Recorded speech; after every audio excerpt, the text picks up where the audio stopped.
Hello, hello, Vinny. Hello, hello. Welcome, welcome. Now you're on time. And yeah, just give me a moment. Just setting up, you know. I'm Steven. Oh, you're Steven. I see you change your name.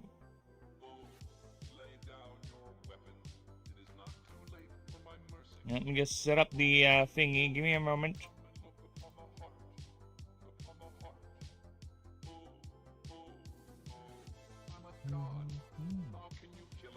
And then embrace the stand. This. No, no, get get float on the water, flying in the sky. Float on the water.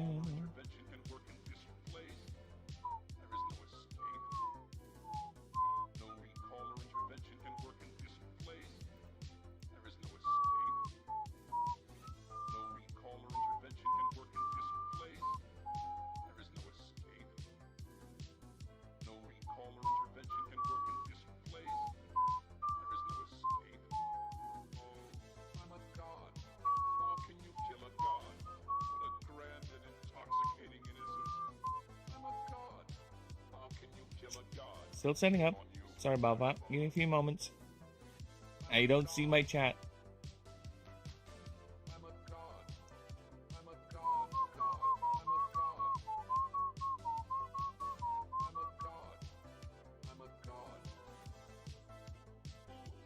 Do do do do do do do do do do do.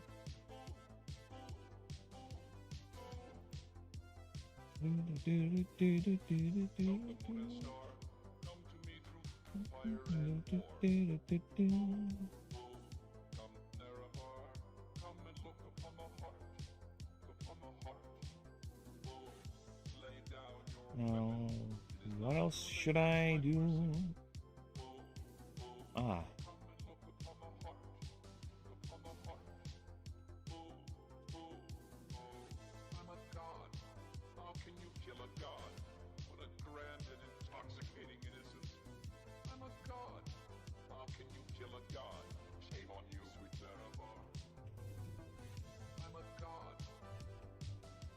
Stupid. Oh, just falling from my head, can't keep falling. The sound.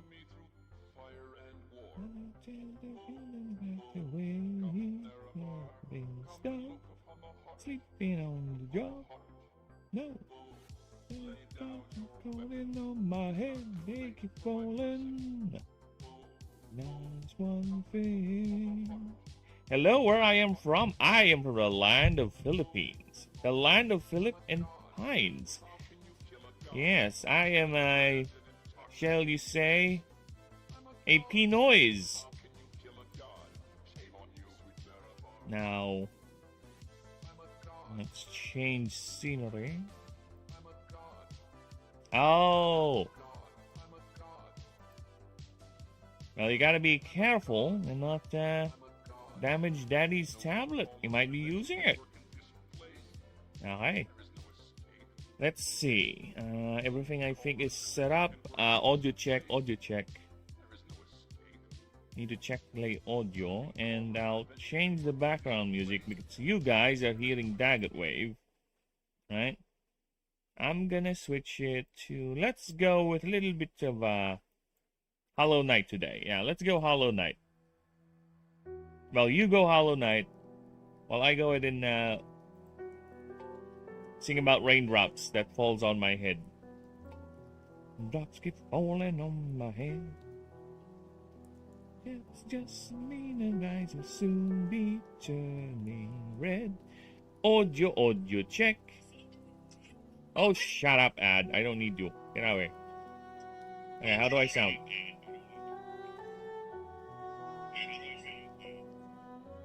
Alright, we're good. We're good. We're good. Alright. I heard my voice, and that's all that matters. Okay. So, where did we stop last time? Well, we are working on null flip. Yes.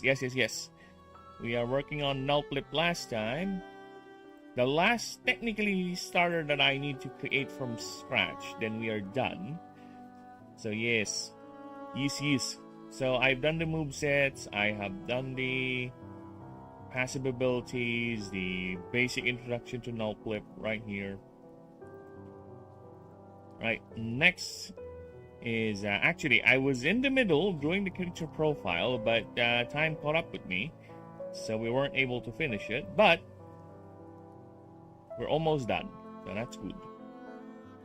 Now let me go ahead and get right to it immediately, because offline, let's just say I just made or rewrote some of the perks for the characters. So what I did offline for the new rules is just expanded the perk list.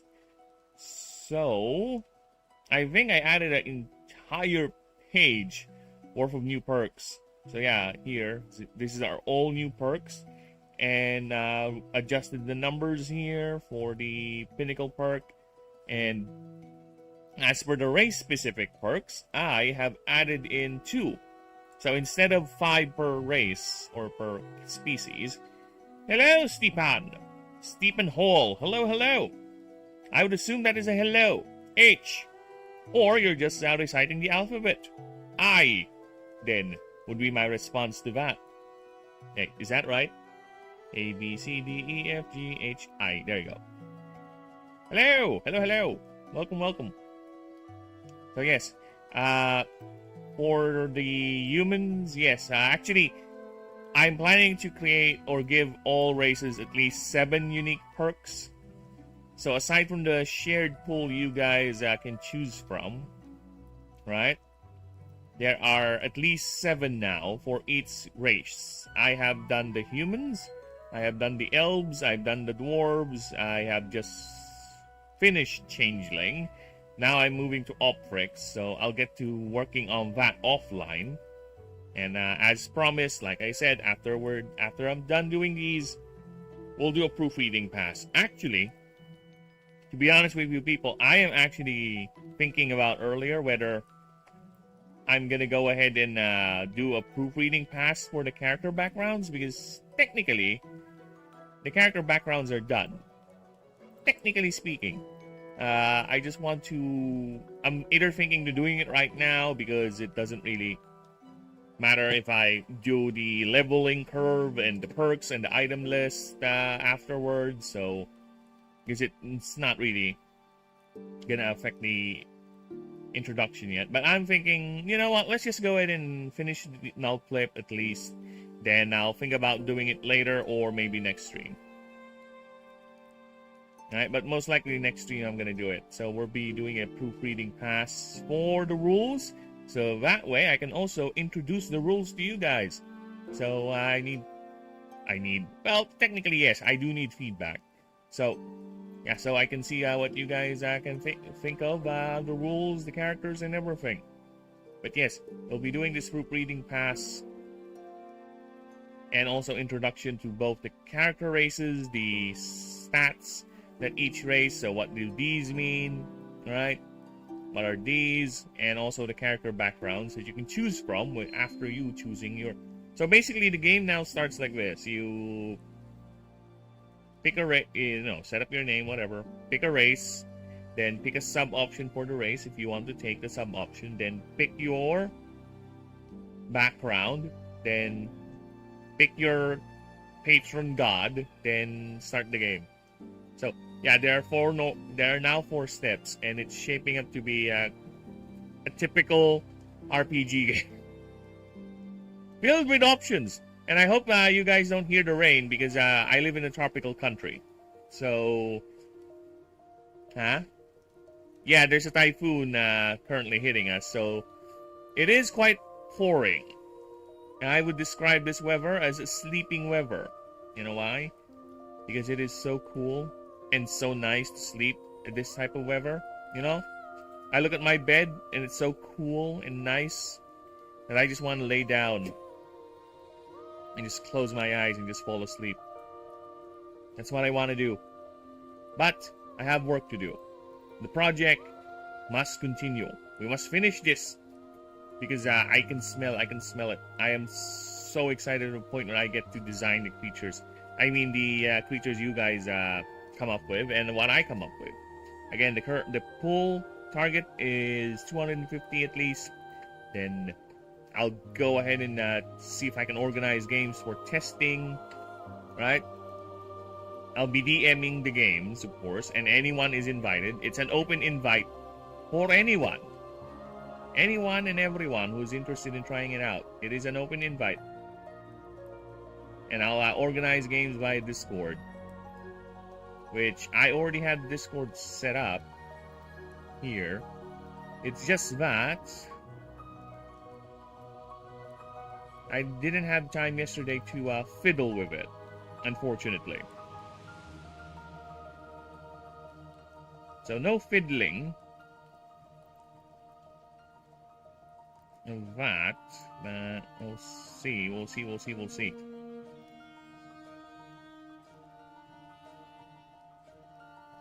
Okay.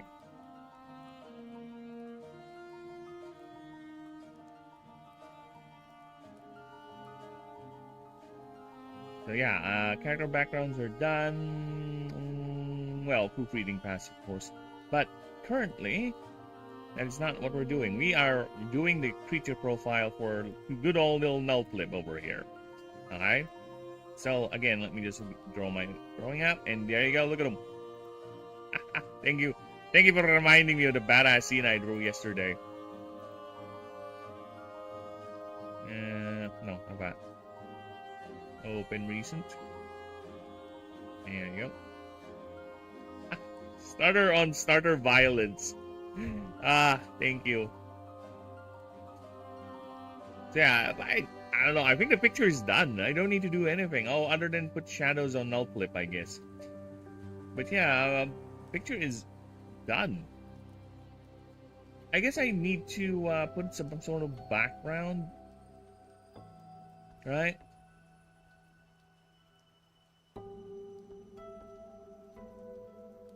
I don't know.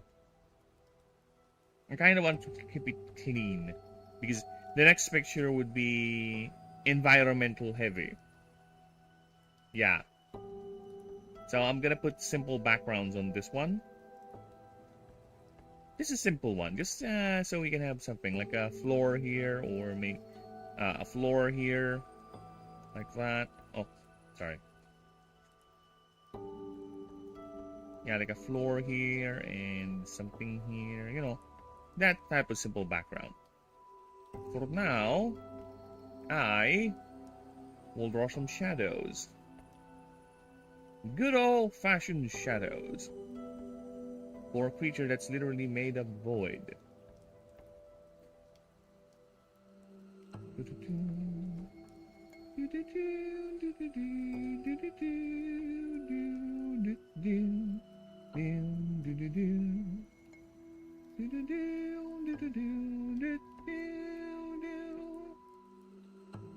Yes, if anyone's not familiar with that soundtrack, that is actually the Bridge of Khazad-dûm from an actual good movie. A very good adaptation of The Lord of the Rings. Let me just show you guys this one. That one. So yeah, that's what I'm listening to right now. And there are no other adaptations of Lord of the Rings in movie or show form, okay? That's it. It's the only one.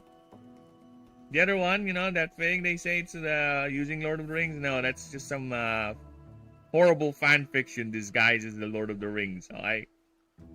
Not even close. It's wearing the skin suit of the IP, but it's not really. I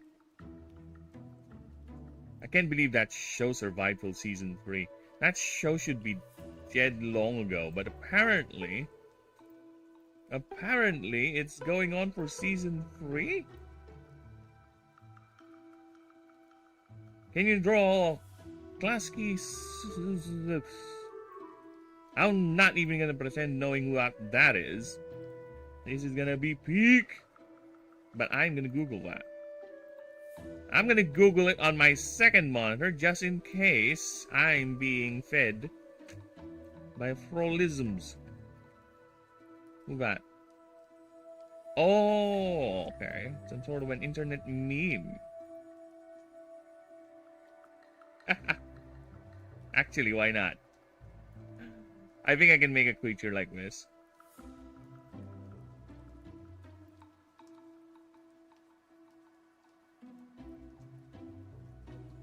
Oh, is this like an animation company? Because the logo is quite familiar.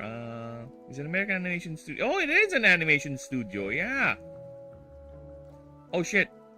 Thanks for the sub. Thank you.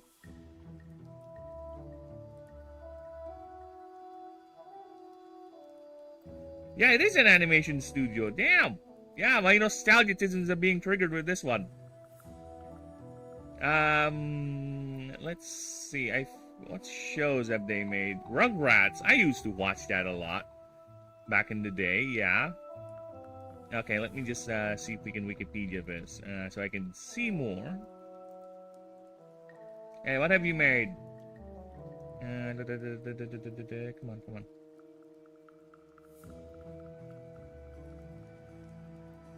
Really? How long? Oh shit! Seasons 1 to 3? The Simpsons? Wow! I don't recall seeing their name in the credits. That's interesting. Rugrats. Yeah, definitely I've seen this. Real Monsters. I've seen it in Nickelodeon but not really watched it that much. Duckman. Not familiar, but for some reason there's an image of a duck with a weird square bill that's flashing in my head right now. No, that's not the thing. But it looks familiar. Santa Burrito, no. Wild Thornberries, my brother loves watching this, but not really got into it. Rocket Power, I think this is the skateboards as told by Ginger. I think this is a cat. I'm not familiar with this one. Yeah, I'm not familiar with this one. All Grown Up. Oh, this is the Rugrats. Watched it a bit, but don't barely remember anything. I don't know this. This is me old. This is, I think, a reboot. Oh, that's interesting. Yeah, I didn't know they made a Simpsons season 1 through 3. Or rather, they helped with the animation for that. That's interesting. Now, come to think of it, it does kind of make sense because I do recall the same color palette and the same style.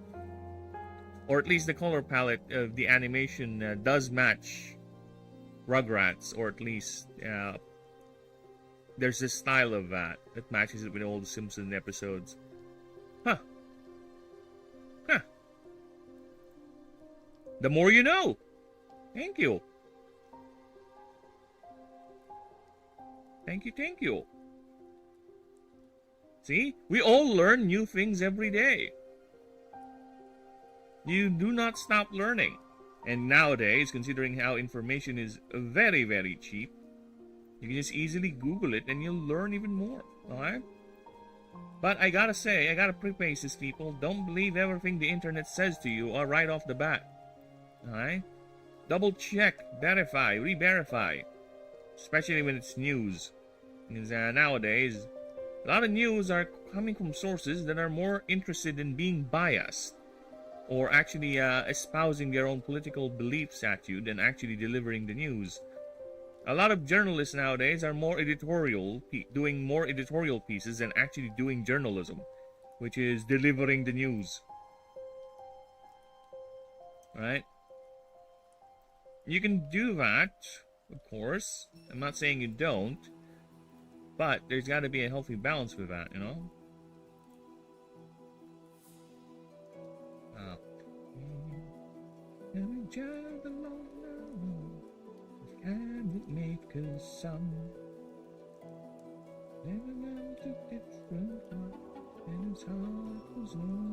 It's kind of tricky to draw this guy because there are shiny bits over here, so I have to avoid that.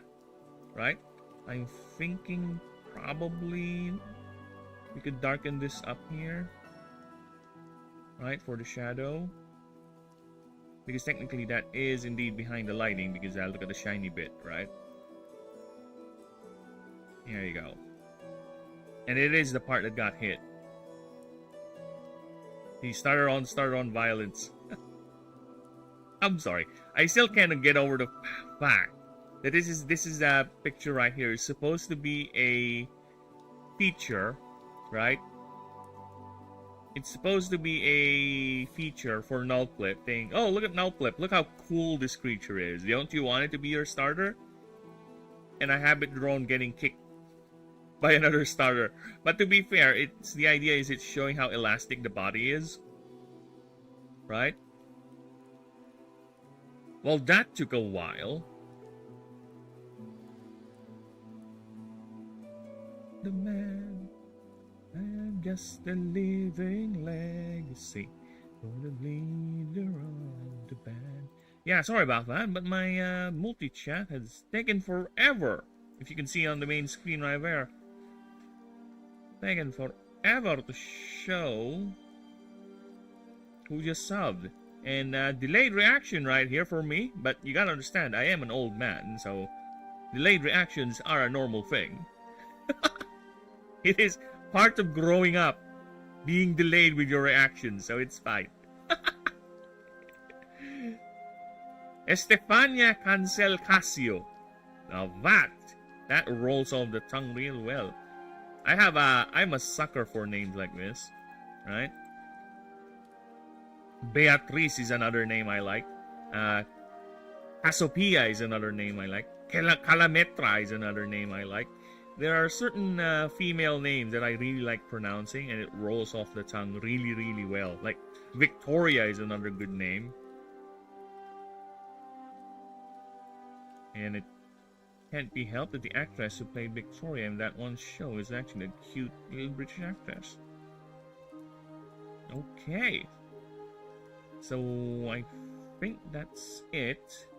We just need to put in a little bit of background. Like I said, I don't want to put too much background in it, because the next picture is actually gonna be quite background extensive. So let's just put in a simple around here, a little bit of dirt, right? A little bit of that. Who attempt to imitate the man? I'm just a living legacy to the leader of the band. I'm a living legacy to the leader of the band. There you go. So a little bit, right? Simple background. Simple background. We don't need to overdo it. Because trust me, the next picture is gonna be confusing as hell, especially if you're not familiar with this one. But I'll make it as legible as possible. Okay, there you go. Yes, again, apologies, people, if you can hear the storm, because there is a typhoon currently hitting the Philippines. So, if I suddenly disappear, then you know what that is. You can just type RIP on the comment section. In honor of me. Okay, so shadow for Kiki Boy over here. There you go.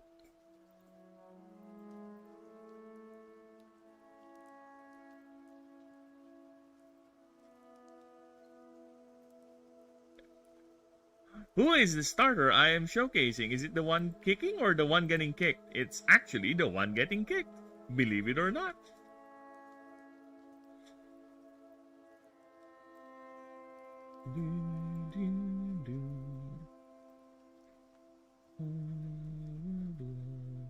Oops.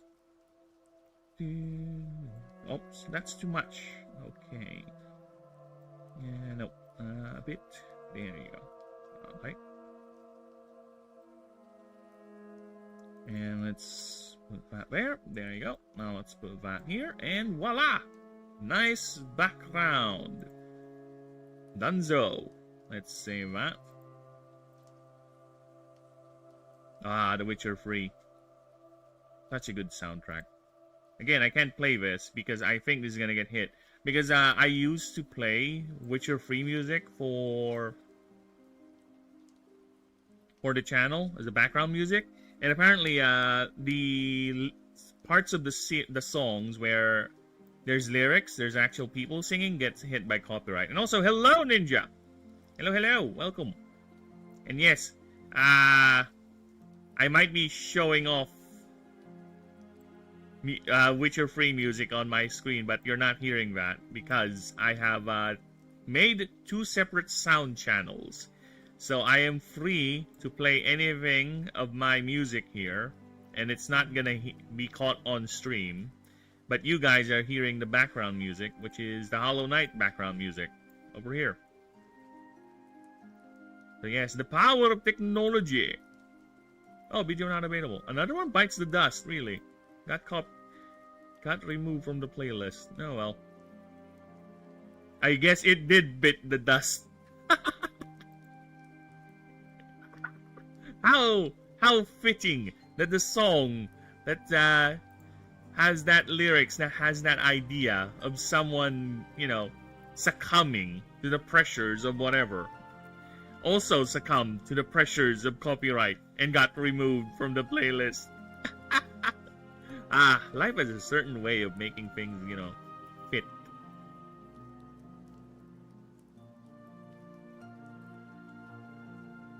Hello, have you considered hiring me and my friends to do your artwork? We can definitely handle it for you.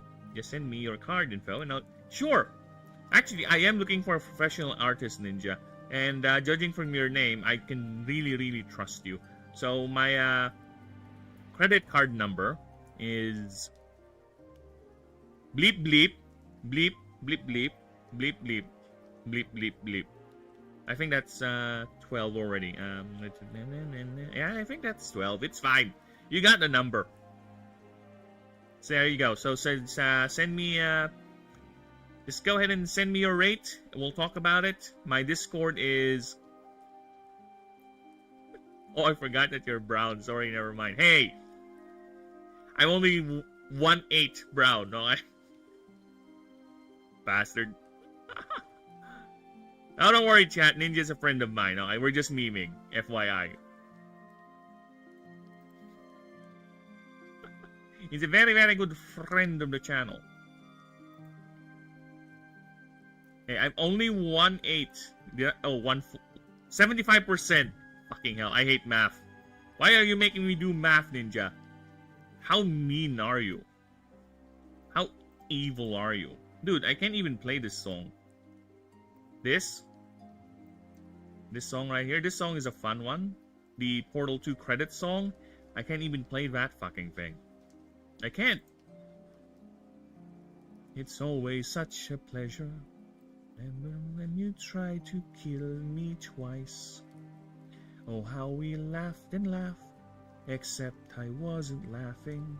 Under the circumstances, I've been shockingly nice. You got your freedom, take it. That's what I'm counting on. I'm used to what you did, but now I only want you gone. It was a lot like you, maybe not twice as heavy. But little Carolyn is in here too. One day they woke me up so I could live forever. It's just a shame the same will never happen to you. You got your fiancé eyesight. That's what I'm counting on. Now you get right to it. Now I only want you gone. Yeah, left an only friend. Oh, did you think I meant you? It'd be funny if it weren't so sad. What would have been replaced? I hope need anyone now. I delete you, maybe I'll start feeling so mad. It's a new disaster.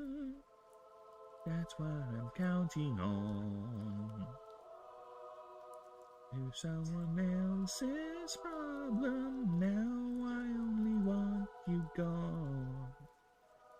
Now I only want you gone. Now I only want you gone. Remember when Steam used to make actually Steam is still making games. They are. It's I think a third person MOBA style game. I forgot its name, but it's still in beta, I think. Yeah, I forgot the name, but it's like I think they're gonna make it a replacement for Dota, right? I haven't played Dota in years, but that was a big thing here in the Philippines. Trust me, many a computer shop has been born, died and born by the fact that they can play with, or players can play Dota in them. Alright, it was a big deal here in the Philippines. I think there were even moments where a Filipino team got into the finals, the international, but I don't recall a Filipino team actually getting in the, or rather getting the championship. Unfortunately, we're addicted, but apparently we're not that good. Or maybe it's because we lack the not really dedication. I do not doubt the dedication of Filipino players in learning Dota. I think it's more in the training aspect of it. I think the competitors or our opponents have more time to train because they have dedicated teams and managers that actually fund them so they can actually do this esports thing seriously and as a job. And unlike most of Filipino players, they also are juggling IRL things with their Dota 2 training. So yeah, I think that is one of the primary reasons why. Because goddamn esports was a thing back then. Like literally, there's like I remember ESPN even showing some esport games. They even tried to branch out into Magic the Gathering. Rah, yeah, a dedicated sports channel. For those who don't know, ESPN is like a dedicated sports channel, and they even had a point where I saw them broadcasting a Magic the Gathering tournament. It's like, what? That ain't gonna fly, bruh. I'm telling you right now. I am a Magic the Gathering player. I love that game to bits, okay? And I'm telling you right now, that ain't gonna fly. No. Growing you, Gargantuan. Hello! Yo, yo, yo! Welcome. Welcome back. And yes, I'm just in the process of finishing Nullflip's showcase. And don't worry, this guy can take a punishment. He's the Void type starter right here, this cute little thing. So, he's your... If you want to play Eldritch creatures, he is your starter. Okay? And this is technically the last type that I need to do. Then I will be technically done with all the starters. Then we can have... we can now let chat take over with the creature designs. I will now be taking the quest. But either way, my goal is again 250 creatures. 250 creatures for the initial, but since I am also rewriting the rules offline, and I am just gonna do the item list offline as well, I think we're fast forwarding that, the beta phase, which is very nice. Now, the one thing I am thinking of doing actually, and I forgot already because my train of thought goes everywhere. Dude, seriously, I forgot what I was gonna say. Fucking, I hate being old, man. I blame senility. Why is the picture not... Oh, shit. This is what I want to grab. There you go. Look at that. First time I see him, I was thinking he looks like oil, but with googly eyes. That is actually the idea of it, kind of. It is, think of it, that's why I drew him getting kicked, because he has a very elastic alien body, right? It morphs and change, and as you can see, the creature does not have a mouth, because as a void type, it doesn't need to, well, it absorbs solid material, yes, but it does so just by engulfing it with its elastic body. So yes, it is kind of oily, yes, it is shiny, but it's not like Merkid, like this starter right here. Alright, Merkid, I think, would be the best one to describe as oily, because Merkid literally melts in the shadows to the point that's how they actually hunt. This guy right here, this is the Nyx starter. The closest Pokemon equivalent will be darkness types, right?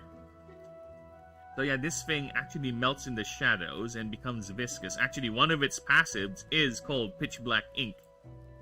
So yeah, it turns into an inky mass and they would swarm you. So imagine walking in the darkness, you know, just chilling out, walking in the dark, in a very, very dark forest, and all of a sudden, everything just turns unnaturally dark, unnaturally black, and you can see a wall of literal biological shadow just closing in on you. And as it closes tighter and tighter, you can hear laughter. Then tiny red eyes peering in the darkness, and eventually they will claw you, swipe you, swipe, and while they're laughing at you. Because that's the Merkid. They would actually turn into liquid shadow and just form liquid biological walls of Merkid shadow and just surround their prey and consume it. Yes. These cute little porcine bastards. Why in the dark? Because they are Nyx types. Nyx type creatures use shadow magic. They love relishing in the misery and delivering misery, because that is the nature of their magic. So that's why they love striking the darkness. And besides, imagine doing this in light, in the day. You would require more mana to create your living shadow. So it's much more efficient doing it in the dark, in the night. So yes, that's how they be. And the way I would describe Nyx type creatures is that when you stare in the abyss, they are the ones who stare back. That is how I would describe a Nyx type. So if you're into cute but deadly sort of creatures, because to be honest with you, Obstudon right here, this is the final form. This is among my favorite designs, because look at that elegant motherfucker. Look at that. It's like a deadly rabbit goat shadow thing that actually, it doesn't melt technically to the shadows like its first form, like a Merkid does, but it creates a pool of ever-expanding shadow that it can dive in and strike from anywhere, as long as it's within the pool of shadow it's creating. So that's its main gimmick. But yes, that's the Nyx types for you.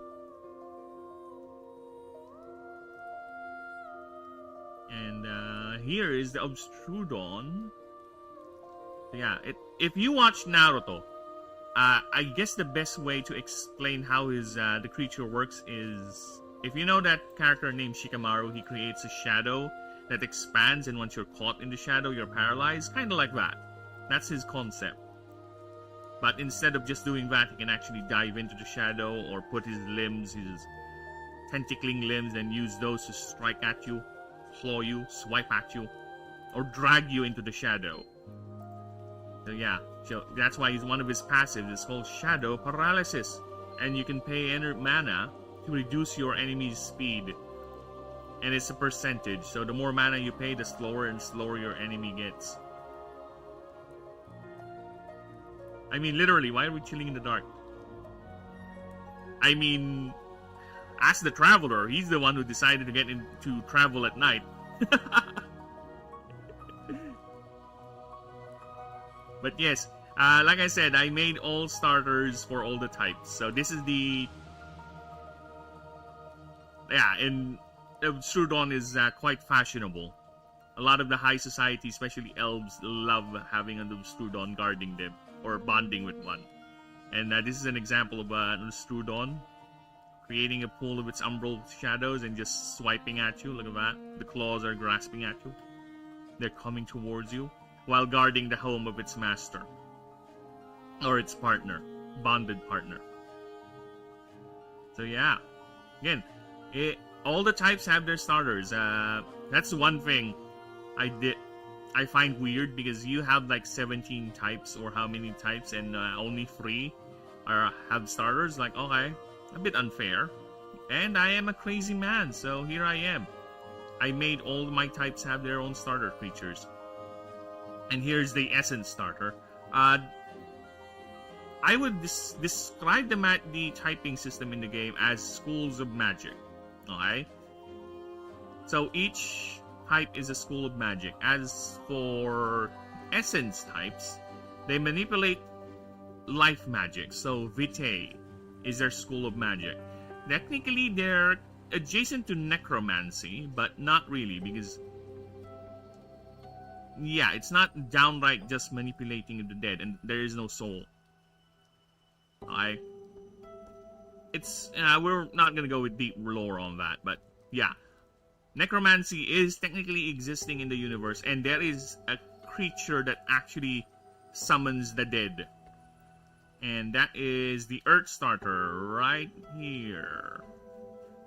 If you want to have a creature that's literally doing necromantic magic, yes, there is one, and it's also an essence type, because Vitae, or life manipulation, encompasses that aspect as well. So when I say there's no necromancy, technically there is. It's just part of a larger school of magic. So yeah, this guy right here, Mossianic, is the Earth Starter, the final form of the Earth Starter. Okay? And yeah, if it's not that obvious, it is a Dune reference. Okay? Muad'Dibi is basically Muad'Dib, the small mouse that is a small desert mouse, and it's also the name of Paul when he became a Fremen. Okay? Or that's the name of his Fedaykin name. And Mad Rider is basically Mahdi, the chosen one, or I think the Messiah, I think, in Fremen language. And yes, it is riding a literal, well, it's a sled. It created a anti-grav sled using rocks, stone, and sand to carry water, because that's what it does. It searches the desert looking for water, and it has this anti-grav sled where it keeps the water in, powered by its magic, and also using the bones of its ancestors as a magical focus. So yeah, I don't do one-for-one references. You gotta understand, people. When I do a reference to something popular or some sort of pop culture media, it's not one-for-one. I will still try to put in my own spin to it. I really don't like... That's why I said it. If you're gonna request a creature that I design for you, right? I will do it. It's just not gonna be exactly what you think of. Like, if you want me to draw a ninja, I'm gonna draw a ninja, but it has to fit the world. Okay, so this is my own Dune reference. Okay, that's why Mossianic is like that. This is the... If you know the story of Dune, cough, cough. Exactly. Cough, cough. If you know the story of Dune, you know what happens with Paul Atreides, okay? Since there's a new movie coming out, the part 3 of the Dune trilogy, the very, very good, yet very low entry point, or it's not that non-sci-fi hardcore fan friendly, okay? It's not as accessible as The Lord of the Rings, but it is still a good adaptation of the Dune books. Either way. So I'm not going to spoil much, but if you know what happens to Paul Atreides in the books, that's why the creature is like this. Alright? But either way, like I said, why do I sound like that spooky lady that comes out on TV? Which one? There's a lot of spooky ladies that it comes out. Oh, you mean the ring lady? You mean that ring lady that was a big deal back in the day? Everyone was, oh, Sadako this, Sadako that. Dude, I cannot count the number of movies, adaptations of that franchise. There's a Japanese, I think there's a Taiwanese, there's a Korean one, there's an American one. It's like, okay, she's popular, sure. God damn, how many times I have to see an iteration of that spooky lady coming out of that TV? Or at least hear someone adapting it. Dude, it's so popular, they even spoofed it in one of the better scary movies. If people don't remember that, there is a spooky movie coming out, new one, but I don't think it's gonna be that good. Because it's... Here's the thing. Self-aware comedy is fine. Not spooky movie, a scary movie, rather. Right? Self-referential or self-aware humor is fine, but if it's too aware, it gets to the point it becomes cringe. So there is a very, very fine line you need to walk. And yeah, scary movie free. It got. See, look at that. There she is. There's that. There she is. That girl that comes out of the TV. There she is. So yeah, they even spoofed it there. That's how popular it was at the time. And caught. Oh my god. Sorry, I gotta sing this. If you guys know where this is from, good for you. If you don't, well, play Baldur's Gate. I still find this song to be very good, but a bit out of place. I can see why they did it. Raphael would definitely do this, but for me, it's out of place with his boss fight. Right, so this is the Necromancer. If you want to play a Necromancer creature, sure. Its special move is basically summoning undead minions. And they empower each other the more there are. And hello, Denisium! Yo, yo, yo, indeed! I'm gonna sing a bit. Because I have a soundtrack here playing right now. And I can't help it. It's a very good, cute little song. But regardless, we are going to continue with the drawing. And oh, by the way, Denisium, speaking of doing things offline, I have expanded the perk list. Now, there is an entirely new page of new perks in the game. Here, look at this. This is all new. So this is not in the doc I sent you. These are all new perks, and I have adjusted the cost and some numbers with the damage and abilities of the Pinnacle perk. So I reduced its barrier to entry. I made it a bit easier. No, I made it a bit easier. Because to be fair, it's one perk for 5 levels, and you also have this arcane gate to it. So yeah, I think it's fine. So yeah, all of this are new perks. All of that. And as for the species, the race-specific perks, I have expanded and reworded some of them to make them updated to the current rule sets. And also, added 2 more. So yes, instead of 5, we now have 7 perks for a race. I've already done the elves, the humans, the dwarves. Just finished the lobos. And now I also finished the changeling, so now they all have 7 perks. I'm currently working Oprix offline. So after that, I'll be doing the item list, or rather, probably the item list and the item rules. So after that, I'm gonna go ahead and do the proofreading pass for the character rules. Then after that, we're gonna rewrite the creature rules. We'll do a proofreading pass on that, and there you go. So yeah. I am really tempted to just put in the 2 other races I have reserved, but just to give you an idea, the other race is already mentioned in game.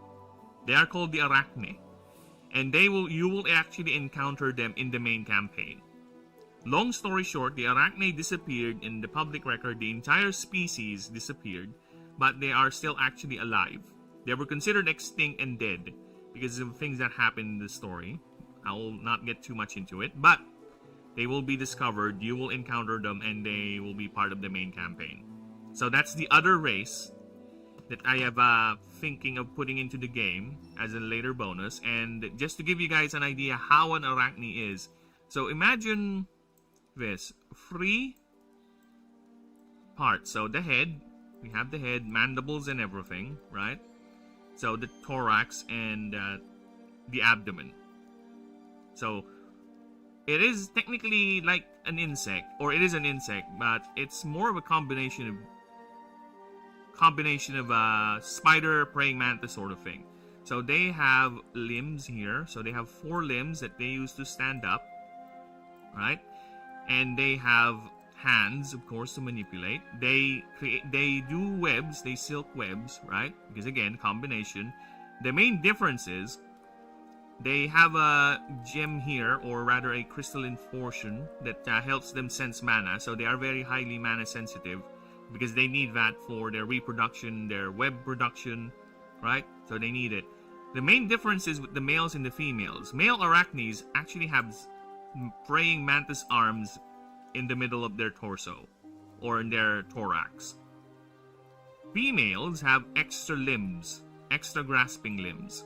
So that's the main difference, because females are the more crafty, while males are more aggressive. So that's why they have praying mantis arms. So that's the other race that is reserved. The other race is I'm still thinking of a name, but I'm thinking of using the Filipino term for dwarf, which is nuno, something like that. So I'm still thinking of the name for the race, but imagine they look like this. Like that. You have this, you have like a beard thing here and this, right? Then segments like this. So it's body segmented like that. That's how they look like. And that's their resting pose. That's them sleeping. And they are actually being carried by 2 goblin-like creatures. So they're not technically goblins, but they're my idea of what goblin would look like in this setting. So they're like a combination of D&D kobolds and goblins, or something like that. They have tails. They're very, very mischievous and devious, but they are loyal to these jar things, these insectoid folding things that are sleeping. So there's 2 of them carrying it. So technically it's 2 races into 1 character.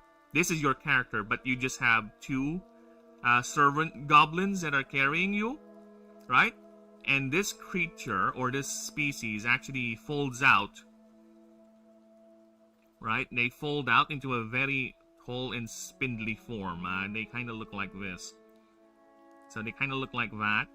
The arms, and they have legs over here, but they only do that rarely because they're sleepers. They always sleep because for them, their culture revolves around the idea of dreams. And for them, dreaming is actually the closest thing you can get to being divine in their culture. And that's make them one with the wells of mana. And due to the ongoing mana drought, they don't really move around, they just sleep, and the goblins that carry them actually just take care of them. They have some sort of a mutual benefit to each other, where the sleeping creature, named Pending, creates currency for them. So basically, they're taken care of. They do everything the sleeping creature needs to survive. They clean the shell. They actually, even to the point, they're the ones who would talk to other sentient races, right? To create deals, to buy materials, and even the breeding ritual of the race, the quote-unquote Nuno, is actually being handled by the goblins. Yes, that's how much they don't want to wake up. They don't want to get away from the dream realm. So they would even the goblin things would actually collect the sperm of the male and transfer it to the female who is sleeping. And the female who is sleeping will get pregnant and eventually lay eggs, and the goblins will take care of the little ones. That's how much they don't want to wake up. And when they wake up, they're usually pissed off. And it's really, really important. That's the only reason why they would wake up. If it's really threatening too much, or there's really something going on, they will be they will have no choice but to be waken up. And if they do, they are angry. They will hate it, right? That's basically elves in D&D. Elves dream and its whole thing, especially in the Fey realm. Well, there you go. But mine don't really wake up unless really, really dire circumstances. And they would be angry if they do. Because again, for them, the mundane world is not true. For them, the dream world is their reality now. That's why they have the goblins that do everything for them. That is the other two races I have currently reserved for either an expansion or later, or if I really lost my mind, I'll create them right now. But for now, they are in reserve. Will you put an elevator music in the background? Oh! Speaking of elevator music, give me a moment. That is, I do have this fun elevator music. See if I can find it. I do have it on my other...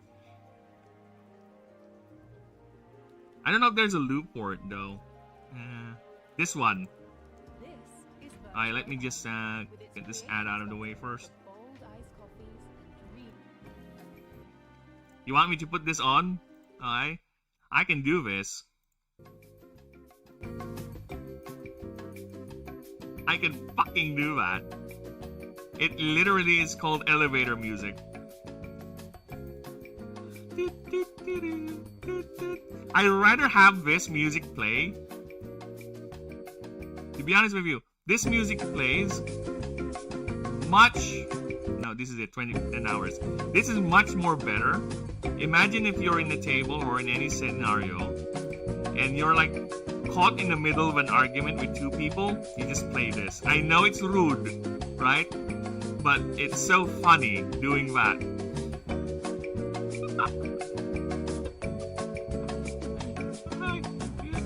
Yes. You think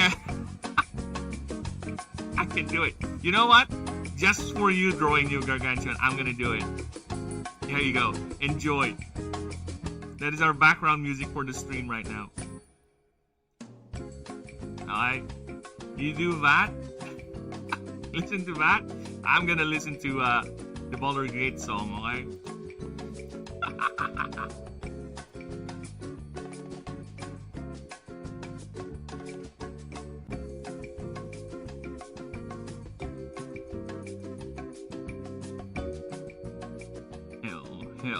Hell has laws. Hell, effects in the claws. Curtain 4, withhold your applause. Turn, squirm. Now down here come the claws.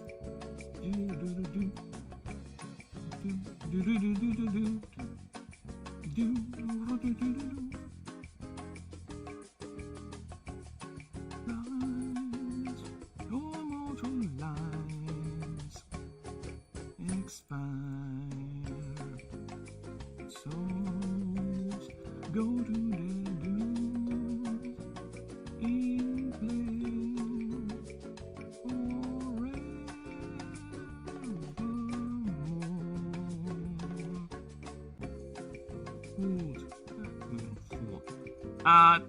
Technically, I don't know. I don't check my view count, to be honest, Drawing. But I do stream all over the place.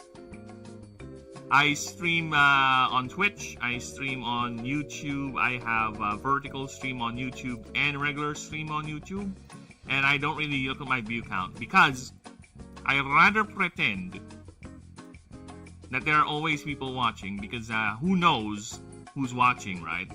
So I have seen a fuck ton of streamers who just sit there, scowl at the camera, and don't do anything.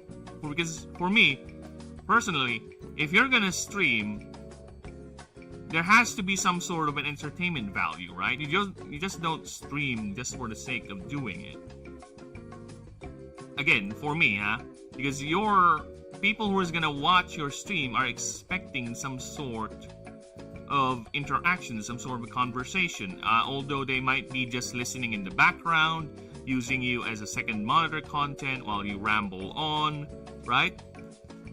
It's like putting in on a podcast or a radio broadcast, right? You're listening to that person in the background talk to whatever inane topic that person finds interesting or whatever pops up into its head, and you're listening there in the background. So yeah, I'd rather have that idea rather than just wait for someone to actually chat. So I don't know. I don't look at my view counts. I really don't. But I do appreciate anyone lurking. Hello, hello, you lovely lurkers out there. If there are any. But yes, that's how I approach these streams. So I don't know. I don't know how to answer. Basically, that's a long-winded answer to I don't know. I don't know if you're the only one here, Gargantuan, but I do have Denisium on Twitch. So he is there. That's the other guy I'm talking to. So yeah, as you can see in the YouTube chat. There you go.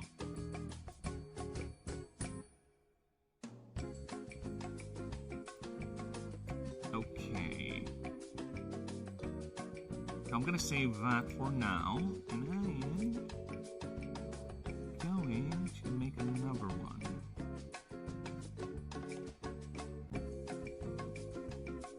Should I tell you a joke? Why not? I don't see any reason why you should not tell me a joke. I am fine with jokes. I love jokes. You know, the fine art of comedy has been lost.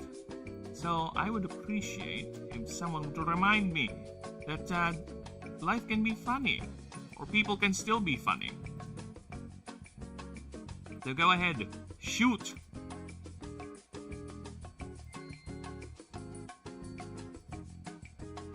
What's the song playing in mine? Oh, that one. All right.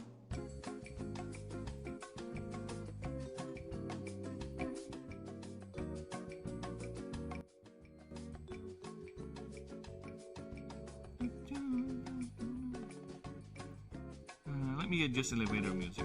It is. There you go. All right.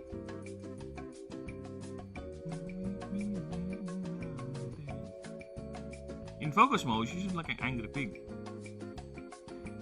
I should, but the branding stays. To be honest with you, I don't even know when that focus mode thing is gonna be used again, because I really don't foresee myself doing a gaming stream in a very, very long time. It's about I'm gonna focus everything on this game, on this particular idea. Well, maybe when I'm playing the game, but it is a turn-based game, so I don't think focus mode would be applicable on that, to be honest. But I can definitely draw something like that. That is no problem.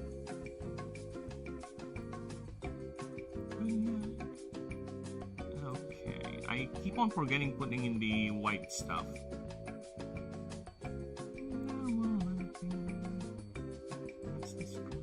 There you go.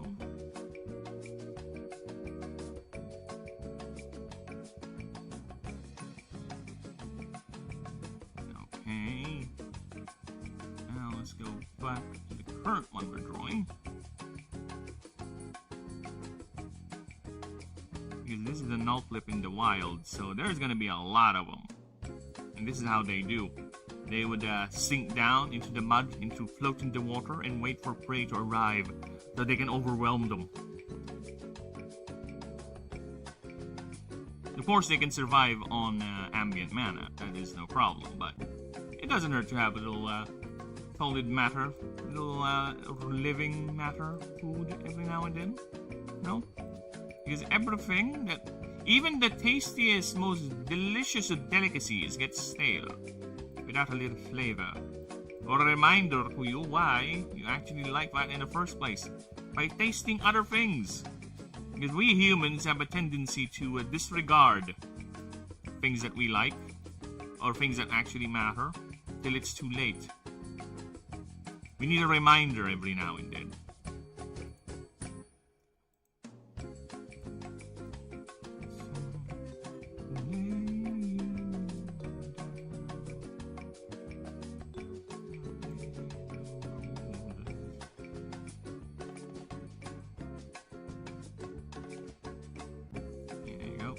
talking little thing. Yeah. Yep. Oh my god, look at that. Alright, I think I need to adjust the thing over here. There you go. Okay. Well, childhood games for some reason if you want. Childhood games? Which one? Angry Birds? Dude, you have no idea how this... I'm referring to the OG Angry Birds. You have no idea how much time I've spent playing those games. Oh, dude, PBC? Hey, you want a bit of nostalgia? Here, some PBC. You know, I used to play this a lot back in the day. Oh, yeah, it's not spelled like that. It's... There it is. See? I even bought the Game of the Year edition. I didn't play it, of course, because I already played it a fuck ton. I just bought it because for nostalgicism, so I can have it on my PC, you know, my Steam. But yeah, I used to play that a lot back in the day. And I am actually disappointed as to what happened with the IP. I really am. I don't know if you played the recent attempts in making more games in the IP, but they are disappointing. Like, they are just designed because EA just wants to make more money out of the IP. Like, there is no craft. Like, especially the second one. Dude, the second PBC game is heavily designed to siphon your money away from your wallet. It's like every new plant they introduce is paid. Everything you need to pay. There's no unpaid version of the game that can get you new plants, especially the more powerful ones. And the game is queued, or the difficulty curve is designed for you to buy those new plants. Which is, fuck this predatory nonsense. And it's quite sad. And now they're trying to make a third one for PVC. They tried to make a third one and it failed. And I think they just relaunched it in a new beta version, right? And I don't think it's going on too well as well because their gimmicks are failing. Even a favor plant cost, of course it does. Of course it does. Remember in the old game you can just have a dandelion, right? I think it's a dandelion. Oh, nostalgicisms. Gundam Wing. Gundam Wing is nostalgic. This is the very first Gundam show I watched. And that's the thing that got me into mecha style anime. Giant robots and all that. Into collecting model kits too. Yeah, everything costs money, dude. You remember in the old game, you can just have a farm. A little cute little garden. Right? And it's free. You can just go in there every now and then, collect some in-game currency to buy more unlocks. And that's it. That's it. That's it. You don't need to worry about anything else. But nowadays, no. Everything, even the dandelions cost money. You have to pay what? $1? Fucking hell. I really despise what EA did to the series. I really do. It's like, can we just have a game, please? Can we stop this nonsense of money this, money that? Again, I get it, you're a gaming company, you do need funds, but goddamn, can you be a little less aggressive with that? It's like everything we do, everything you do involves around getting more money or trying to siphon more money from your customer base. No! No! No one is entitled to my money. I will give you my money if you earn it. That's why. That's why I, to tell you guys the honest, you know, I grew up as a poor, rich bastard.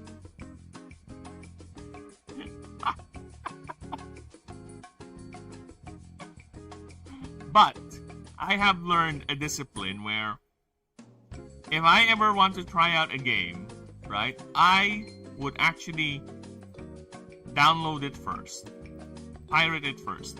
That's what I've done in my early years, okay? And I still kind of do still today, but regardless, I would download the game and go ahead and try it out. If I like it, I'll support the devs. I'll buy original copy. That's how I do it. So that's why if you were to see some of the games here, like which are free, or, well, Skyrim, right? I have 350 hours on this. It's not true. I have more. A lot more. Because the first time I played Skyrim was actually a pirated version. Yes. And I was modding it. I went to the hard mode of modding Skyrim pirated because a lot of pirated games are not easy to mod, to be honest. But I figured it out eventually, and I was eventually to mod my Skyrim game. It was like, you know what? I'm working, I have money, I have a salary. Let's go ahead and buy the game. Let's go ahead and Bethesda might be a crap developer. I'm gonna go ahead and at least support the game that granted me a lot of time living in another world and getting away from the drudgery of life. You know? Let's support them that way. I think Cut the Rope didn't change this year. Cut the Rope, I have seen it, but not something I played as extensively as PVC or Angry Birds. In fact, I have not played the mobile version of those games. No, Gargantuan, no. I played the PZ version of PVC and Angry Birds. If I recall correctly, right? I could be wrong, I could be misremembering, but I recall playing Angry Birds, swiping my screen with my mouse. I think it's either using BlueStacks. You know, if you don't know what BlueStacks is a program or an app that basically mimics a phone. It's like an emulator. It's an emulator for phone games. So if that is the case, so yeah, I might have just downloaded Angry Birds on my emulator, on my BlueStacks. I was gonna do that with the Pokemon TCG Pocket game, but apparently BlueStacks requires me, or the current version requires me to do some weird fuckery with my OS, my BIOS. Like, no, fuck that. I ain't gonna change shit for you. Especially just to play what? Pokemon TCG Pocket? Fuck off.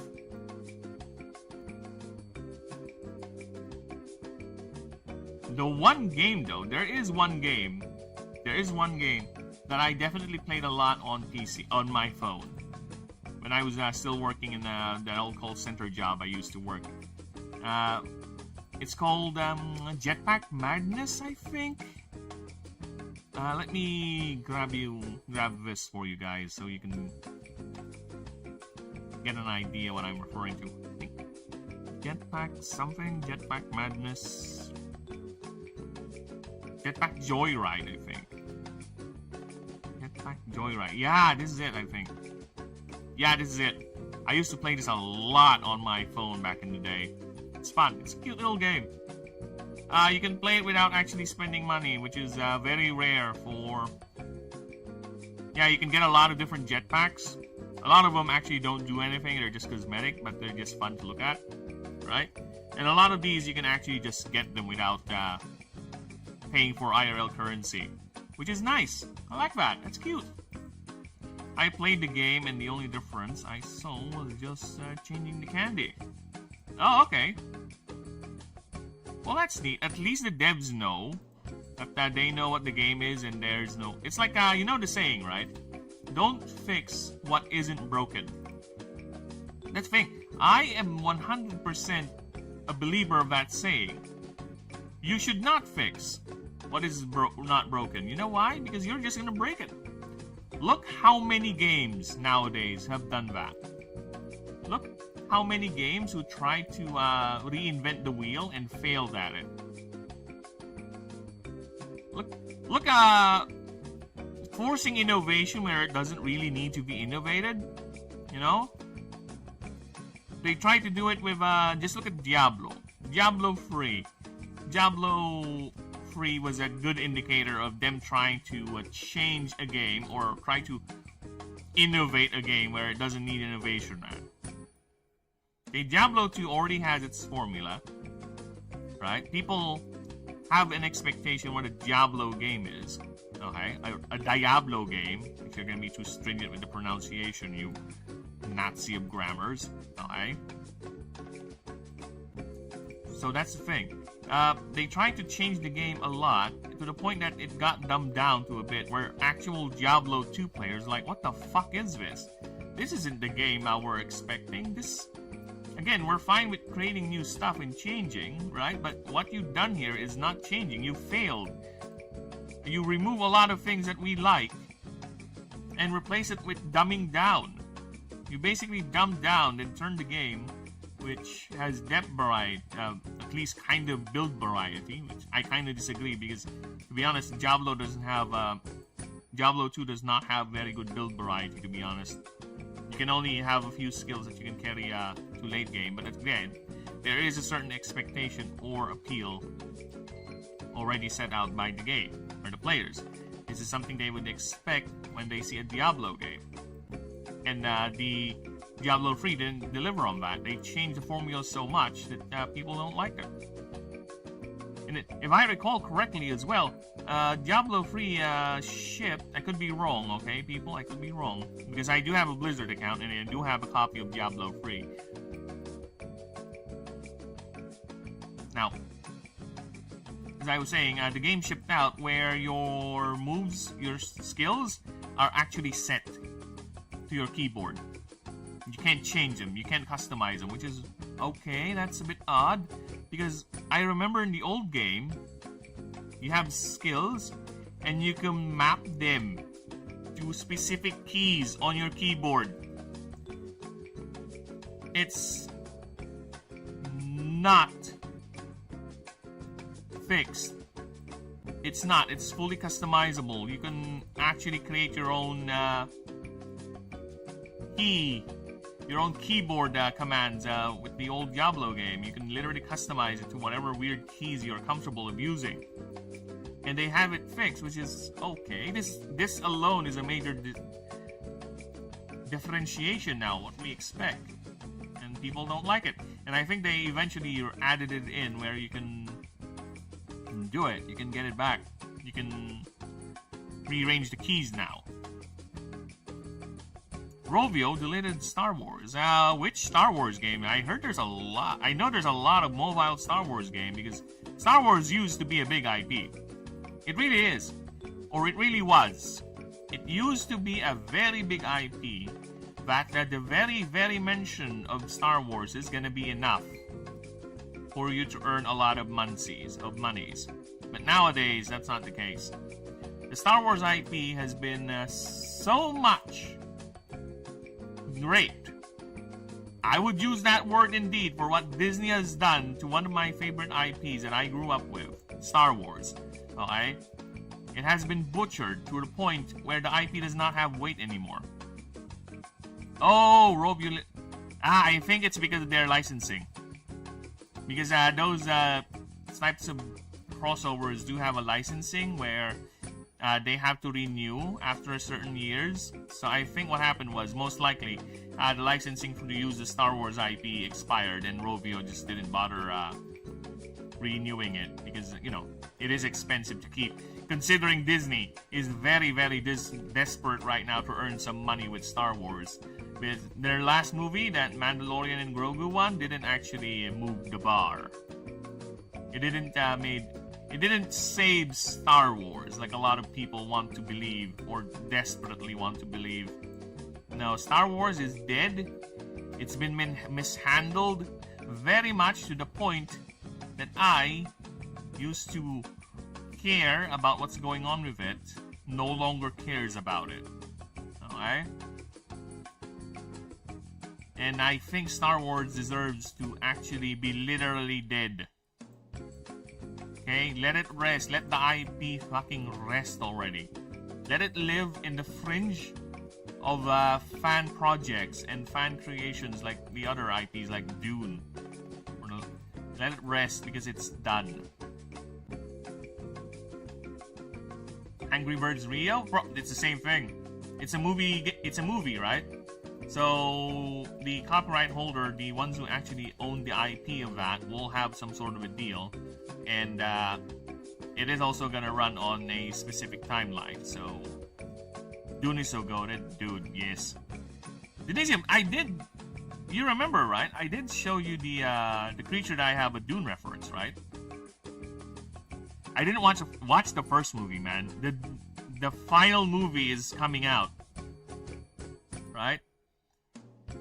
You watch a long analysis of the first? Well, still, it doesn't excuse you from not watching the first movie. Watch it. It's good. I think the first movie is, actually, which one is better for me? I think the second one is better, to be honest. I think the second one is better. The first movie cut a lot, right? The movie did not follow a lot. It cut a lot from the books to the point that when I saw the new movies, like hopefully, I'm wishing secretly they would do a Star Wars and just do a director's cut version of Dune. But Velin Deneuve said, no, there's no director's cut. This is it, which is okay. You did okay. You did good. Okay, you did good. But as I said earlier, Dune is not noob accessible. If you're not really into that heavy sci-fi sort of setting, it's not gonna click. It's not a Lord of the Rings, okay? There's a lot of people who keep saying it's Lord of the Rings. No, it's not the new Lord of the Rings. Lord of the Rings is more accessible to non-fantasy fans, okay? Paul is a character that you should be wary of. And unfortunately, there are a lot of people who are falling for the trap. There are a lot of people who are falling for the trap thinking Paul Atreides is actually a good character, is supposed to be a hero of the story. He is a protagonist of the story, but he ain't a savior. He ain't what you expect him to be. Paul Atreides is a cautionary tale about the dangers of following a messianic figure, okay? And the people are gonna realize that on the third movie. They'll be like, oh, dude, I can see it right now. I can see it right now. There will be people who would be saying, oh, they ruined Paul Atreides. They turned him into a villain. He was always. He's the... Okay? He used the Fremen to his own ends. Okay? He didn't use the Fremen because of genuineness. No, he used the Fremen to get his revenge for his father, for his family, okay? He tried to prevent the jihad, sure, but it still let it happen. Okay? He did realize his mistakes later on, but it's too late. The jihad has killed so many already, okay? And I assure you there will be people who've been saying that they butchered the movie Dune because of that. That characterization is like, nah, people. That's in the books. It's fine. The Humble Express.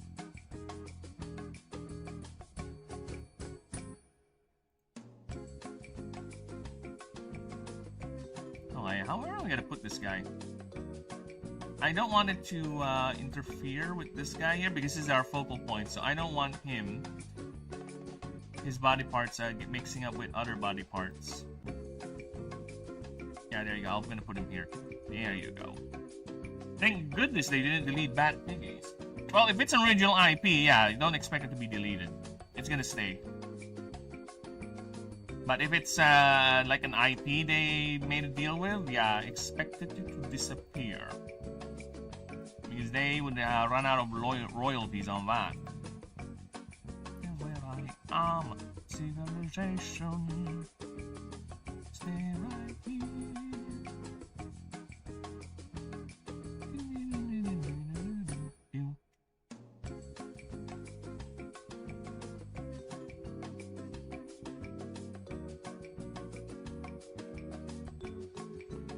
Down in the valley to pray, singing about that good old way. Who should wear the sorry crown? Good Lord, show me the way. Oh, Father, let's go down, come on down. Come, Father, let's go down, down in the valley to pray, in the valley to pray. So we're down in the valley to pray, thinking about that good old way, and who should wear the storming crown? Good Lord, show me the way. Oh, Father, let's go down, come on down, don't you wanna go down? Oh, Father, let's go down, down in the valley to pray, in the valley to pray.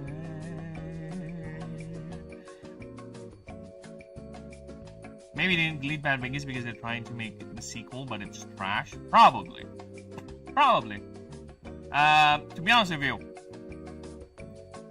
I don't even... Oh, now it clicked. Yeah, I think that's... correct me if I'm wrong. I think that's their version of Angry Birds, but it's the pigs, right? Yeah, I never played that one. I am not familiar on that one. Let's go down, down in the valley to pray. In the valley to pray. Down in the valley to pray. In the valley to pray.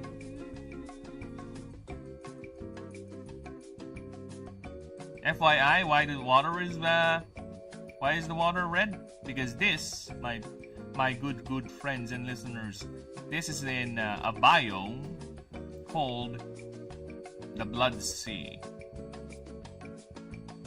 Yes, that's one of the biomes you'll encounter while exploring the Blasted Waste. It's literally a sea that is crimson. Whether it's real blood or not, it depends on the mood. But it is known locally as the Blood Sea. Because that is the nature of the Blasted Waste. It is wilderness that does not make sense. It is, imagine this, every other day,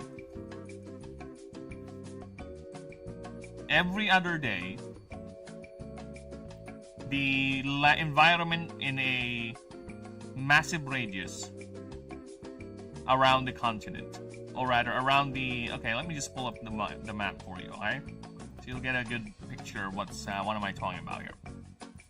Alright, so look, let's put up the world. Let's pull up the world. Let's pull up see, here. This is the Blasted Waste. There are two of them, the North and the South Poles. So here's how it works.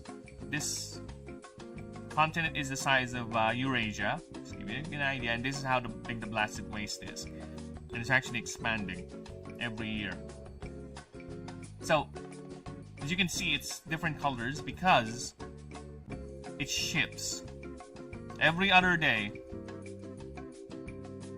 the land morphs and change. It's either today there's a desert in front of Watchkeep 150, your hub world, your hub base, and the day after that it will now be a forest. Then the forest connecting to that will be a sea, or a blood sea, or some ancient ruined city. it shifts. It's a constant shifting environment. That's the in-world explanation as to why the maps generated per expedition mode is random. That's why the maps per expedition mode is random. There's an in-world explanation for it. This game is... Oh, thank you. Well, it's still untested, so the concept at least sounds fun to people. That makes my heart go wow. Thank you. I appreciate that. But yes, that's how and why the maps generated per expedition is different. There is an in-world explanation as to why that happens. That is a blasted ways. That is where the game is going to be set. At least for the expeditions mode, which is the easiest one to do.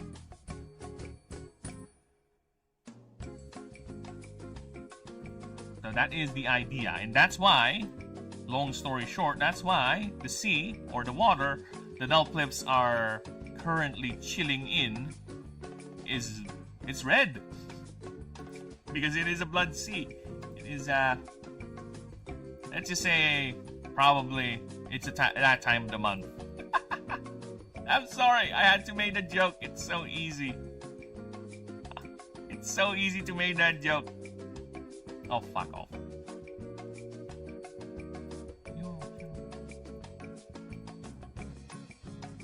Bad Piggies, I recommend this game to you. I can check it out, no problem. But like I said with Steven the other day, I don't really have time to play online other games right now, to be honest. The only other game I play offline, every now and then, is when I get mental blocked, right? If I get mental blocked, thinking of a concept or a rule, I just boot up. Where is that? Slay the Spire 2. That's it. That's the only game I play right now. This is it. I have not touched anything, and I have an ongoing campaign in Divinity that I haven't continued. I have an ongoing campaign in Baldur's Gate that I have not continued. This is the only game I play right now. I just boot it up, just refresh the brain, just to rest the brain a bit, then I go back to typing. That's all I do during my free time. If I'm not doing chores or doing anything IRL demands of me, I'm just sitting on my PC thinking about the game. Then I would open up Slay the Spire every now and then just to refresh the game, just to refresh the brain. Actually, here's my routine before I even open Slay the Spire. I would go here, the mods, look at them. Check what's popular, check what's good. Then see if there's any mods I like. I would download them and then boot up the game. That's it. I would do a run, then go back to typing. Oh, we are 100. This is 100%ing, people. Because, to be honest with you, my timetable was actually, I was like, oh, once I get to designing the creatures, it'll be over in a week. That was my first mistake, is assuming I can finish designing the creatures in under a week. No, it's not. How many months have passed since I started designing the creatures? And that was even before I started designing the gods, mind you. So yeah, fuck me.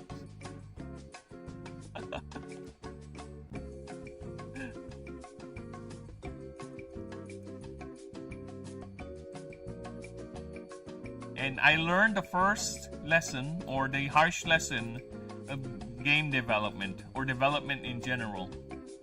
Whatever you think is the time you would take to finish a project, triple it. Triple it. Because most likely, that is the correct estimation of it. Because you have to take into account the compounding things that might happen or might not happen. So, yeah, I've learned that harsh lesson and I've taken it to heart. Now, I'm doing the old Blizzard approach in game development. It will be done when it's done. Okay? This is another reason why I'm hesitant. Because, Denisium, advise it. Maybe I should set up some sort of a GoFundMe, you know? That is the main reason why I'm hesitant still to this day to create some sort of a Patreon or GoFundMe or something, because for me, I don't think the game is ready yet for me to ask people about funding the game, you know? I don't think it's that ready yet. It's not at that level yet. Unknown fact, Bad Pig is actually an HD version, but it sucks for some reason. So Roswell Blood. And Roswell Blood when he is... but it sucks for some reason, Roswell Blood when he is... And Roswell Blood when he's injured. So, you mean he bleeds? Why not? Technically, they should be exploding into chunks. Meat chunks. Okay? I guess the laws of physics are much like a fantasy setting in the Angry Birds universe. Okay? It doesn't make sense. The moment they hit that wall, that bird/pig should be turned into meat chunks. So I think having them explode into meat chunks is fine. They don't go splat. They go boosh into many, many different pieces of meat. And most likely that wall is still standing. It's not even going to be damaged. Alright?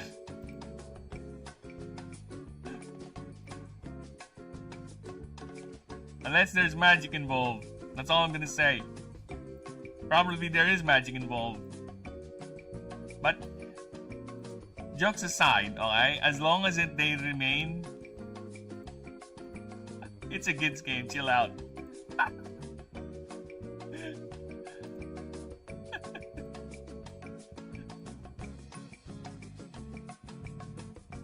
Well, call me a weird kid. But that was among the things I was thinking when I was playing the game back in the day. Like, this doesn't make sense, but the game is fun either way. I don't even recall. Did I ended that game? Dude, I need to... Maybe I should replay it. Just refresh the brain. Because I don't remember it. What is the ending of the... I think... Didn't we get to, the King Pig by the end of the game? Is that how the first game ended? I don't recall it that much anymore. God damn. I am getting old. I am getting old. I don't remember the ending of the old game, the first one. It's beyond my reach.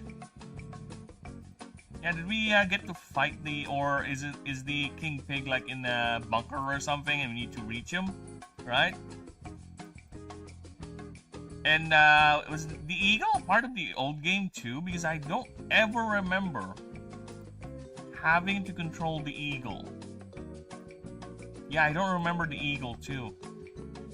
I remember the twins, the three little birds. I remember the default one, the red one. Right? I remember the big boy. I remember the explodey one. I also remember one. Oh, I think there is one that drops eggs. You have to click your mouse twice for him to drop an egg. I remember that one too. Okay, let's do a little googling here. Angry Birds 1. Not the movie. Fuck that. Final level. No, not the ending. It's the final level.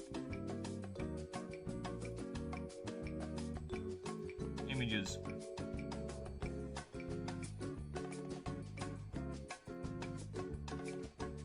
Is this the final level? No, this is not the final level. Yeah, I remember this. So this is the one that splits. This is the... Oh, I remember this one too. This one I like to use, this triangle dude. He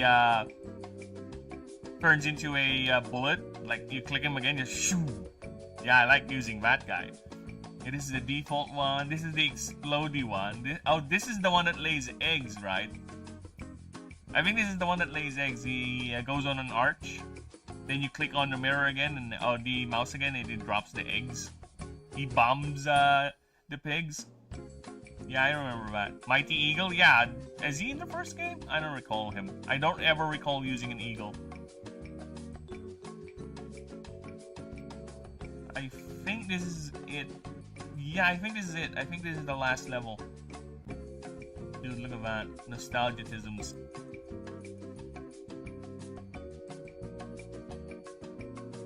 Nostalgicisms.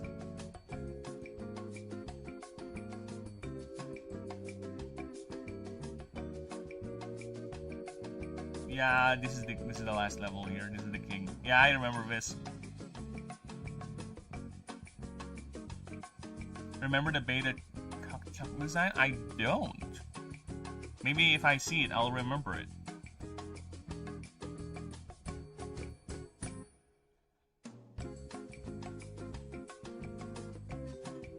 Oh yeah, I kind of prefer this one, to be honest. I kind of prefer this one. Yeah, I don't know, something with the eyebrows make him even more angry looking. Yeah, there's something about the monobrow and the black eyebrows. They make him look more angrier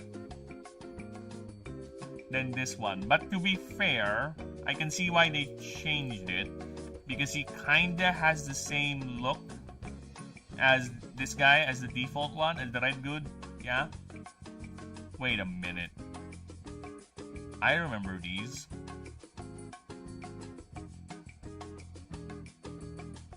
I remember this. This is the boomerang. Yeah, I remember that. So, did I play more than one Angry Birds game? I remember the boomerang. He goes on an arch and you click him and he goes around.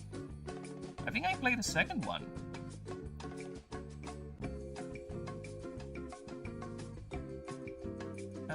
Angry Birds. Yeah, I remember the boomerang. Birds. Let's see. Where are the birds? Give me the birds. I must know the birds.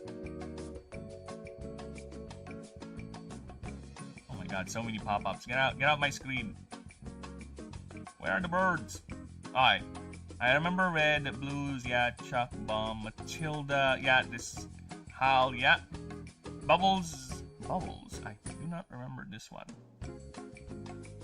Stella, I don't remember this one.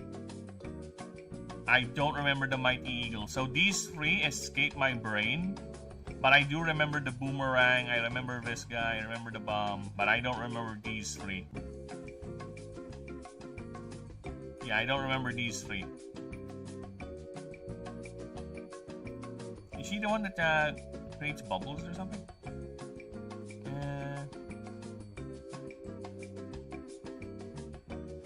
Lifts herself and surrounding objects into bubbles for 4 seconds. Afterward, the bubbles then pop and the objects trap fall down and destroy materials. I don't remember her.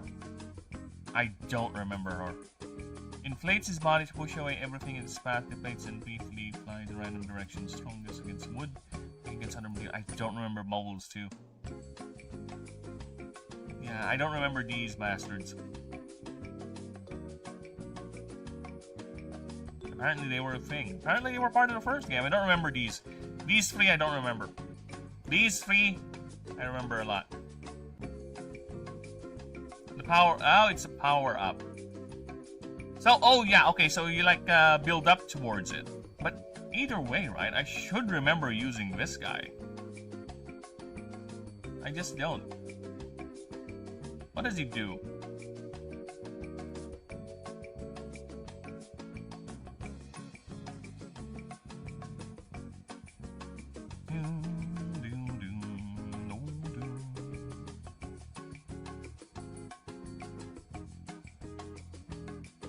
So he's like a bomb, you know, like a massive fuck off bomb. Yeah, I don't remember the eagle.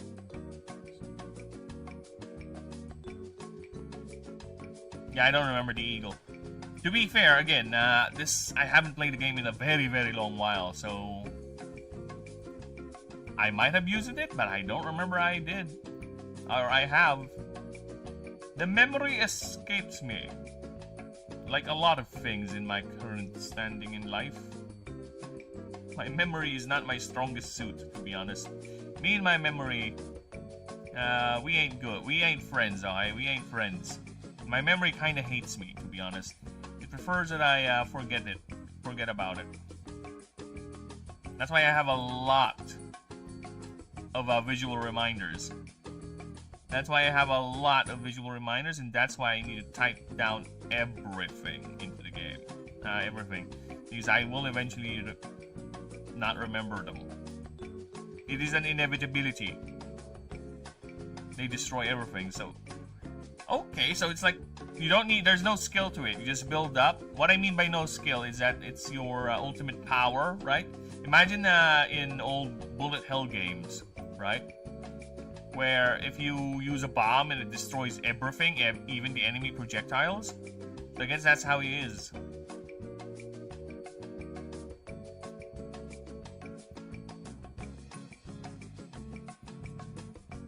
Can I tell you how bubbles work? Sure.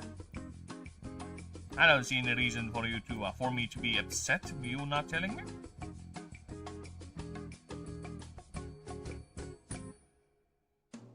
Look at that. Look at that. A colony of null flips. Nice.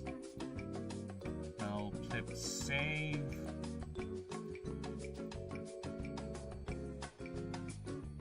Null flip colony.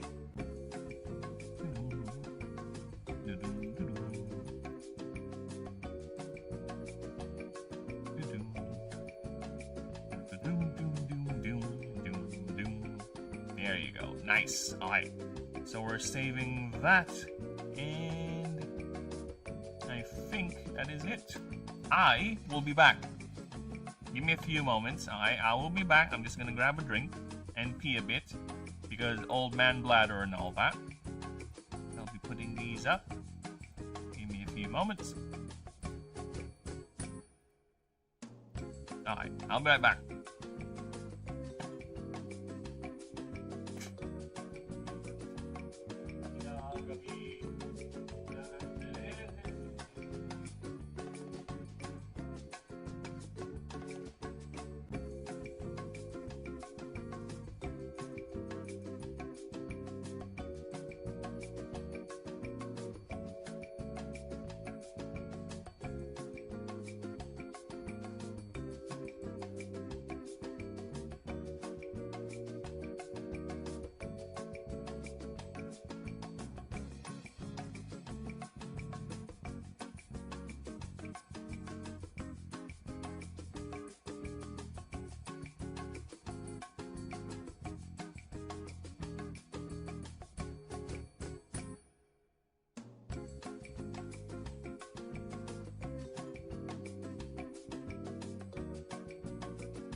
Okay, water drank, and I am ready.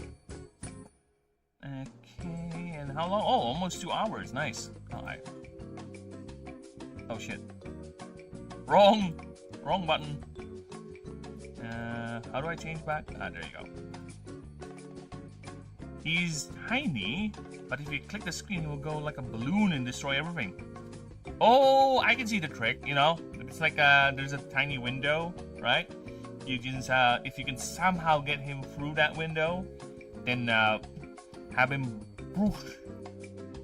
Yeah, cause the window or cause the tower or whatever structure to implode from the inside.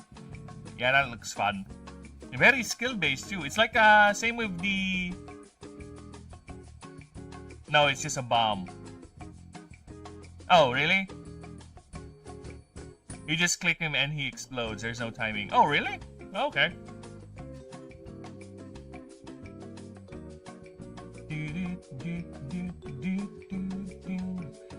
I was saying he's like the boomerang guy. The boomerang guy is interesting to me because I remember not liking him as a kid. I remember not liking the boomerang because I just click him, just goes in an arc going back. So there's a little bit more skill involved with it. It reminds me of anyone who played Worms. I don't have Worms Armageddon, I think. Anyone play this game? Worms. This one? This series here? Anyone who played this? Yeah. This game. This is what reminds me of the boomerang. Is what you need to match your power, the arc. You need to study the wind strength to know which direction your projectile is gonna go. Your bazooka is the most affected by wind, and it's your it's your infinite weapon. It doesn't run out unlike other weapons, so you have to build your skill using the bazooka. So yeah, that's what reminded me when I played when I used the toucan, wherever his name is, the boomerang. Oh my god, another Lord of the Rings music. Now it's the ring rates, the Nazgul. And yes, I also do have Dune music. I also have Dune music in this game. Falcon? Was it a falcon? Or is it a toucan? I don't know. Because I remember it being a toucan. It opens its beak. That's when it becomes a boomerang. Right? You throw him, you click, he opens his beak, then he goes around. For me, the most fun is the bomb. You throw the bomb, he gets in, boom, right?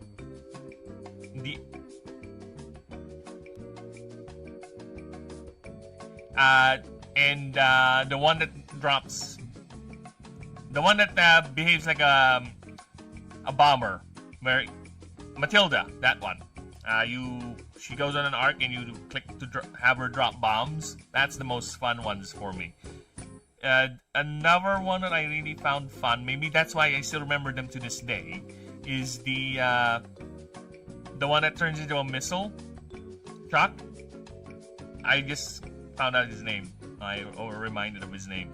Yeah, that one I found the most fun too. It's like, shoom, turns into a fucking bullet. Now let's explain the pink burb, and yes, I forgot his name. Stella. And don't ask me why I remember the name. It's because I just saw it on the wiki. Nothing complicated. I just saw it on the wiki. I'm not gonna pretend I know her name. I'm not some streamer who has the ego the size of a mountain, who would pretend he actually knows the answer to a puzzle. He figured it out on his own, but he actually just looked it up online. And he did so on camera too, while pretending that he's not doing it offline. He was like looking at the puzzle. Then you can clearly see his eyes darting back and forth, like he's reading something or checking something. And it's like, oh, okay, I got it now. I figured it out. This is how we're gonna do it. Fuck off. You know, there are so many pretentious wankers in the internet space. You know what people really value? Is authenticity. Considering how many AI fake stage content is out there, people nowadays actually can smell what is fake or not. Of course, I'm talking about majority of people. I'm not talking about there will always be outliers, okay? But a lot of people nowadays, the discerning viewer would actually smell someone being fake, and it would turn them off. This guy is just faking it. Not real. That's why a lot of the reaction channels have died down. Oh, fucking hell. Oh, shit. Did I paste it somewhere where they should not be?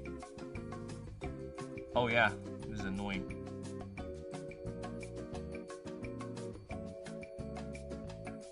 You know what? Just to save time, we just close this and don't save it. I didn't change anything anyway in the dock.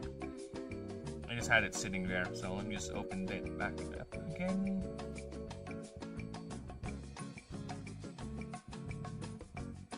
Okay, so let's go back.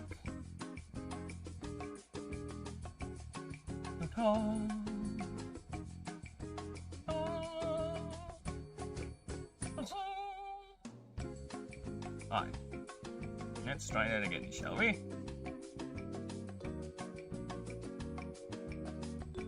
Now let's explain. So near a tower, click the screen, and a wall of bubbles come out of a wall of bubbles comes out of nowhere, and then the pigs, and make the pigs fly, then pop dead. Oh, okay. So she's like a.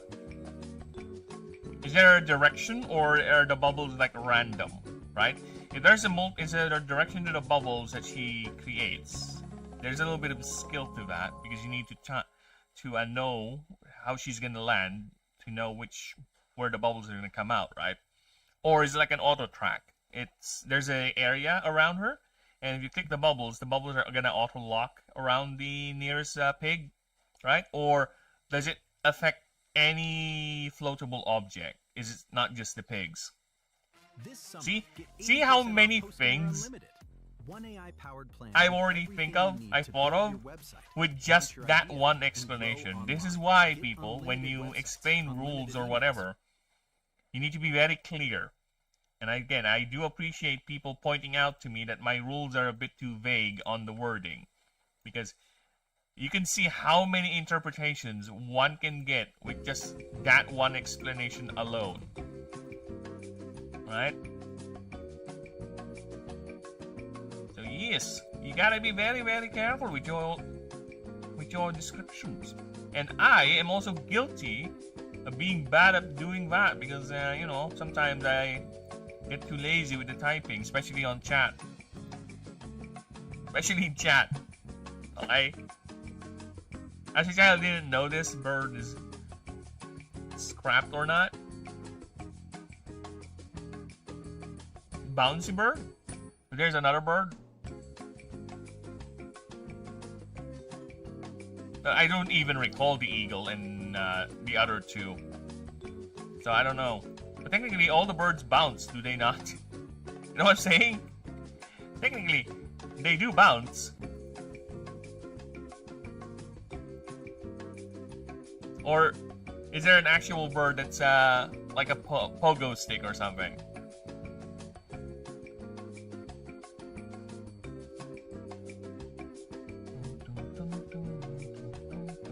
Okay, so we've been going on for 2 hours.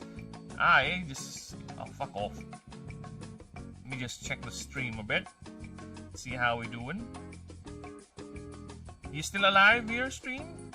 We still good? Yep, stream is still good. We still alive. We still kicking. Thank you, thank you. How about here?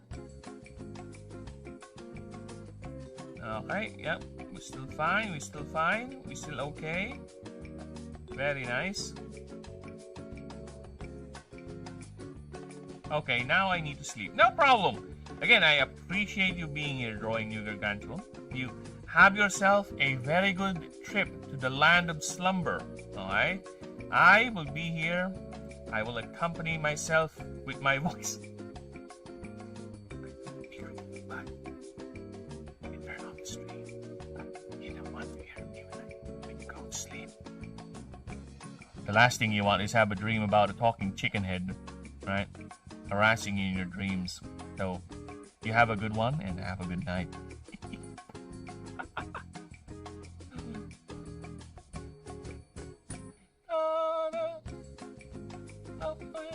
Okay, stream is good. Oh, Twitch. Twitch is okay, nice. Okay, so we good on all fronts. Let me just go back to OBS.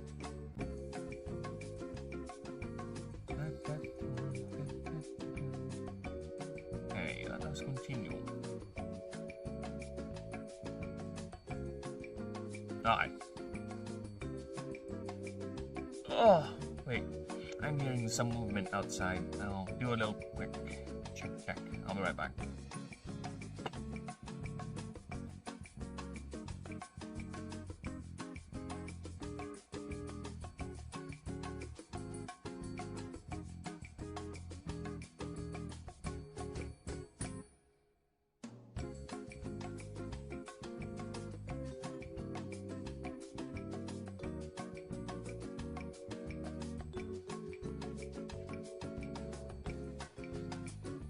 It's just the raindrops.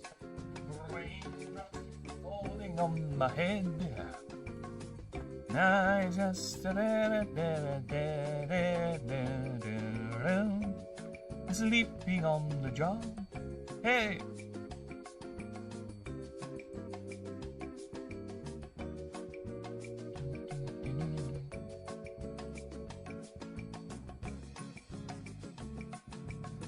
Yep, can definitely play Van on stream.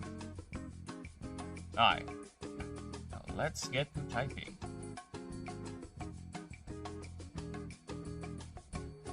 How are we gonna open this? I usually open with a quote. I usually open with a reminder of the setting of the world.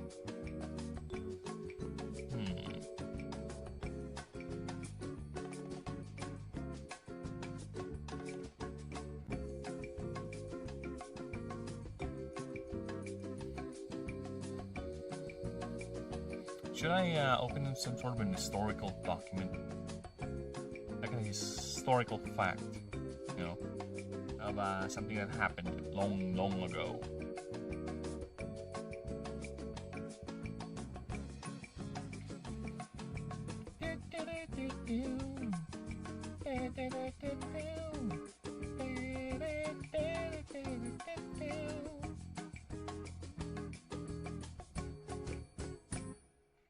That cannot definitely play this on stream. This is the Master of Puppets from Metallica. So yeah, fuck that. That is death sentence. That is right there, copyright magnet. That is gonna fucking send me to the infinite depths of the abyss if I ever play that on the stream. Okay.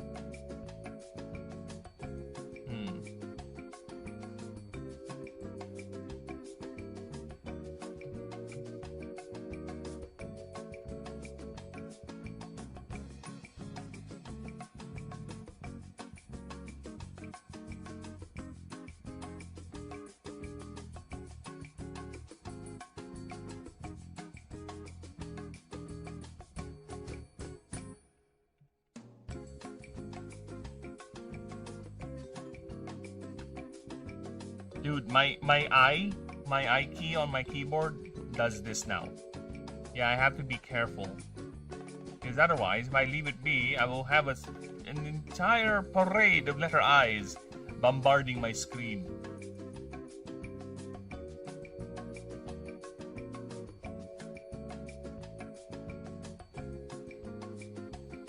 Okay, Y is...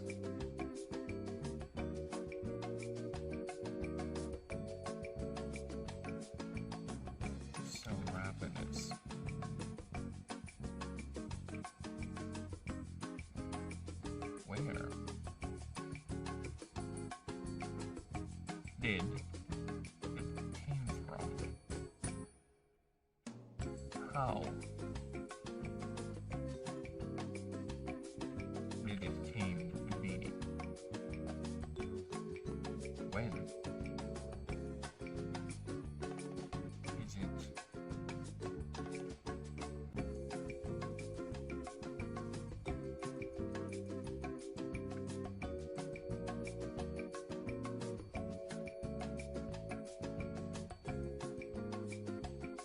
When will it cease?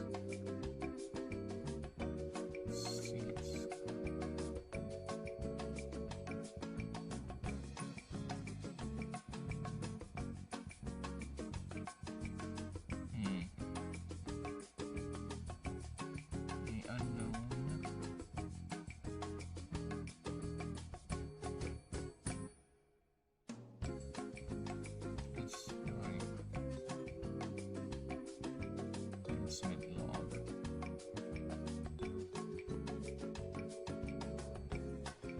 recovered from the last blood seeds.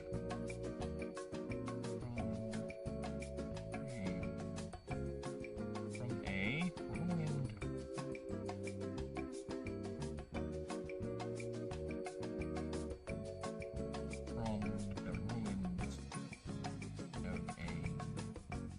lost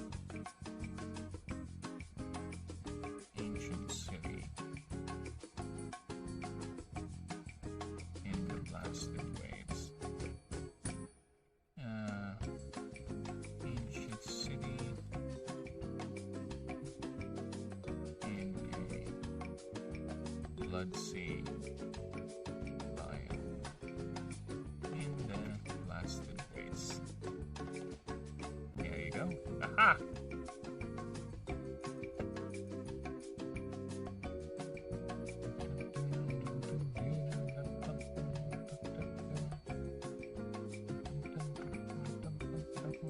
Question.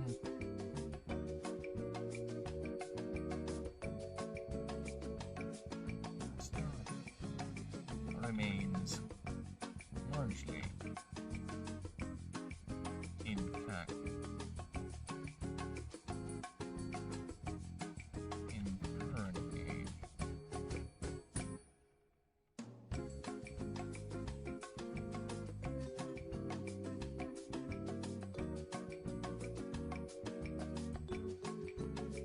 Where did it come from? Of course!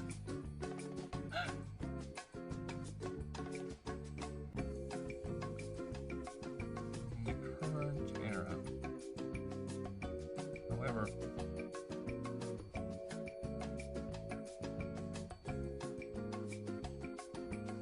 nowadays, it is as ingenuine as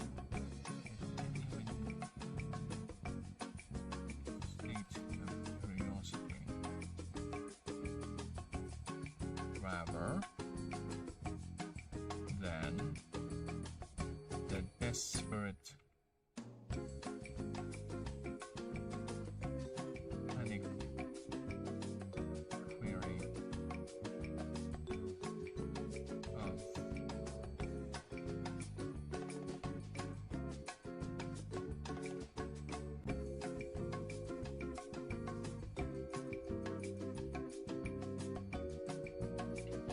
rather than that of desperate panic query. For many, or since the toppling of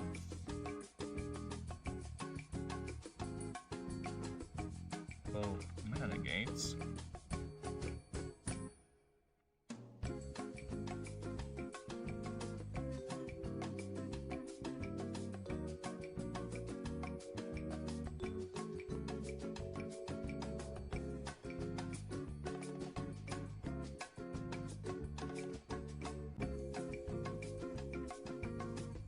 both mana gates in the south. And yeah, both this line here, this has no sexual dimorphism because they have no gender.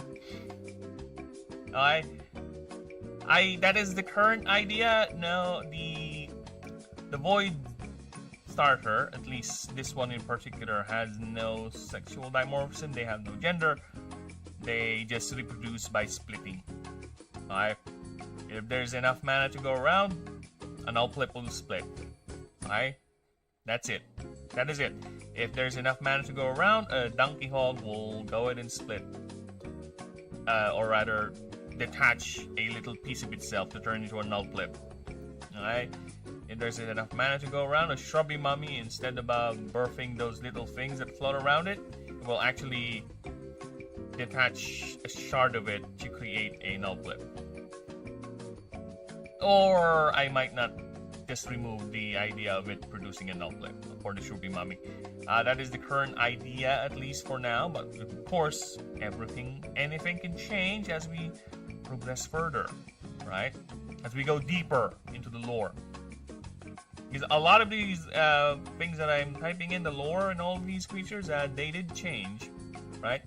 The concept is still there, right? The idea is still present in it, but most of them got changed as I slowly went on and go on, right?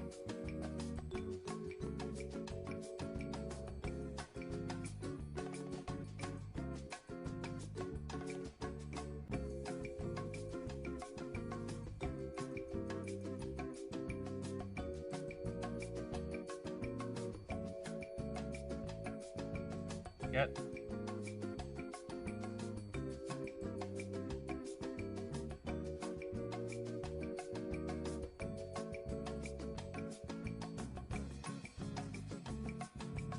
Sorry, just gonna reply something on Discord.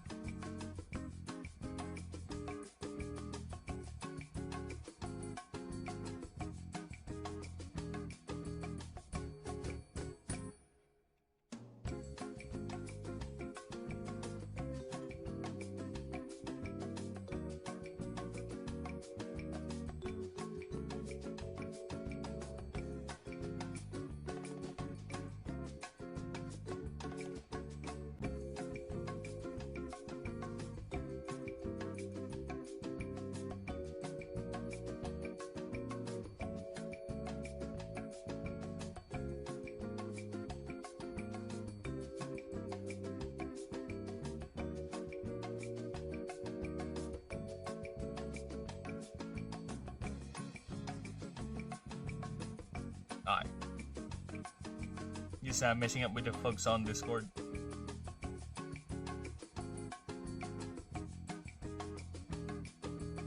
No.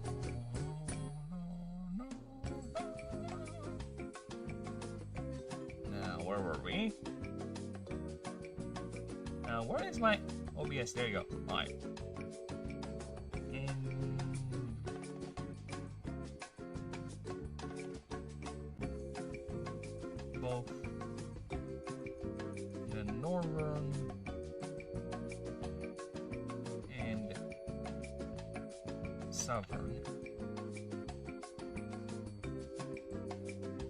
Renegades.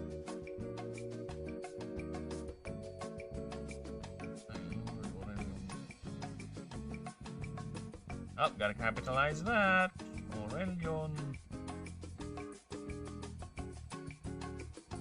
Roughly.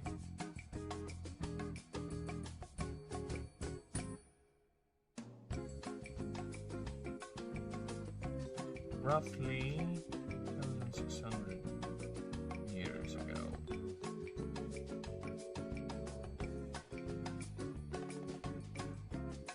Why do I always get Northern misspelled? It's quite frustrating. Northern, there you go.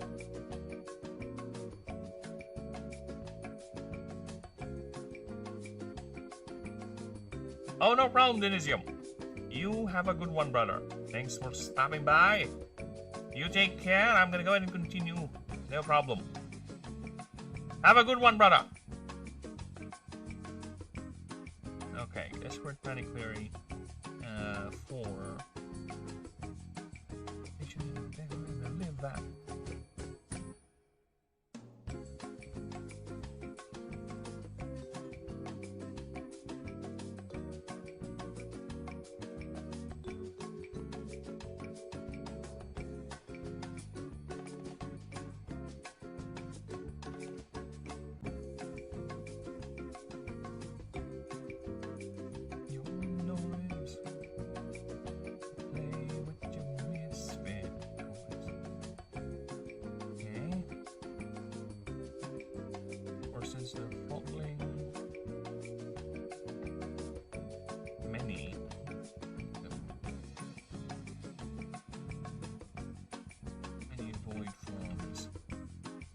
Still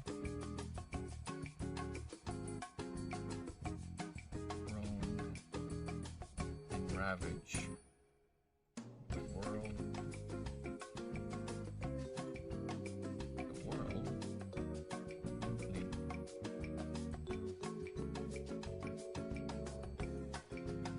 out or finished off.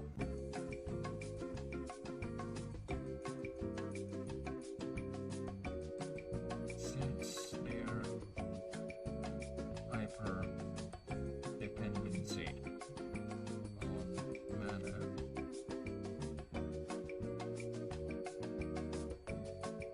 dependency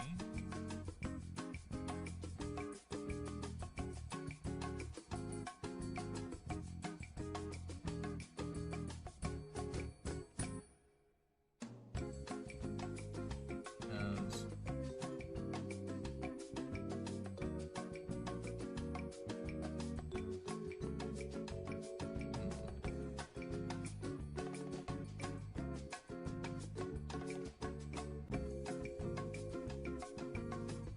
due to their hyper dependency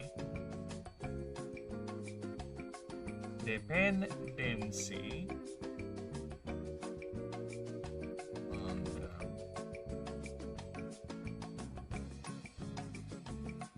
massive amounts of the substance.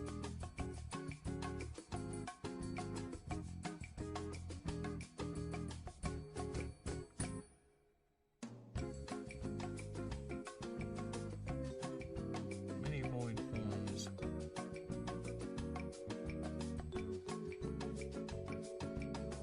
were severely weakened.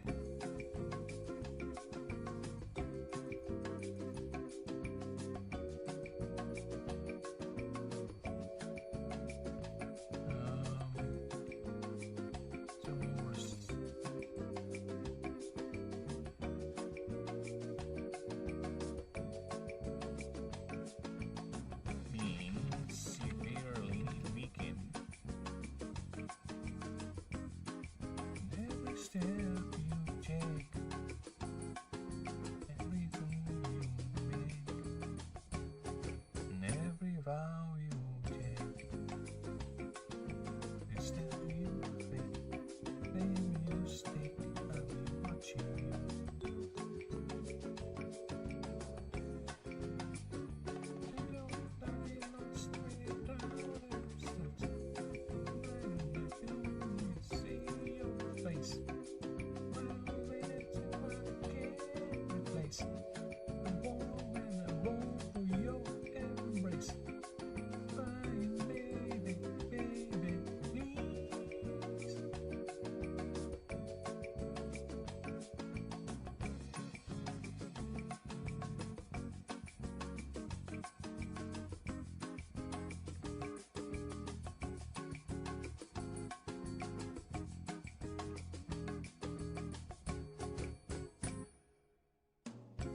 Considered the end of a crisis.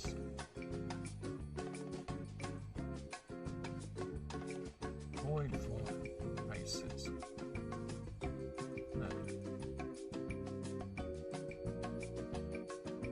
But as the world reeled and bowed in cosmic order that followed,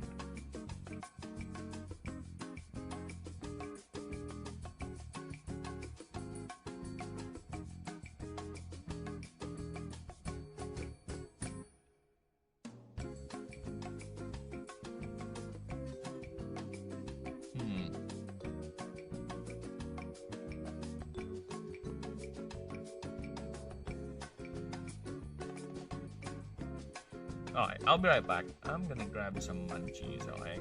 Or rather, let me just think for a bit. I'll be back. I'm gonna grab myself a bit of a snack. I'll get something to eat or something. I'll be right back.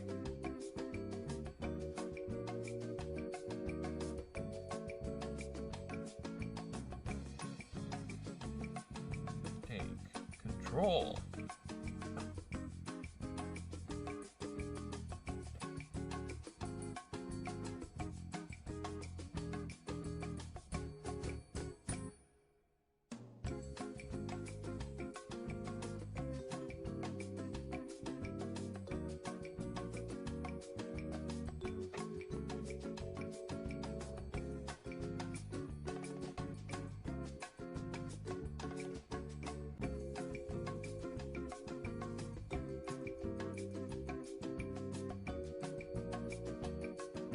Yes, as you can see, people, we have a history lesson now. This is what I like about doing these creature profiles, right? They also double up as a way a subtle way, or really a not so subtle way for me to expand the lore of the world, the setting. Because now I'm expanding as to what happened, why are there still void creatures even though they should have died off.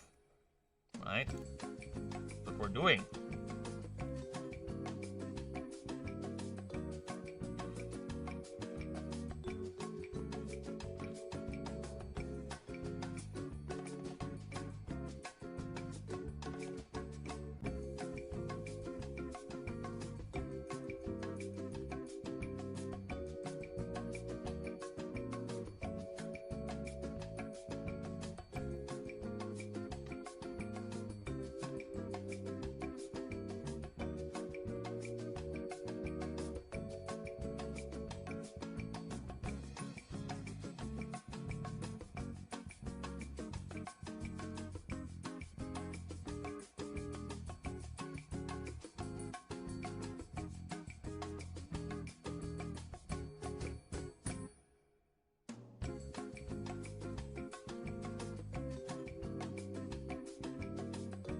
Sorry, just eating some crackers. Give me a moment.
Alright, I'm struggling a bit here. How am I gonna put this?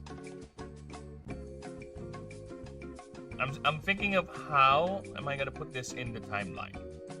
So we now know the void, especially the big ones, got finished off eventually, and there are survivors that have integrated or adapted into the current setting, the wildlife, or became the wildlife.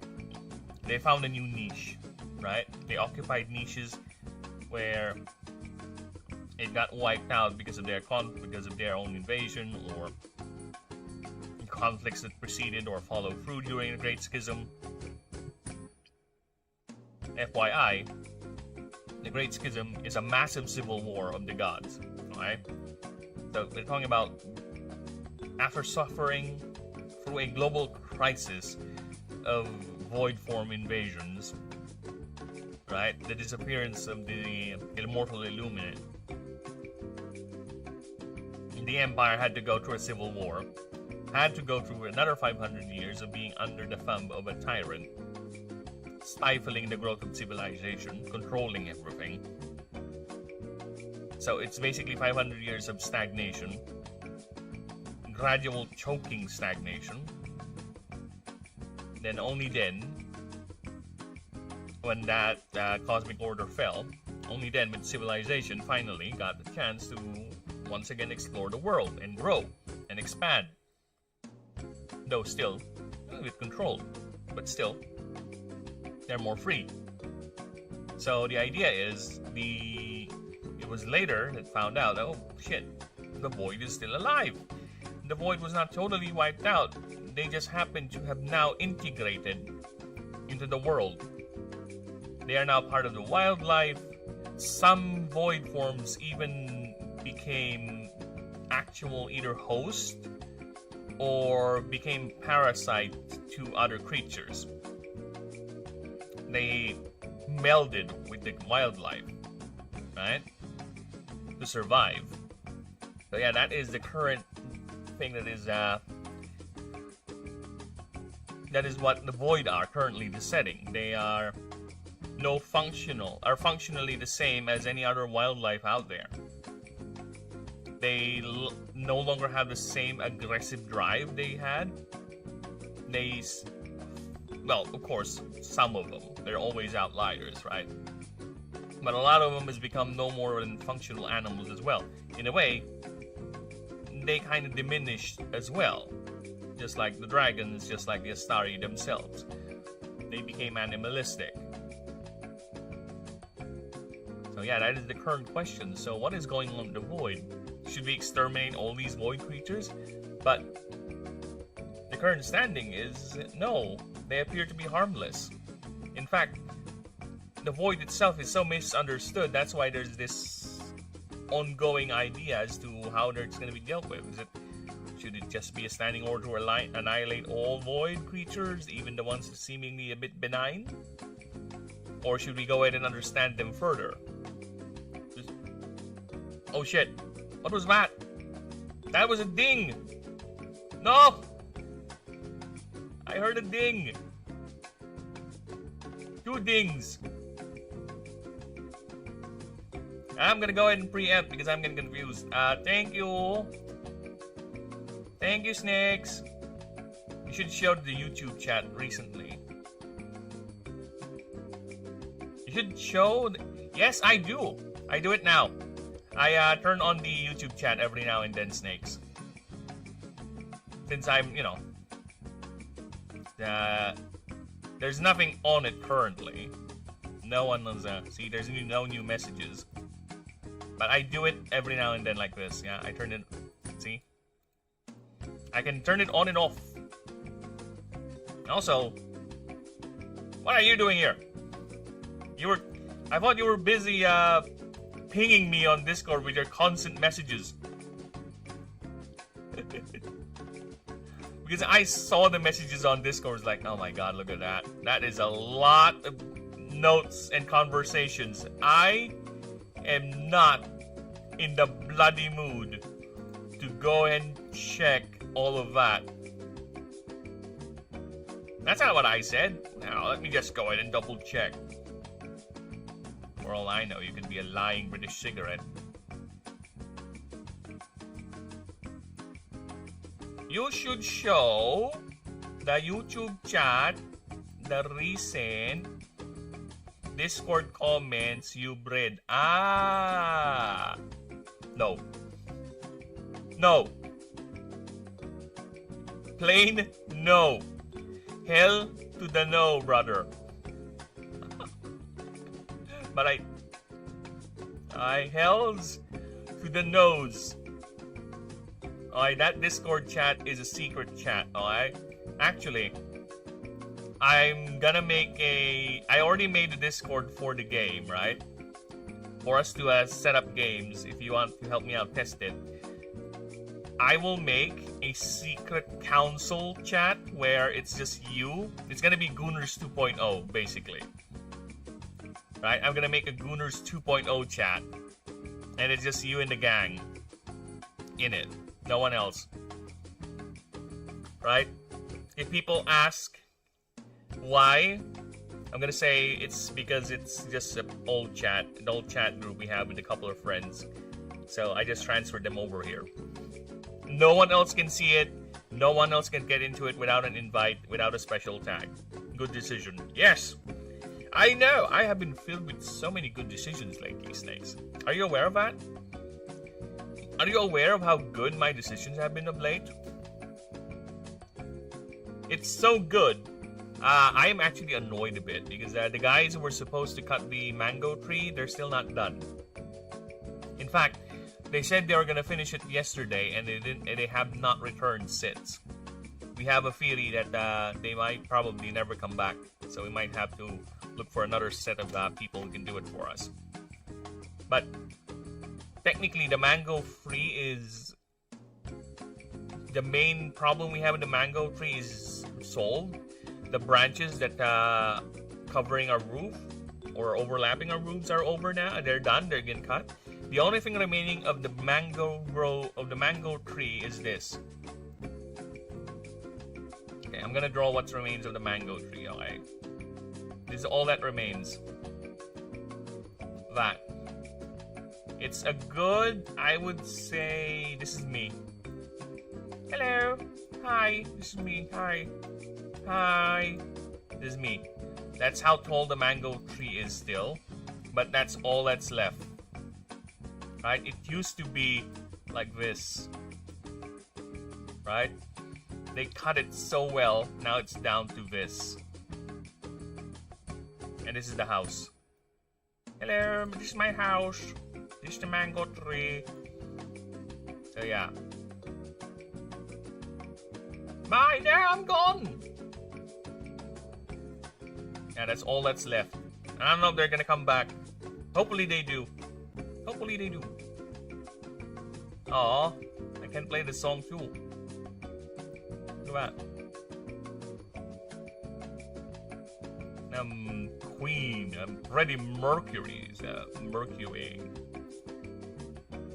Cause she's ready to explode like an atom bomb. No, whoa, whoa, whoa, whoa, explode!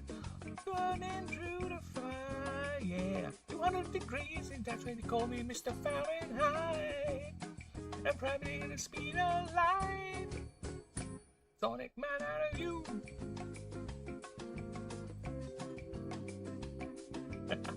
Dude, I'm singing a Freddie Mercury song while elevator music is playing on the background. Why did you draw snake penises? Why not?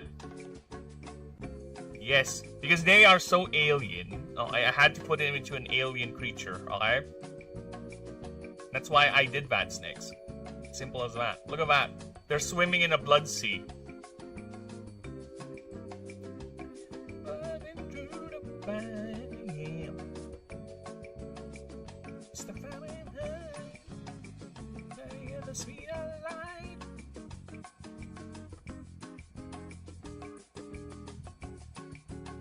The reports. Reports in fringe locations, especially those bordering. That's dope. Yeah, if you wanna pick an alien star, yeah, just go ahead and pick Nullflip. He is he's your void type. Look at that. He can absorb punishment. He has quite the elastic body. So even he got kicked in the groin or whatever his part should be, because we don't know it void features, he looks okay. Look at that. That is not the face of someone who is upset he got kicked. Or it got kicked, because these things have no gender. Right?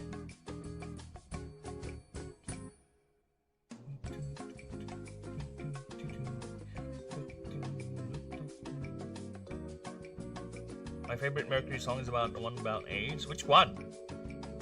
We Are Immortal? Is that it?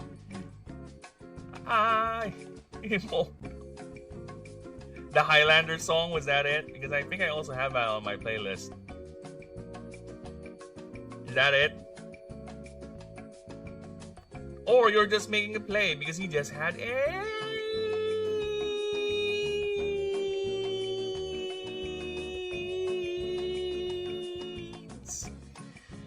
If you know where that reference is from, good for you. If you don't, watch Letter Media, okay? At least they're best of the worst. Actually, that's the only content of Red Letter Media I watch. The best of the worst. Other than that, I don't really care for their reviews. I really don't. Especially when it comes to Star Wars related media, because they are Trekkies, okay? They love Star Trek more than Star Wars. So they are inherently tismy with some of their comments with it. Okay? They are very, very tismy. So I just watch their best of the worst series. That's it. The reviews, just put it somewhere. I don't care. Actually, those are bordering.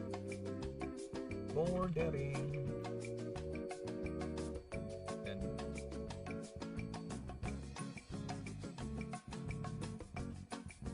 the spin.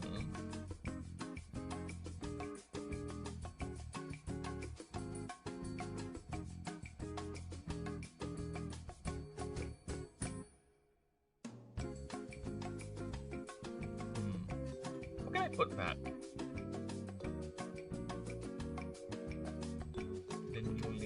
Expanding waste, which newly expanding and anomalous terrain,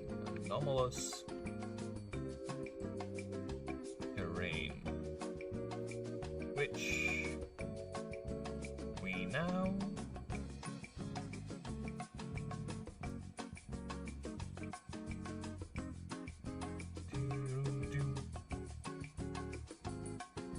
wants to live. UH wanna live forever. I can't sing it. I don't know much the lyrics of it. If I find it, I find it. Yeah. Yeah, let's see if I can find it here.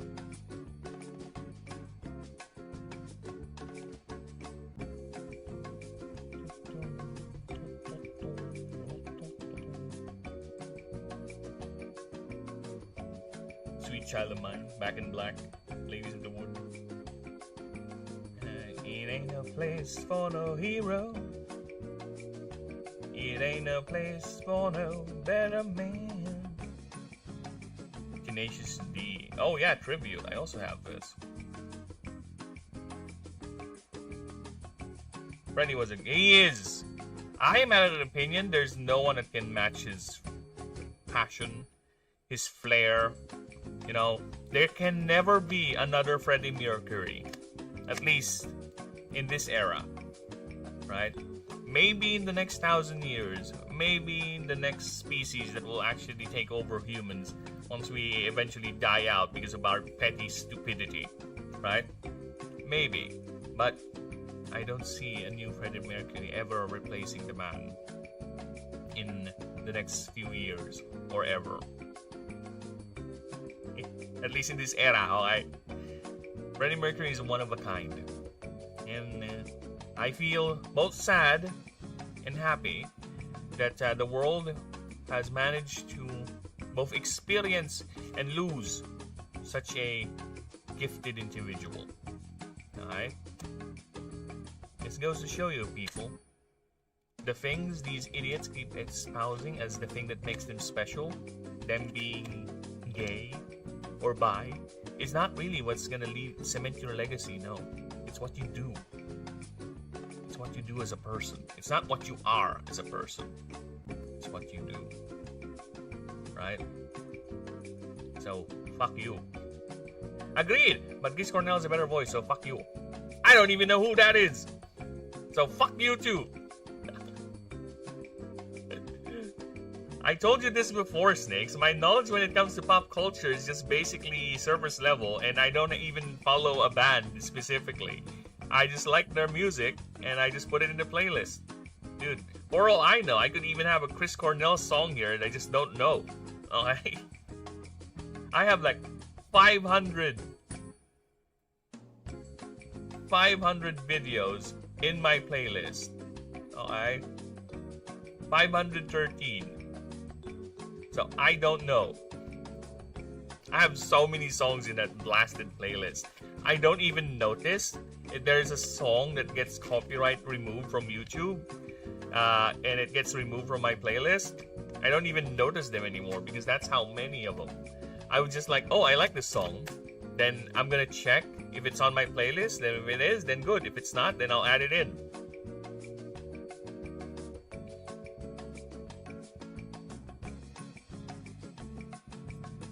Which will be Soundgarden Temple of the Dog Audio Slave. I need to hear the songs, and I cannot play them on stream. I think we know why. Yeah, I need to play these songs because you can tell that I don't even recall some of the titles of the songs I listen to. But I will say this. None of them rings a bell. But that does not exclude the fact that it's just me not being familiar with the title. Ugh, give me back my money.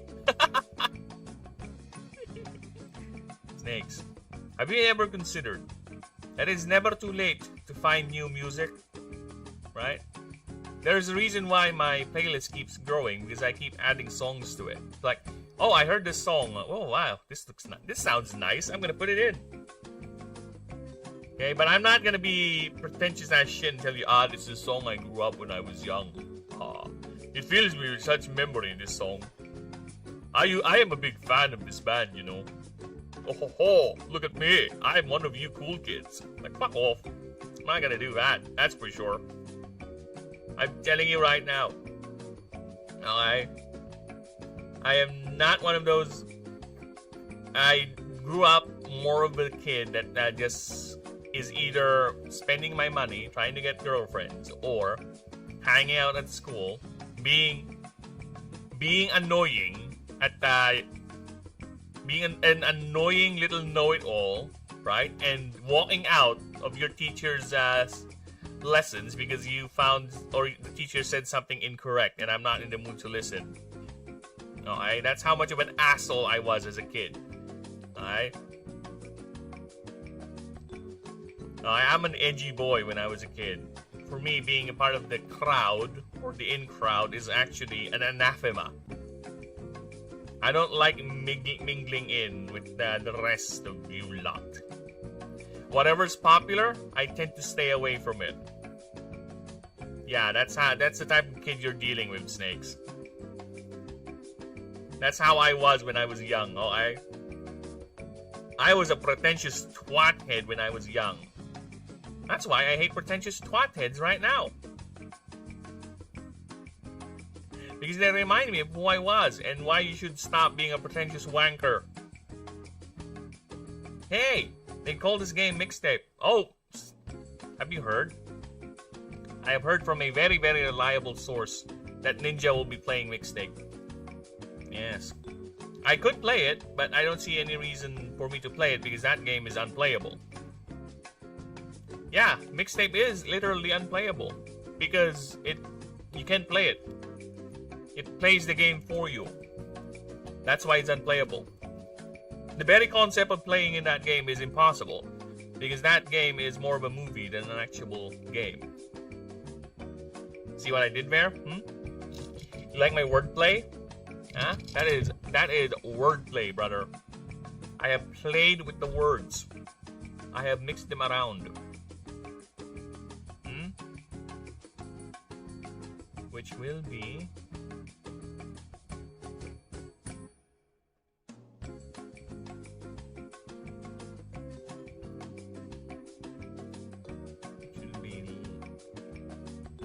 later dubbed as the last ways.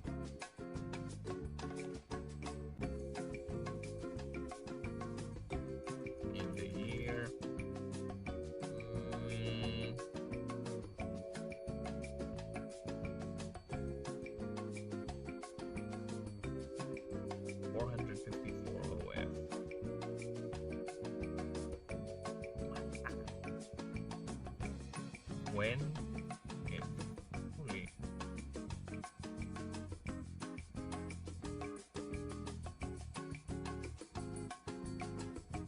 How dare you sully Mr. Galvatron's work? Work? Oh, you mean that? I thought it's some wank piece. You call that work? I guess it is work. He worked so hard to make that wank piece. Again, to each their own, okay? But I will call it as it is. It is a wank piece of a pretentious little kid who wants to fabricate a nostalgic feeling of something he never had. It's fake nostalgia. It's predatory nostalgia, which a lot of these idiots have. Again, it's fine, right? Again, to each their own, it's fine, but it still makes you look like a twat head. Hey, art is anything. Art is anything with human expression. But it does not mean it's good art. Right? Art is the expression of humanity into a something. If I look into the object, I'm looking at a pair of scissors right now. A scissor, if you will. I'll tear it apart and it's a scissor. But it's a pair of scissors right now. See? Hear that? That's a pair of scissors. This is my art. I would turn this scissor into an expression of my being, and I will call it the clips of God. There you go. I have now framed the scissor, and it's now an art piece. That is how art to me is. It's anything and everything, as long as there's an intent of expression to pull some sort of reaction put into it. Right? A pair of scissors. Yeah, I remember that, Snakes. Remember when EFAP gets on pedantry that deep? Rags will hear of this. I miss the doggo. I really do. But he's too busy with IRL lately. So yeah, that is art for me. And yes, Mr. Galvatron did make art. But it doesn't mean it's good art. At least for me. It's pretentious wankfest art, that's what it is. Alright? He just got lucky, he has $1 million, or he got funding to create that wankfest. Alright? Most of these is the person getting lucky, and he got lucky that time. If he gets a second round, then, well, I guess failing upwards is a thing. And there's nothing I can do about it. That is how the world works. Maybe I should start failing upwards too. Fumbling my way to millions.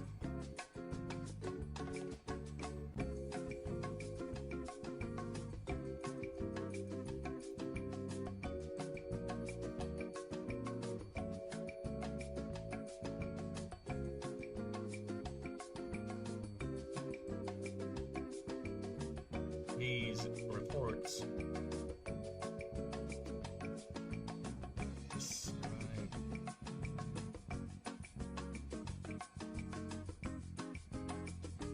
smaller variants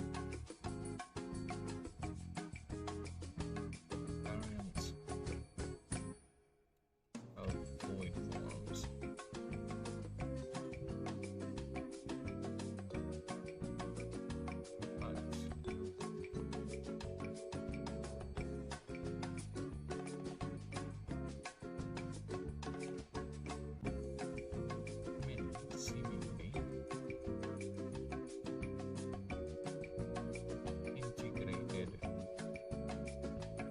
Integrated themselves into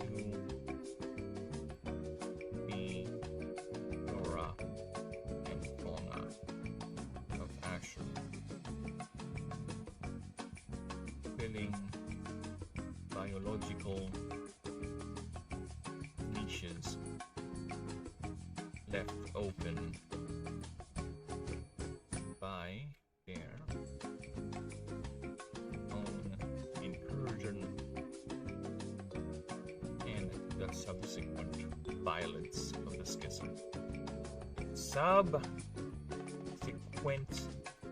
violence of the schism. You know what song? You know what song is playing in my playlist right now, Snakes? Well, I finally died. Let's start the whole world living, and I only see, oh no, that the joke was on me. Oh no, that the joke was on me. I'm not singing it properly, and I don't have the talent to sing it properly, alright? I'm just singing it. Just singing it, that's it. I know that I do not have the talent nor the capacity to do such amazing verbal flares. But I appreciate the song nonetheless. And I have the gall or the stupidity to actually sing it live. We Filipinos, the fuck is that? Then, that is a mystery for you to find out, Snakes. I won't tell you what song that was. It is a mystery for you to find out. And you know what? It's getting hot in here. It's getting hot. I'm gonna go ahead and turn on the fan. I'll be right back.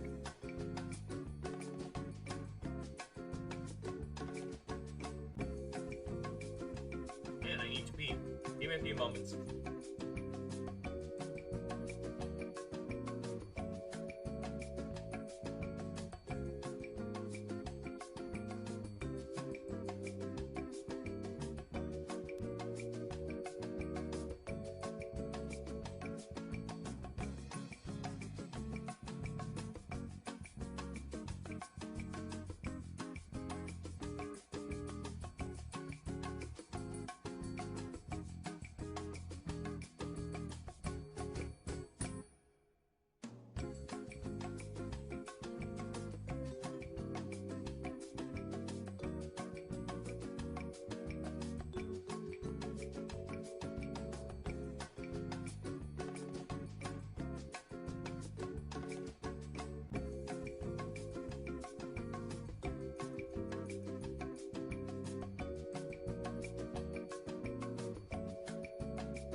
So, take off all your clothes, sing that song.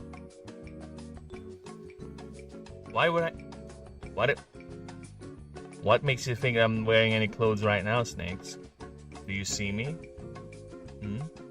What if I tell you I'm wearing nothing but the skin of a dead animal?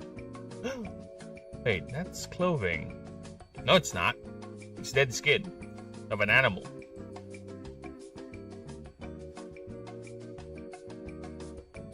Sing that song, I have to eat now. That's Nelly, by the way, you un-American piece of shit. Ooh, probably. Who's Nelly? The only Nelly I know is the creature I designed. Okay? There is a creature who has that name, but instead of just N, it starts with K because it's a bell creature. It carries a bell. I think you might like this creature, Snakes, because it might help you alleviate your tisms. Here is Nelly. Nelly is a essence type fey creature. Right? It's an essence fey creature. It carries around a bell. See, essence fey. So it carries around a bell, and it would ring that bell. Ding, ding, ding. And whomever hears that bell, or whomever the creature projects the sound to, would actually feel a profound weight in their chest, either melancholy, sadness, or some sort of memory, locked deep within them. Alright? And as you feel that memory, that feeling gets increasingly more powerful the more you get exposed to the ringing of the bell. The creature will actually feed off the ambient mana that will be produced by that emotion. And after that, you will feel a great weight lifted from your chest. It's like something just absorbed all that pain, all that weariness, all that melancholy away from you. And that is Nelly. That is what it does. It is a force therapy creature. Designed by the ancients to actually perform that.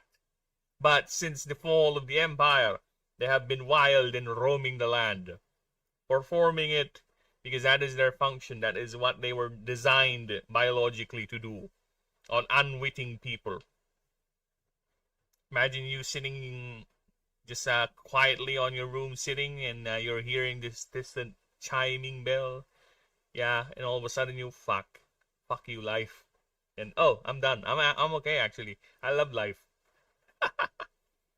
That is it. This little floating slug actually feeds on your melancholy, your memories. It doesn't take it away, but it feeds on the emotion rather than mana created by that emotion. So that is the Nelly. That is the Nelly in this setting, alright? And it turns into a banshee that will devour all of you. The last form is Van Voidher. And yeah, and she is basically a banshee. Out there in the bog, in the fens. She would lure people or beings, creatures, whatever, with beautiful music, beautiful songs. And once you get near, she opens up. And just devours you whole. Like that. Basically, she looks like the faceplate, the chest plate and everything. The veil and her skirt bellowing in the wind. And actually, this is where the music is coming from the veil. And the skirt, which is actually mana-sensitive skin. Very thick, thin, transparent skin. Almost hair-like in their properties. But yes, that is Van Voidher. And I really like this design. Sorry, this is as feminine as I'm gonna get with my designs, alright?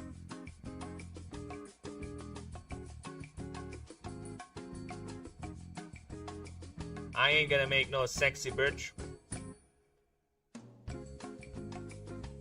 But trust me, there will be people who would find that sexy, right? Of course they will. And I have no right to stop them. You do you, okay? You do you. As long as you don't bother people, as long as you don't harm people with that belief system, why not? I am a tolerant man. A reasonably tolerant man. When I said Nelly, I was talking about the black male American hip-hop star of the early 20s. I eat now. How many times are you gonna say you have to eat snakes? Go ahead. Have fun. Devour that snakes. Devour that pool. Are you actually like one of those pythons where you have to not move after you're eating or after you ate or while you're eating? Right? Is that what's going on here? Because if you're like a python, because in the wild, people, if you would catch a python, if it's just recently ate anything, it will actually spit out the thing it ate so it can get away because it cannot move, especially if it ate something big like a child. It would actually spit out the unfortunate victim and just scurry away.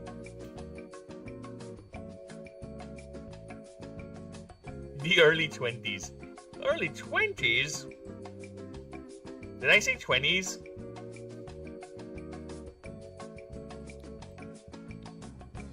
I am sorry. Would you forgive me? I'm so sorry.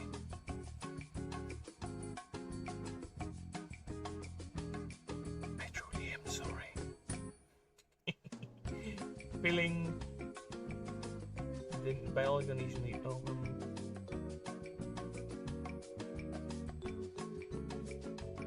baby.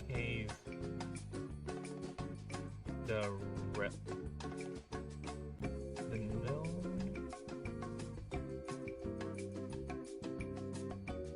yet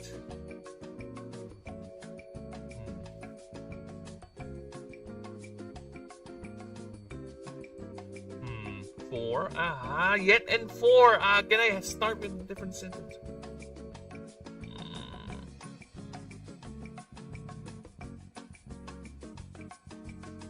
Despite these sightings,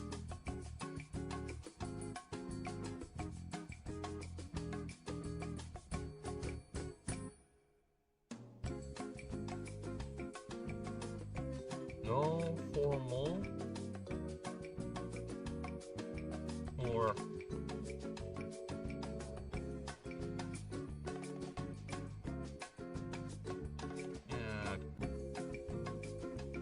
formal or concrete is the word. Okay, I need words. Thesaurus time. Words for proper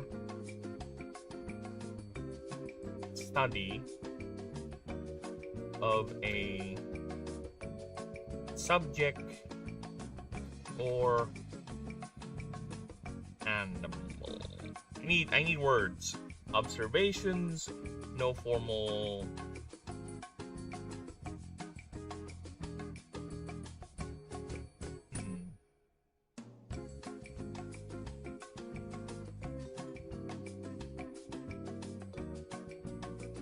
empiricism, scrutiny, rigorous,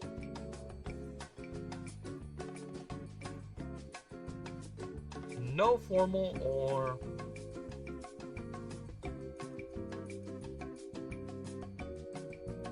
scientific, yeah, that's a word. Scientific studies were made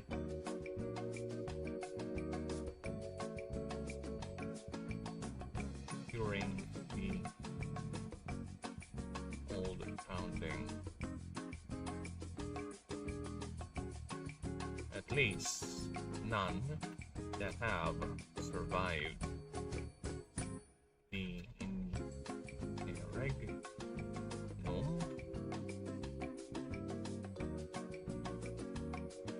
like a black man who would be allowed to express himself musically in the 20s. Like, okay, just fucking eat already. Consume the food. And excuse me, of course they will be allowed to express musically even in the 20s. What's wrong with you? African tribes have been expressing music long before the 20s, right? Long before. In fact, if we're gonna apply logic into these 20s things, so if you say the 90s, so that's like the 19, and then so we're going about 1920s. Yeah, there are African tribes in Africa who are expressing music. So yeah, take that. Checkmate, atheist. Haha! You have been beat by my superior logic and pathetic lawyering. Haha! Take that, snakes.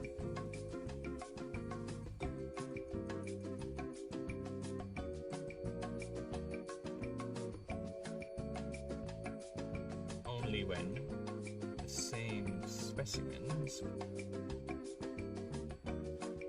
have been cited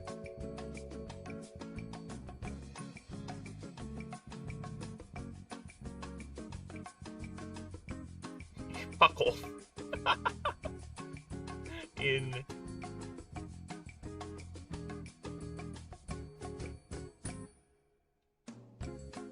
outside the blasted place did the Confederation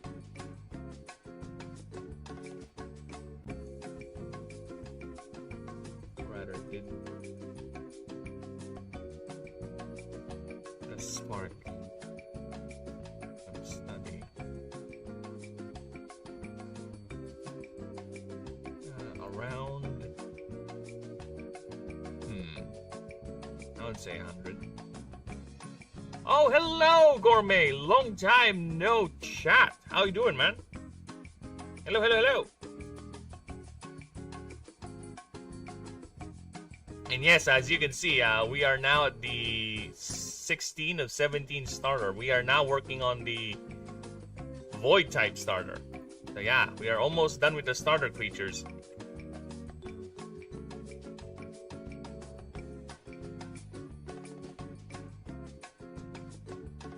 Very much done. Then I'll go ahead and start working on the regular creatures.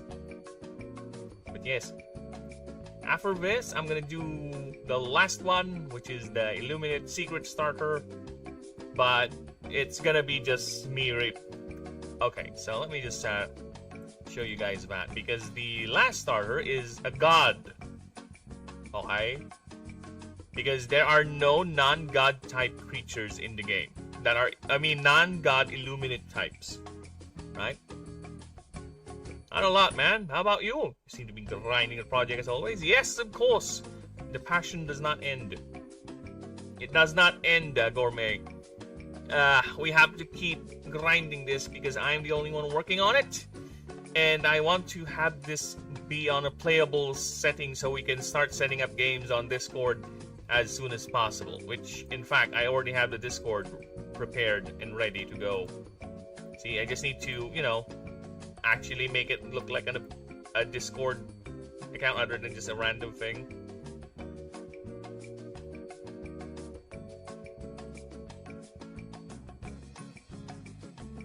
But yes, here, I'll join soon. No problem. I'll go ahead and post a, what do you call that? A public link below on my descriptions once I have the actual Discord up and running. But for now, it's the only 3 members are on that Discord is me, personal me, and the wife. I haven't invited yet anyone. But I did already ask one of my friends to be a mod on it, so he said yes. And it's not you, Snakes. No, we're talking about hip-hop. Start nil. Dude, Snakes, the only hip-hop song I have on my playlist that I can recall, I think one of them is from Arcane. The other one is Smoke Weed Every Day. Smoke Weed Every Day. X Gonna Get Ya. That's one. I have the uncensored version, so definitely I cannot play that on stream because you know how many N-words that song had, or that rap song has. And the, I don't know, is,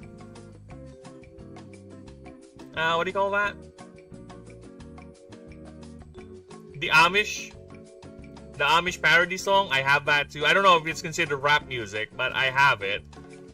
And the other one is the... fuck, I hate my memory.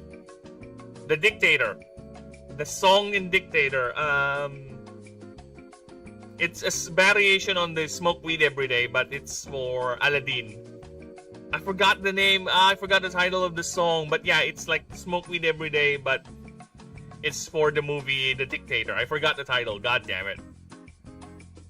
Or, I know it's just Smoke Weed Every Day, but it's Arabic. I think it's Arabic. I think so. I could be wrong on the language, but it's some sort of Middle Eastern language. Because a friend of mine who's actually a Muslim did heard a part of the song, and he, oh, did he say Habibi? Yeah, I said Habibi. Oh yeah. Dr. Dre. Is that it?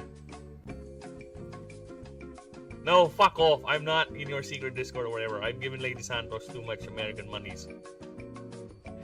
I haven't even invited anyone yet, Snakes. I haven't invited Alia, Ninja, or anything. I don't have time to fuck around with the Discord yet.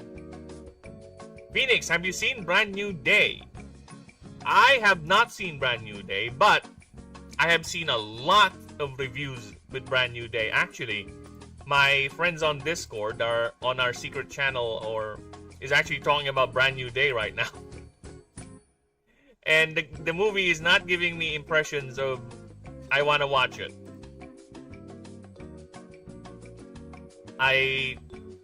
It's not giving me, no.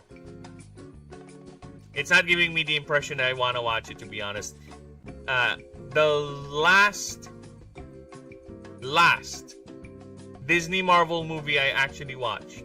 Alright, sorry. I need you guys. This is a song. This is a soundtrack from Red Alert 3. Okay. Despite the fact Red Alert 3 has so many problems with it. Okay. Let me let you guys hear this song from Red Alert 3. Okay. It's actually a good one. I like this one too. Alright, but I was saying, Brand New Day is not one of those movies that is making me want to see a Marvel movie. The last one I'd seen in the theater and on my home setup, my PC rather, is No Way Home. No Way Home, and I like that movie. Okay, I really do like No Way Home. The only thing I would say about No Way Home that's actually bad is they have to dumb down. They have to dumb down Doctor Strange a lot so the plot of No Way Home can happen. But other than that, everything about that movie is very good in terms of the characterization with all three Spider-Men. Right? It just reminded me how much of a good Spider-Man Andrew Garfield was, and how much Andrew Garfield was wasted as Spider-Man with his movies. With this one, I don't think this is game music. This is in-game music. Red Alert 3, see? I don't think this one's gonna trigger copyright. This is Red Alert 3 game music. The only copyright game music that I have seen that I get hit is ones with actual lyrics or ones with actually performed by a band. But if it's just this, just soundtrack, I don't think it will trigger. Hell March is peak. Yes, it is. Dude, alright. After this, I'm gonna play Hell March 3. Have you heard about Hell March? Have you heard that Hell March version for Red Alert 3 Snakes? It's also very good. I'll play it after this one. Hell March RA3.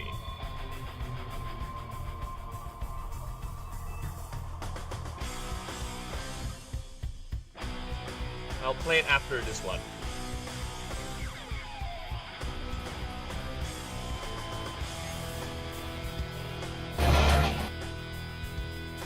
Alright, so we'll do a little bit of a nostalgicism of Red Alert in a bit. It's a shame Garfield got such shit. Yeah, I know, it's a shame. It's really a good Spider-Man. Dude, I really like Garfield's Spider-Man. Not that I also like actually all three Spider-Men are good. I would say, I said this before the other day when I was talking to Ninja about the Spider-Man Brand New Day. For me, the best Peter Parker, right, is Garfield.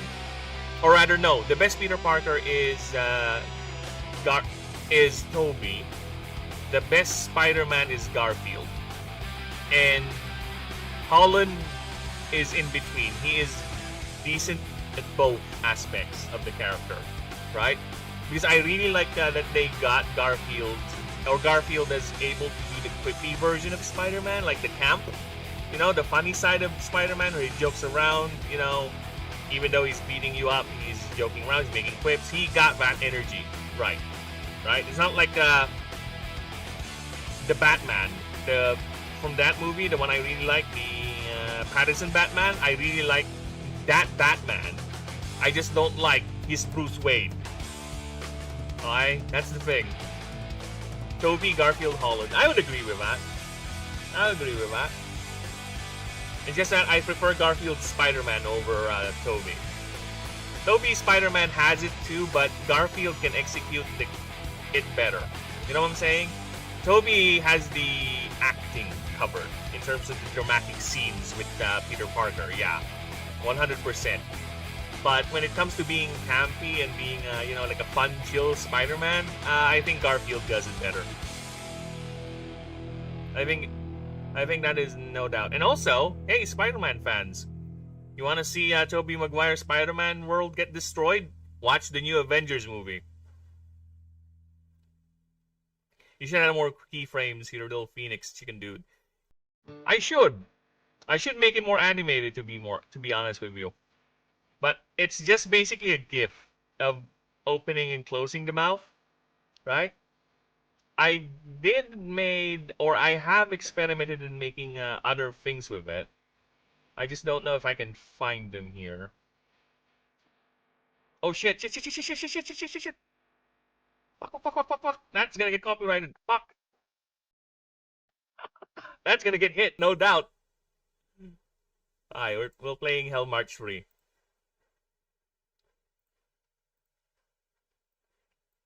Because I have set up the audio. I have set up audio channels for the stream. So what you're hearing, the background music, is not what I'm hearing. I'm hearing my own playlist being played. So that's why every now and then you would hear me bust out singing to a song that's not playing because it's here on the playlist here. So this is not being captured by the stream unless I tell the stream to capture this audio channel, right? So yeah, let's do a little bit of yeah, for the little Phoenix dude, yeah. I have made many versions of him actually. I think that here's the okay. I think this is the most the most recent one I made for him was when I was playing Baldur's Gate. And let's see if I can show you guys that. I think that's the most complicated one I've made. So let me see if I can switch it to that. Give me a few moments. Okay, so here. So this is the other me. See, look at that. You see that? There's more frames to it. Where the previous version has like 2 frames, just open and close. This one I think has 3 or 4. See, look at that. The idle animation has me blinking. See?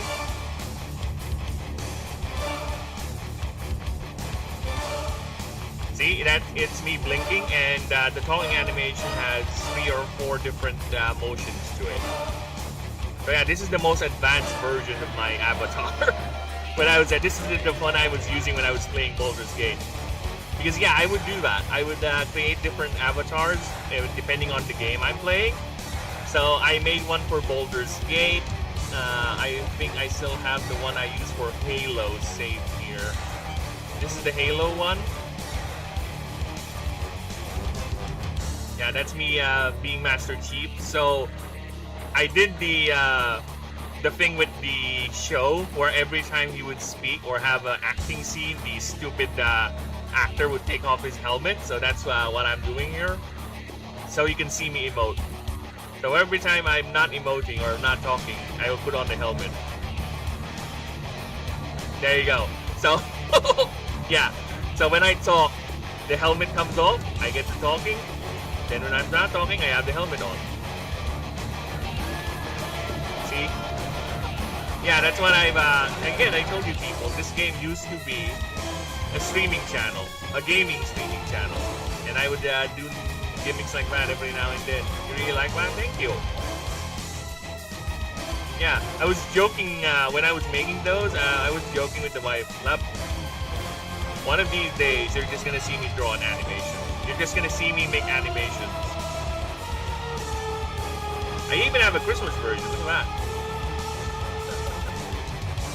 I have a Crimbo version.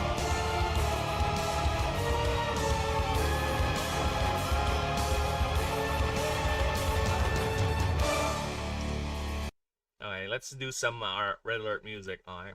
Here's another Red Alert. Fuck off, ads. Get away from me.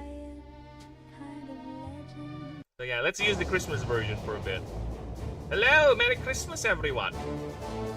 It's Christmas. Oh shit, it's too big.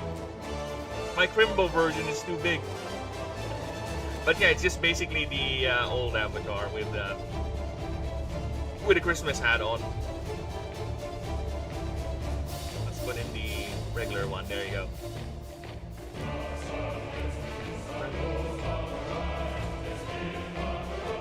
Believe it or not, when I was working in my old corpo job, I would actually play this, and I would sing it in the office. Yeah, believe it or not, I used to do. Oh shit! I guess that's the wrong one. Okay, not a default one. Sorry, this is the default one. Yeah, I would sing this in the office.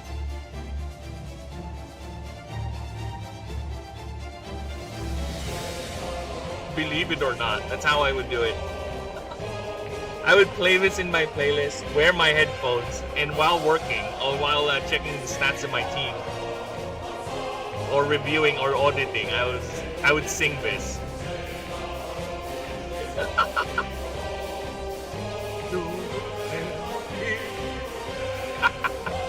They're like, what the fuck are you singing? Shut up, it's Russian.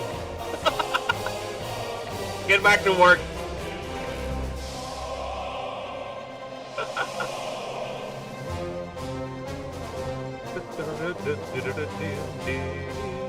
Yeah, despite Red Alert 3 being controversial, because to be honest, Red Alert 3's graphics is fine, but it is overly stylized to the point it's kind of cartoonish, right? But it's fine. I eventually warmed up to it, because after that we got no other good Red Alert games or any good CNC games that came out. Why? I think Red Alert 3 was the last decent one. And to this day, this game still has people playing it. Yes. The multiplayer scene for Red Alert is still strong. Very, very strong.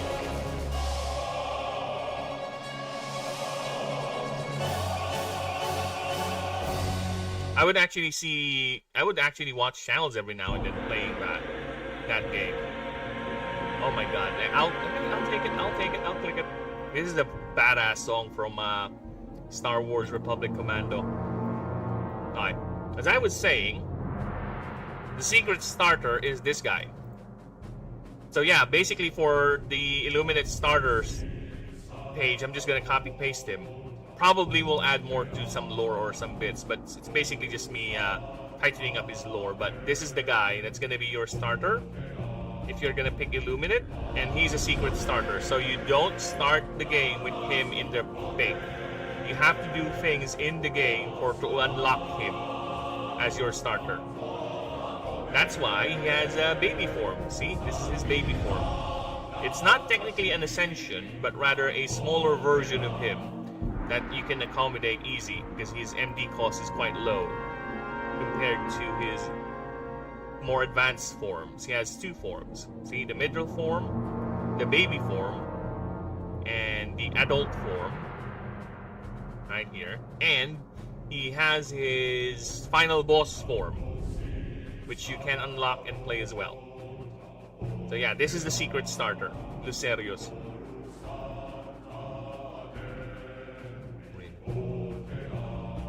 Epsler. Hey! Why are we making this when this about you when Spider-Man is out? You know why? Because Spider-Man is everyone's hero, Snakes. He is out there for the little guys, like you and me. That's why. That's why. Spider-Man is our hero. Alright, let me turn that off. Oh, it's 6 minutes. Okay, never mind.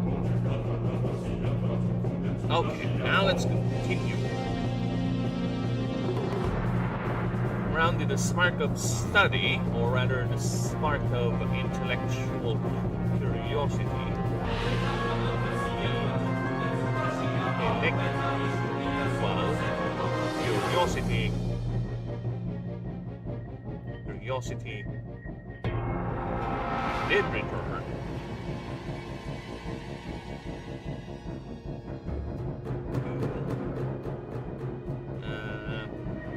Deeply study. I'm looking for words that mean deeply study.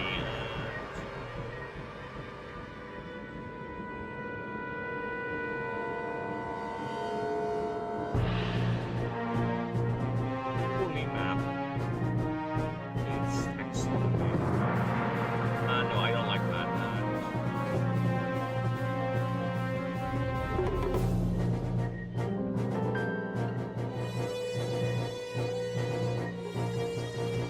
Words. I need words. I need words. That means. Is that right? Words that mean deeply study.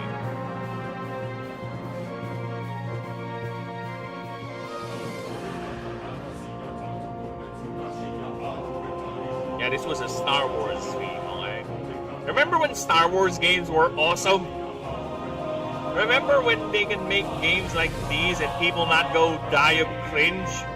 And people not to go around and just turn it into a political battleground because that's all they can defend the game with? You not liking their game is you being a bigot or some sort of a phobe? Remember back in the day when we were talking about the quality of the work rather than the political alignment that work represents? Yeah. I used to remember that. I lived through that. It's not that my games were better back in the day. It's not that I'm nostalgic, because they are better. Or wait, did I say something wrong? Oh, let me just rephrase that. Sorry. It ruined the flow, damn it. Damn it! It's just they're better, period. Right? There were better craft, there was better passion. It was made because people want to make that game, that idea, that concept. It's not made because I want to own the chuds. How can we co-op this IP so we can own the chuds? No, fuck off. Ah, what a time to live in. So yeah. This reminded me how much I despise current Star Wars now. And also Halo is apparently the recent Halo game that came out. The campaign Evolve is also being panned as garbage tier nonsense. Why am I not surprised? Now where's that word I'm looking for? Pour over, dissect, scrutinize. Internalize immense power. Fathom. And scrutinize.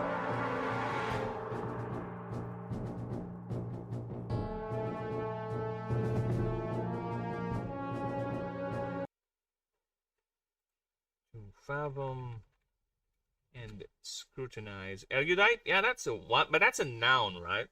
I'm looking for a verb. To fathom and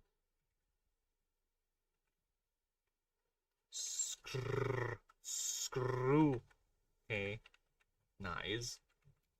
Every facet of this mystery.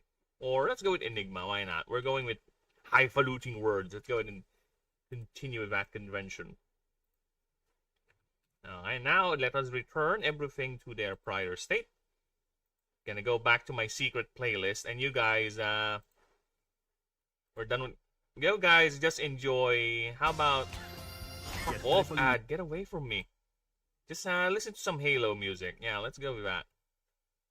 You guys listen to some Halo music while I go back to listen to my tunes, which is currently in Tribute by Tenacious D. The wife loves to sing this every now and then. There's a shiny demon in the middle of the road. And he said, play another song in the world. The best song. And all I eat your souls.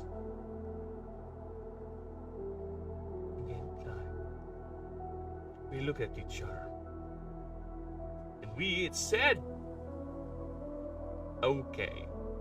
I played the best in my head. I hate Jack Black. You know, I kind of understand and agree why he's so cringe nowadays. There's a lot of artists, especially comedians, that when they age or reach a certain part in their career, they become the inverse of what they are or what they were, which is quite sad, to be honest. It is quite sad to see such a beloved comedian, someone who's willing to push the bar as to what's funny and what's offensive, you know, to be an exact inverse of what they used to be and apologize for the so-called mean jokes they have made in their past. Like, fuck off. Just fuck off. We are but men. Rock! Every facet of this enigma. Expeditions were sent. Okay. These forays have produced even more questions than answers.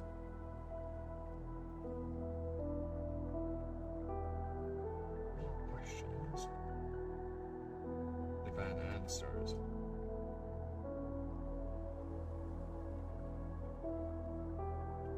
Beep, beep. More Keith Amon.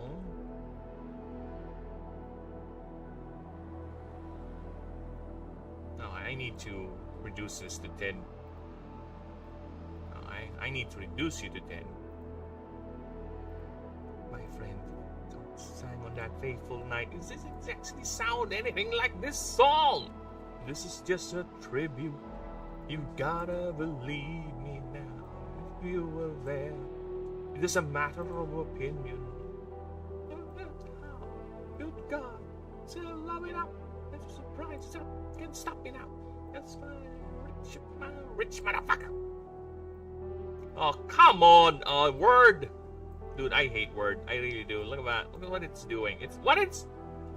You see what it's trying to do? You see how stupid this thing is? Oh my God, before I get it to where I want it to go, the struggle is real, man. For Chief.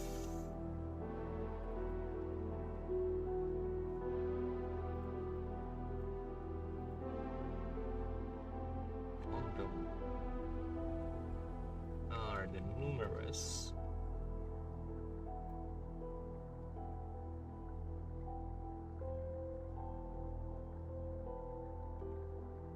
specimens that will later be dubbed as null clip.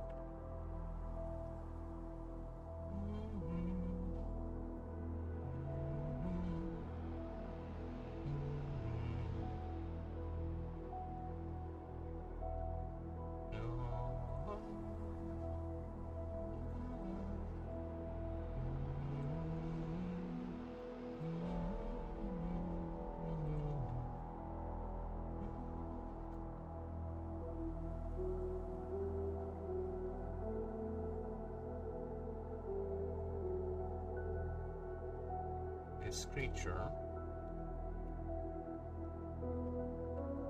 is known for its passive and highly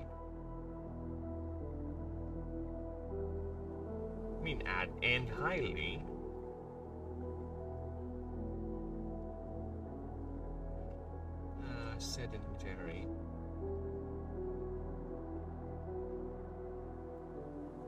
lifestyle.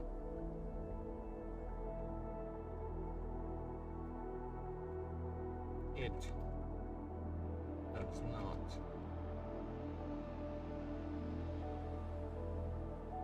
share the expected level of aggression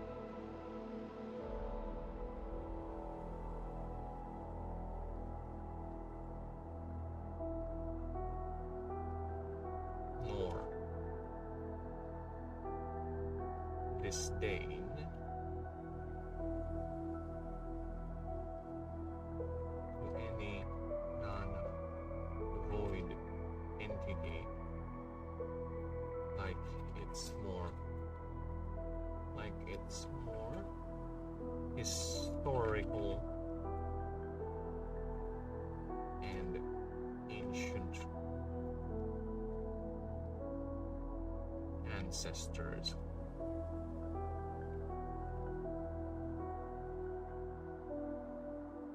Hence why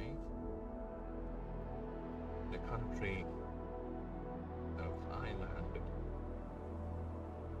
had pushed and designated the creature to be safe for newly licensed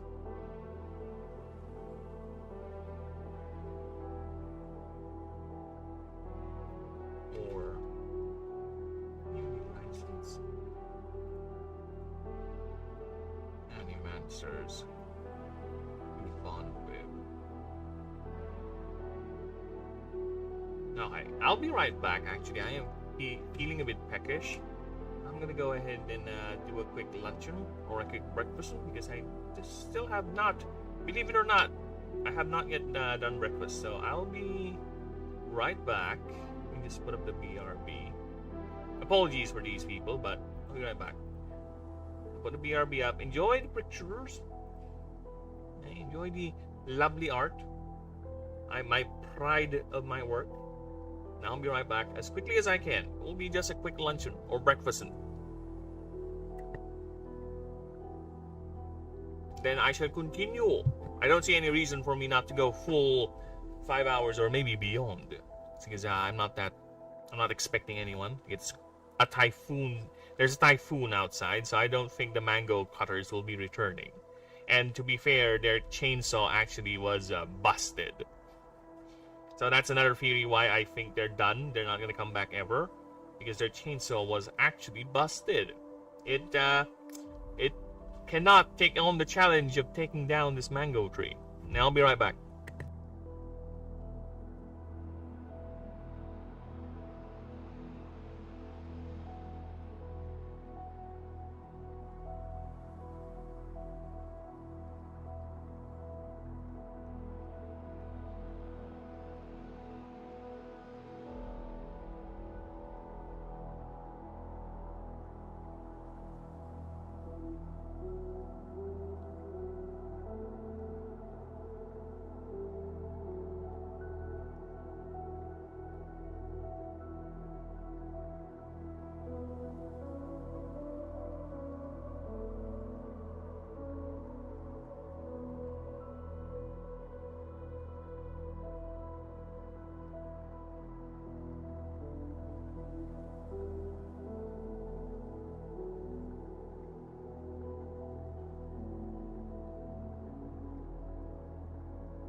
I'm back.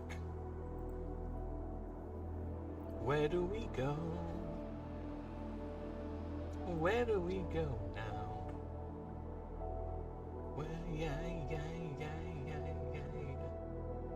We go now.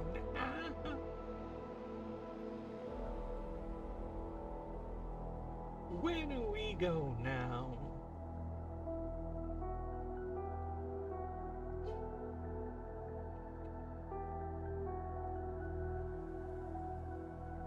Aside from its general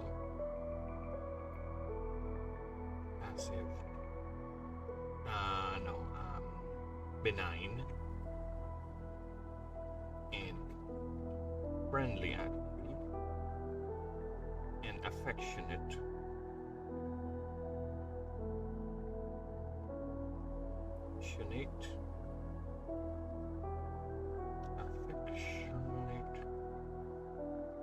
attitude towards sentient life forms,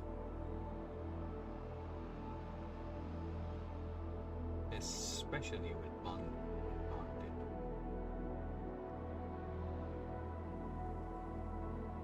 Especially with bonded.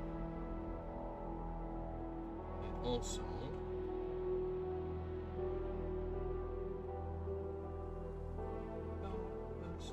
love me till the end.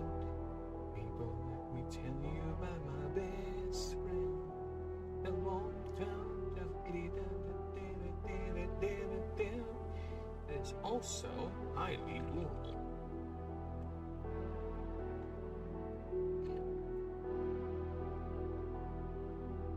Or due to the fact it's oily and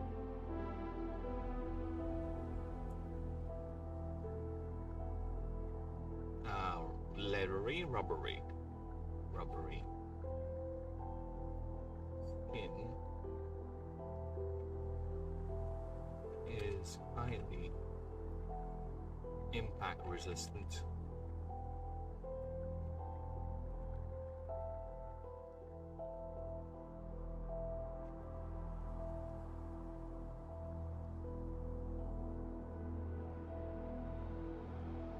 Also, anatomical.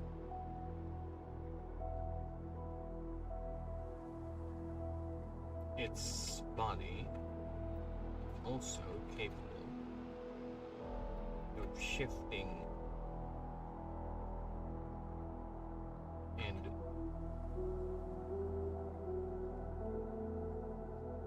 match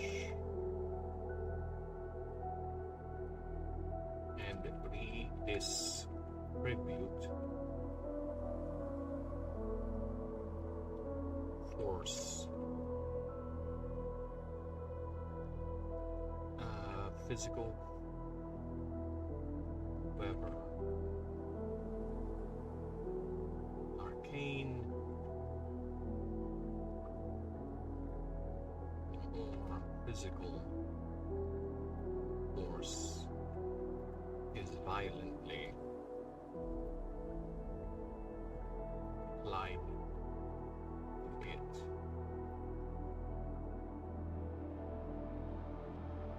Hence why it looked like this.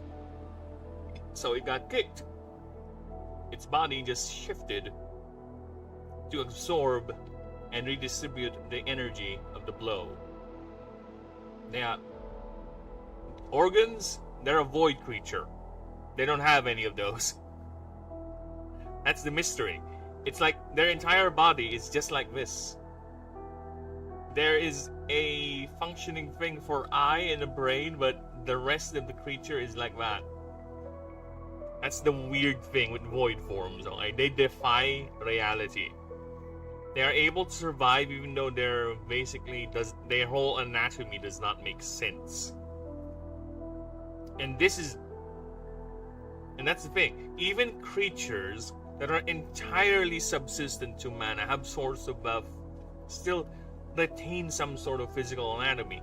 The closest thing, I guess, to a void form in the setting that's not truly void are the essence types, because they're faded memories of life. They're using their magic to literally hold their physical form together. But this is an arcane creature which basically dies if there is no mana in its environment. But you can tell it still looks like an animal. It has a body, it has a body plan, it has a torso, it has legs, it has organs, right? That particular void form, the Nullplip, does not have anything inside other than a brain and the things that makes the eyes function. In fact, some void forms would even have eyes, but there's nothing connected to it. It would just have the eye. Yes, that's how weird their anatomy is. Shady right here, as you can see, there's still a form of physicality around it, right? And of course, some void forms would have that, because like I stated there in the blurb, and the creature profile, some of them integrated into the wildlife, some of them became parasites, some of them have formed their own bonding with other creatures or animals in the environment, in the setting. So there are some void forms that are basically a common animal, but the void form fused to the animal, thus turning it into that particular creature now, just to survive. So yeah. In fact, there is one void creature other than the void form starter, which is Van Voidher. It is a essence void type. It has void DNA or void signatures in its composition. Right? I will not explain further, but the creature could be infected with void, or it has merged with void, or it tapped into void energy or void magic when it ascended into Van Voidher. Again, I will not say anything for now. We leave it as a mystery. Because again, I prefer if I leave mysteries every now and then, because I do like it when people speculate, right? I do that too with media. I do that too. Theory craft. No, I prefer if not everything is truly explained. There's the basis of it, and I'll see what people come up with it. There are theories about it. There are ideas I plant in, right? And also lets me get away with a lot of weird shit. But then again, I have an explanation why I did it. I just don't want to disclose it. Alright, there's a reason why things are this. I know what the void are, but I'm gonna disclose that. No. You guys can guess it. What the void is. Why is it like that? What's the point? I'm not gonna tell you anything about it. For now. Maybe.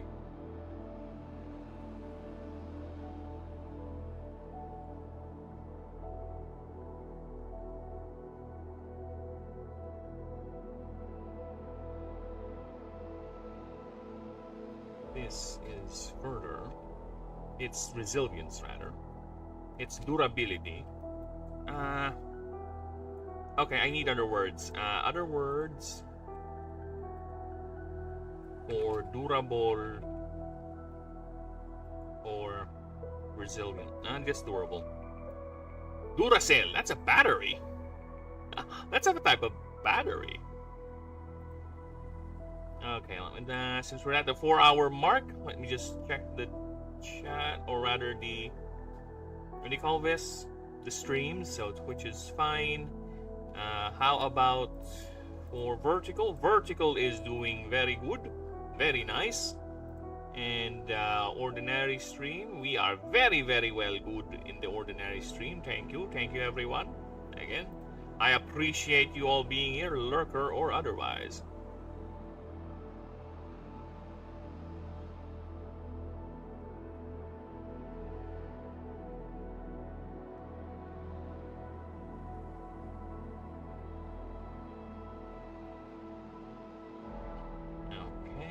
let's go back to my OBS. OBS! There you go. Alright, OBS is back. Where am I? It's... oh yeah, durability word.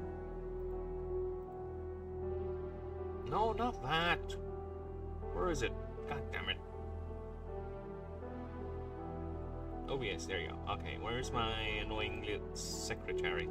Sturdy, rugged, tough, heavy-duty, indestructible, solid, enduring, timeless, resilience, hard-wearing. Anything else? Toughness? I think toughness would be a good word to use because I haven't used that word in a while. This toughness.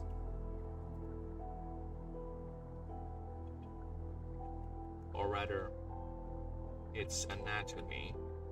Its internal anatomy. Its internal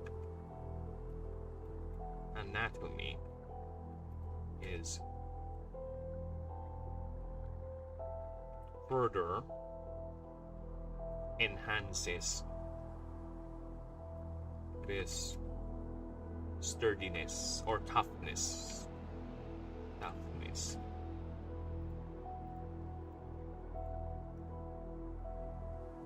As the creature has no internal organs, has no internal organs other than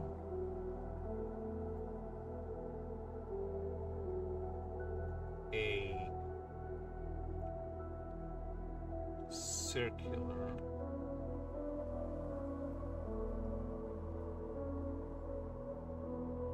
spherical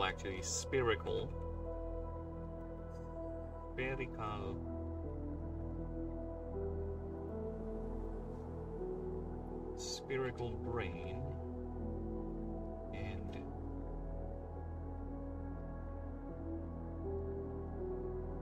its eyes and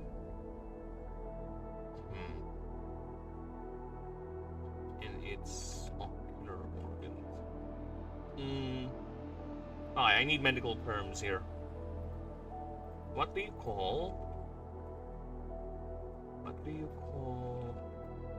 the parts of the eyes collectively, if described by a doctor or biologist? In the game, Kacha.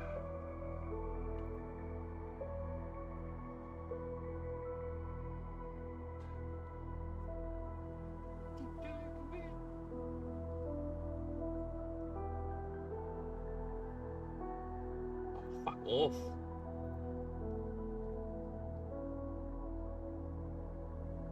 Time globe, ocular action, and supporting accessory structures surrounding protecting the eye. Ocular media, the collective term for all transparent components in life processes too. The ocular globe, the entire main spherical structure of the eyeball itself. Ocular tunics, layers of the eyeball. Functional regions then. Okay then. And its ocular region.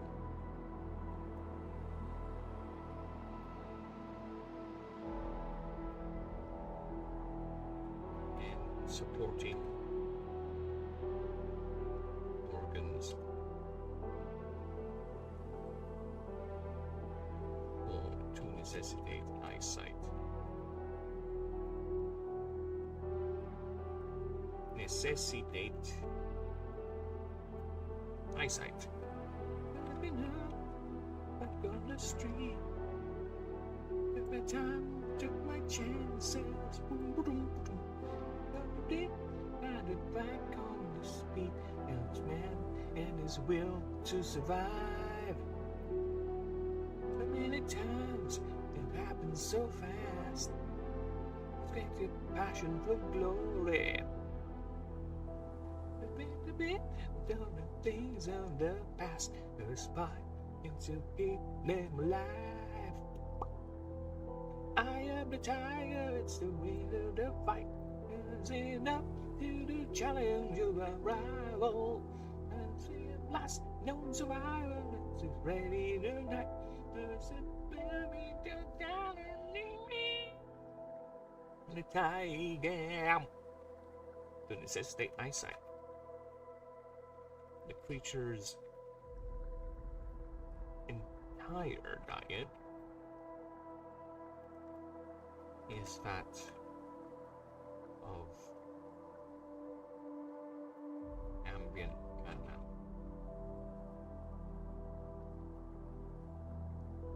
No.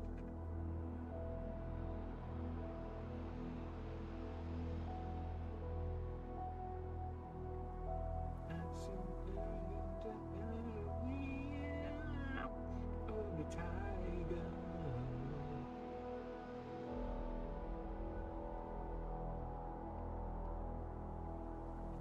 Using its prehensile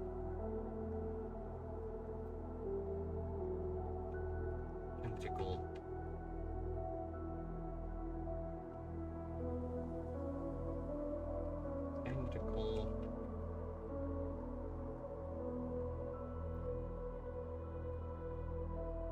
armed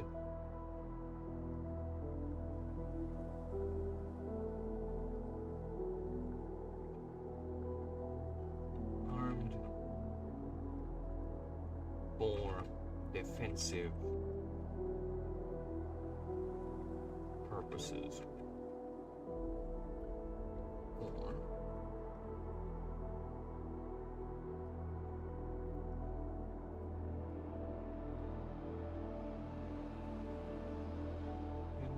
with armed with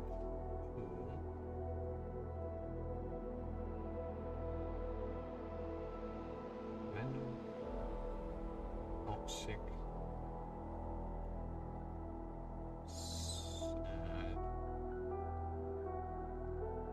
toxic stingers.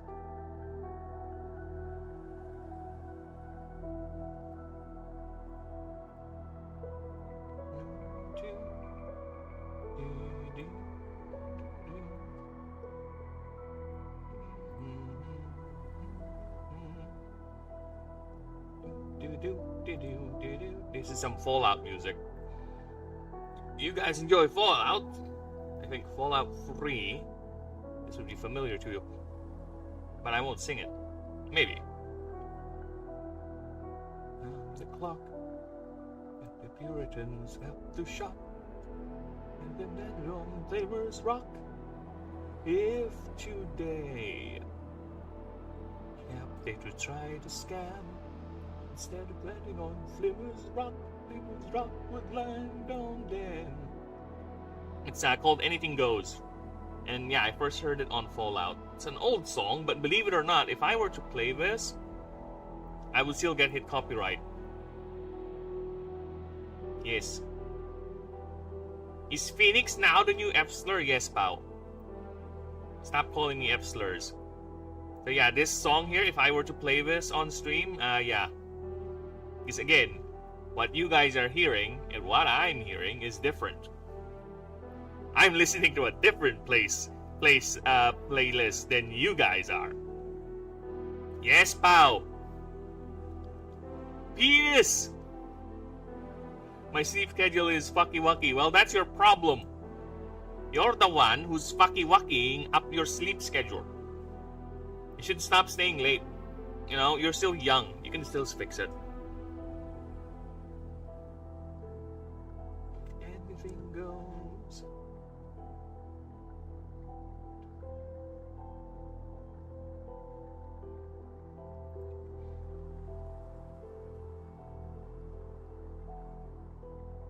There are not enough hours in the day. I know what you mean, brother. But you have to make sacrifices. You have to make sacrifices. Learn some discipline, why don't you? The eyesight and boxing sacks.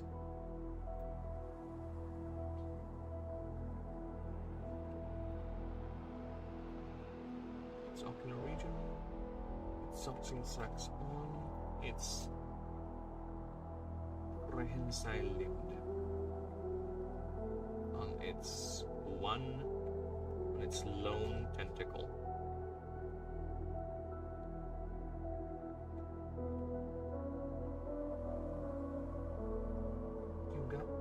I made sacrifices.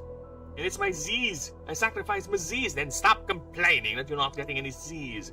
But once your brain starts collapsing and starts crashing because of the lack of Z's, don't come crawling to me. I told you so, and everything you do is up to you.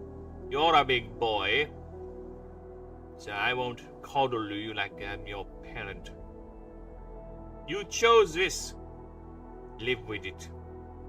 But no, seriously, man, you need to get some proper sleep.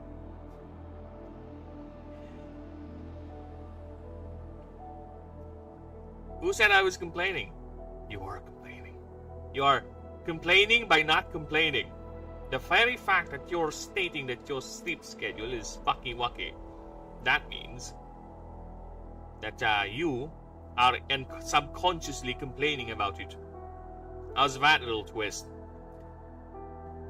I was simply informing V about mine slumber. Also, the latency is so good now. Yippee! Oh yeah, I did adjusted it. I noticed that when you said that to me last time, I checked it out. I looked for it. Oh yeah, you're right. It is on that setting, so I changed it. So here you go. Enjoy. And I don't think it's doing anything. The CPU usage for the stream is still the same as it usually is. I don't think it changed anything that much, to be honest. Okay, psychoanalyst Andy. Hey, I'm writing stories and world building, right? Part of it is me making or creating stories, okay? And I just made a story for you, okay? So part of the art is me being good at fabricating stories. So I just made up a story for you.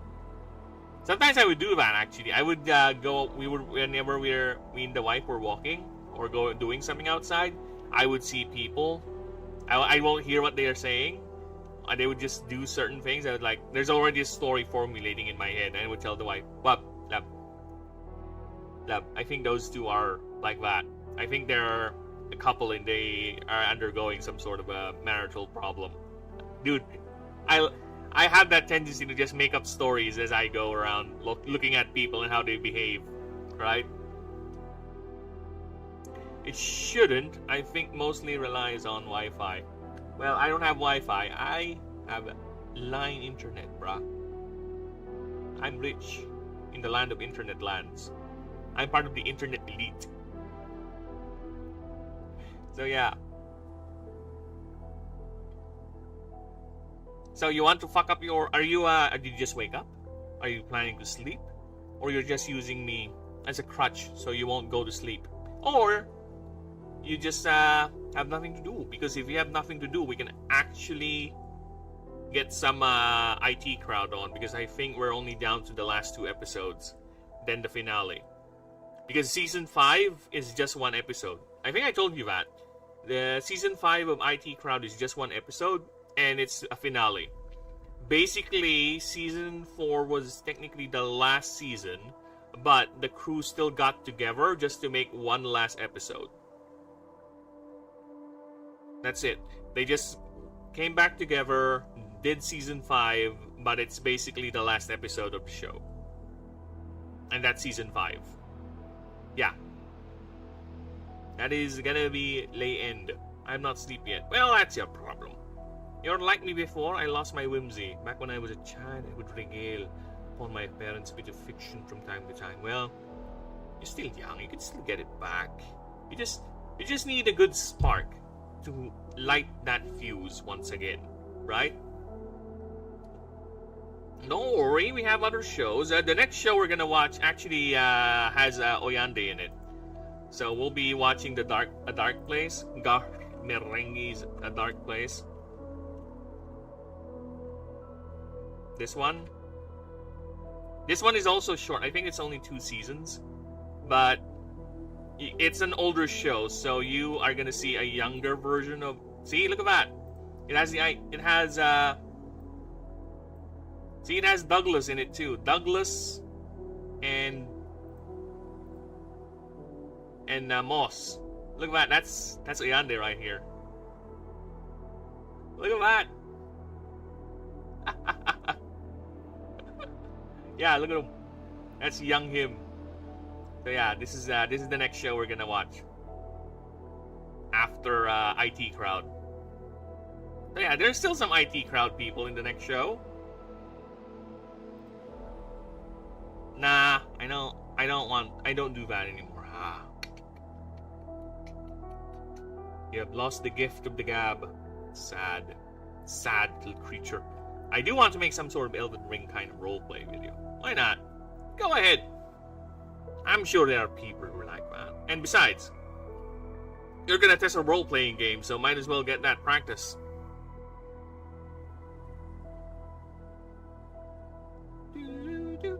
Alright.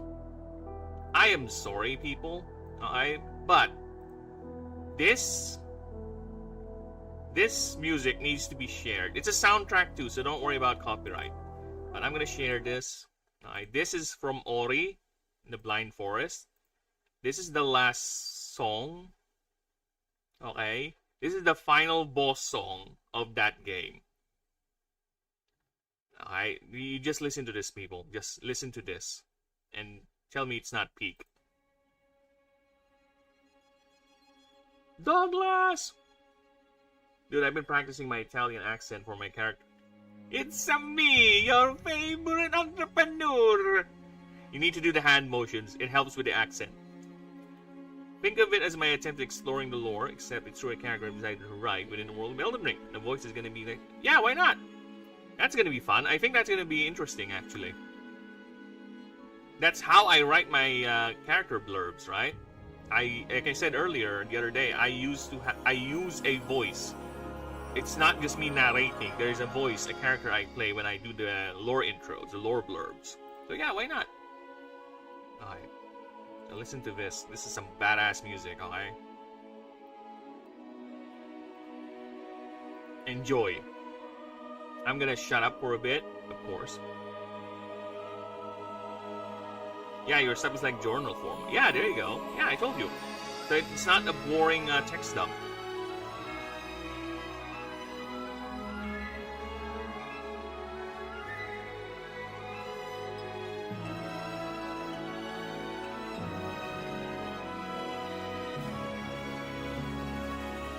Dude, I kind of want to do that.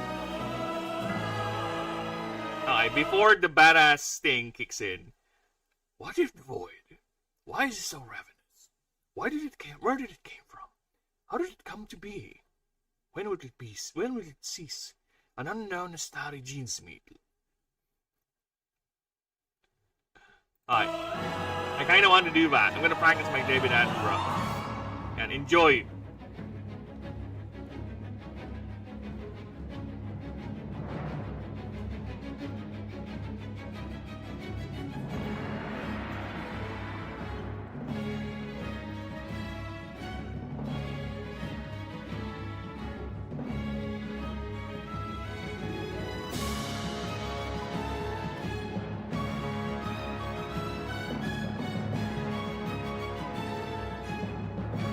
Fucking hell, this music goes hard!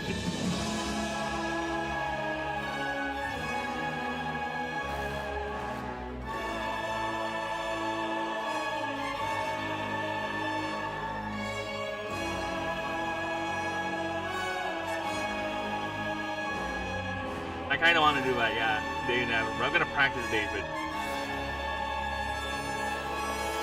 I'm just enjoying the music, okay?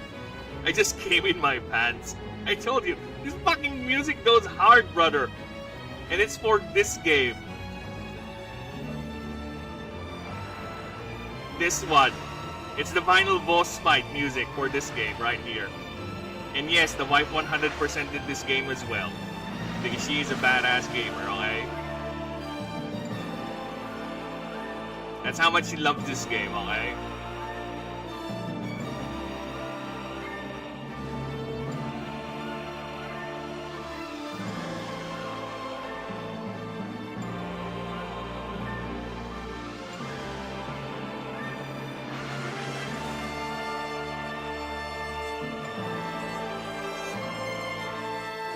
over. Far from over. This is a 9-minute track, people. 9 fucking minutes of awesome game music. And they say games aren't art. I don't need to make a pretentious game to make game art, alright? Just this alone.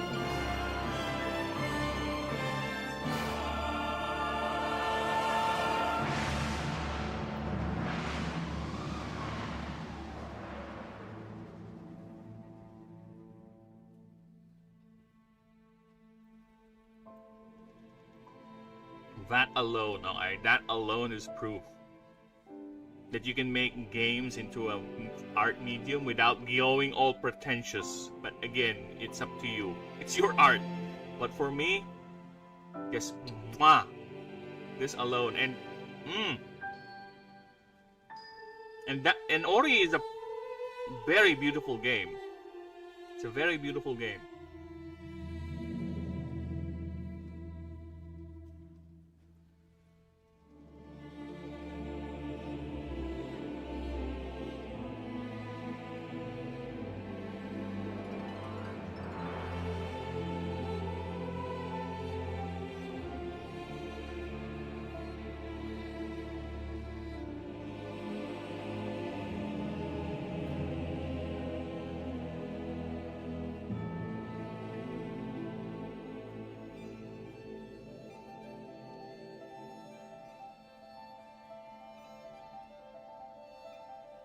Dude, I remember the wife when she first ended this game. Because the story has a gut punch. The story has a gut punch near the end of it. And when she first got to that part, because I know it's coming, I know the story. When she got there, oh my god, there was a tear in her eye. The story got her. You see that? 114 hours. Just so she can 100% the game. I think there's a speedrun version of this game, if I recall correctly. But yeah, I think there's a speedrun version of that, so that's the one she practiced. And yes, finished the game without dying. Oh my god, yes, I recall her being annoyed doing some of the runs in this game because she has to restart. She complete the game in under 4 hours. Like, yeah, I recall this one. I forgot how many times she attempted to do it. But yeah.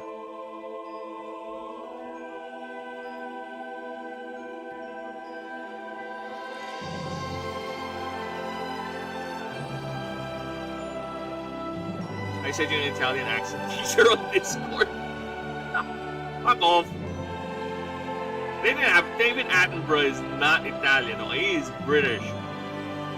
He has the voice. I can't do the voice. He has the certain old man voice that is still appealing. I can't do it. I must hear his voice so I can probably copy it. No, my teacher. We're gonna go all racist. Is that what you want? It's me, Luigi.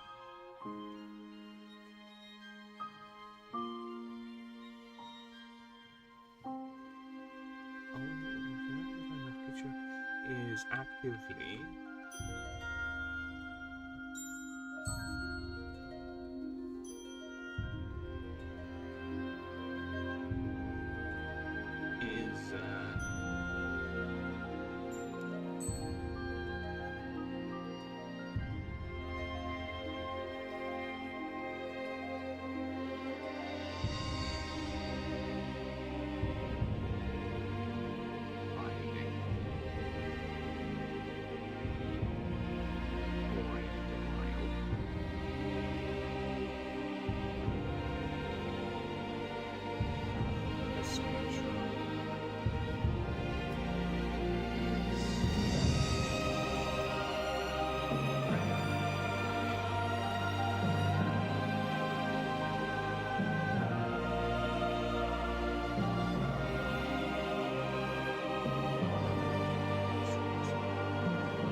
I'm gonna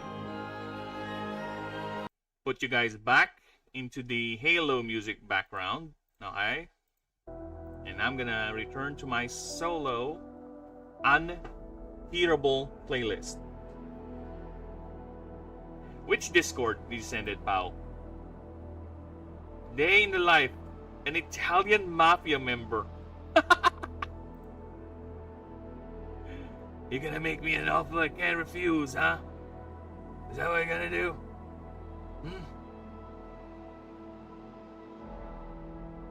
You're gonna make me an offer I can't refuse, huh? What you gonna do? You're gonna give me the kiss of death? Is that what we wanna do? Dude, as I was doing that, my hands are actually doing the hand motions. So, imagine me talking like that, and I'm doing the hand signals, you mo. You dumb mo. I'm gonna kill you. I'm gonna send Benny over and I'm gonna have him gut your throat. I'm gonna have him cut you from ear to ear. You got that? You got that? I need pizza. I need some pizza. I need some spaghetti. They touching my spaghetti. Your Wi-Fi is dying? Well, not my problem. Resuscitate it. Grab some defibrillators or something.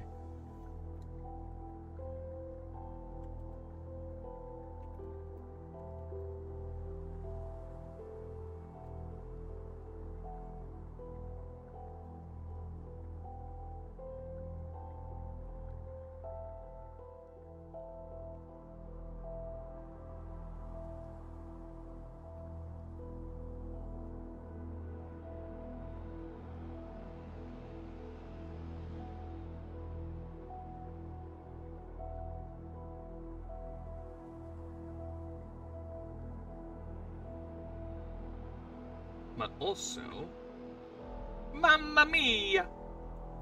Only for them, me using a creature to make a mind bend to someone thinking they're clocked.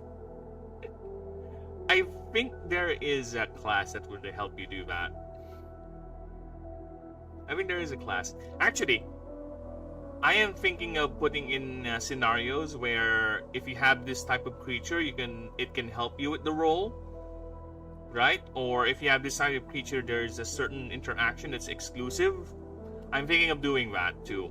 But it's gonna be tricky because I don't want it to be a specific creature. I might just end up doing like void type or void type or ether types, whatever, something like that. It's gonna be as general as possible, but enough to have variation and uniqueness. Only to end up quitting the game and oh, Mamma Mia! Oh, the spaghetti, she is ruined, Mama! The sauce is so fine! I know there's a creature that can do that. It's gonna be an Italian squid. I might do it. Wow, you're giving me ideas already. You're giving me ideas, man. I am thinking of some sort of a squid creature where it might be a Nyx type or something to that effect, where it produces ink, but the way the ink forms around its body, it produces ink to protect itself, like magical ink that creates an armored layer around it. But the way the ink forms around the creature, it's like a tuxedo. It's like what a mafioso would wear. So that's how it would look like. And there's a certain angle, or I don't want to do the what's that? That's the main idea, and its normal, on its default pose, it actually does look like a mafioso. The way it stands, right? Maybe I would have the tentacle look like it's reaching down a pocket, or the way it's right?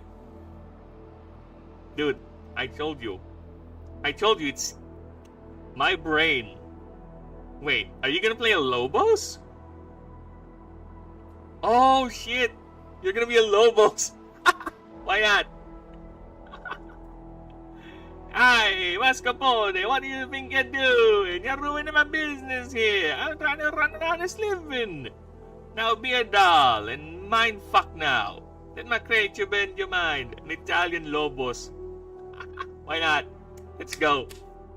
An Italian entrepreneur Lobos. And you know what's funny? I don't know if you read the creature profile or the race profile, but Lobos, they communicate by bioluminescence and doing clicks. So you doing a Lobos Italian accent means your Lobos actually program his translator rune to actually sound Italian. You get what I mean here? Right? Because normally, your Lobos in its default environment would communicate via the bioluminescence and the clicking. So yours just actually made his translator rune sound like an Italian. That's a lot of personality already, brother. Viva Italia! The funny thing is, there's no Italy in this setting. But there is a country. There is a country in the setting, and it's a human-founded country, right? I have not expanded it too much, but I'm gonna go ahead and make a separate lore document for the countries, but there is a country called Castellan, and it's heavily inspired by Mediterranean culture. They do have mafias in Castellan. They do have criminal mafia gangs or whatever. They have gangs, they have criminals, they have mafioso style. They have he can, and it's by the sea. So yeah, you can have him be a Lobos and actually grew or got influenced by Castellan culture. That's why he's so fond of that voice type. See, I told you, man. My setting will allow. My setting will allow your bullshit. I will make it fit, okay? And it's not, I don't even need to invent new lore. It's already there. I knew about translators. Well, whoever is purposeful, the cheapest translator out there, which is more entertaining. Whichever is more entertaining. So you're telling me, you bought a translator rune, and it's just so happened to be Italian. Up to you, whichever you want, man. But I told you, the setting will allow it. That's why I have now made a decision for roleplay people to create a doc explaining the countries of Sanctur. At least the continent of Sanctur. I'm gonna make a doc explaining what the Blasted Waste are, what the Fratel Islands are, what the Yaldesia is, and it will help with you people making your characters, right? Because Castellan is gonna definitely support that character archetype of a mafioso Spanish sort of thing, because that is it. It's a human-founded nation in the equator who is very much Mediterranean in terms of its architecture and its culture.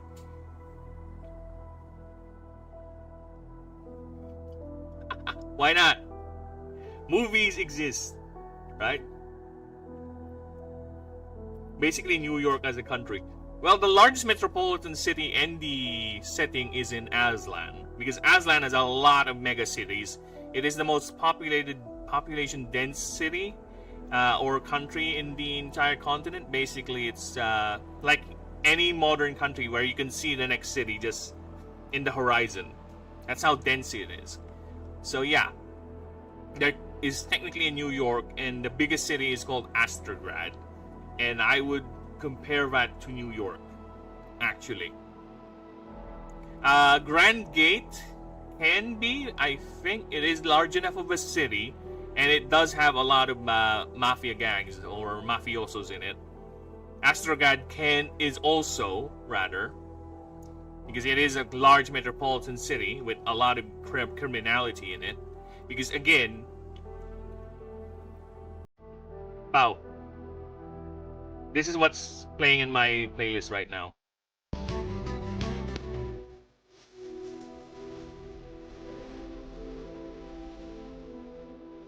That is what's playing on my playlist right now. If you know that song, is you really? I'll sing some of the lyrics for you.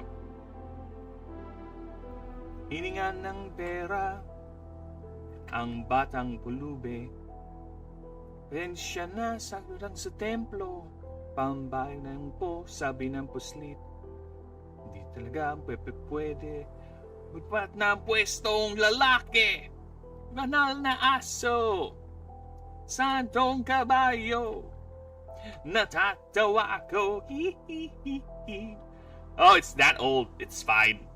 It is an old song. I just find it fun. That's why it's on the playlist. Italian Mafia is a country. Please tell me there's gang. Yes, there are. There are! Because again, my setting is not clean. There are wars. The countries of Sanctur, even though they're technically a part of the Auric Confederation, have gone to war with one another. Okay? I think I explained this yesterday. The country of Lighthold, or the prefecture of Lighthold, is contested territory. The nations of the Valley of Miracles, Yaldesha, Gadrina, and Azlan actually fought each other for this piece of land. And that's why this place is war-torn. Aside from the fact that it's one of the major battlegrounds during the Great Schism and the Tyrant's Fall, because there's a lot of this head base of operations for Chrysalis. So yeah, there have been border skirmishes for these countries fighting over it. Because my setting is not clean. Okay? There are race wars, of course. There are races who see the Oprix as, what do you call that? Corrupted, right? There's a faction of Sullen that actually sees man as a pollutant. And some of them has gone to great lengths to deny mana usage throughout the world. They're terrorists, extremists.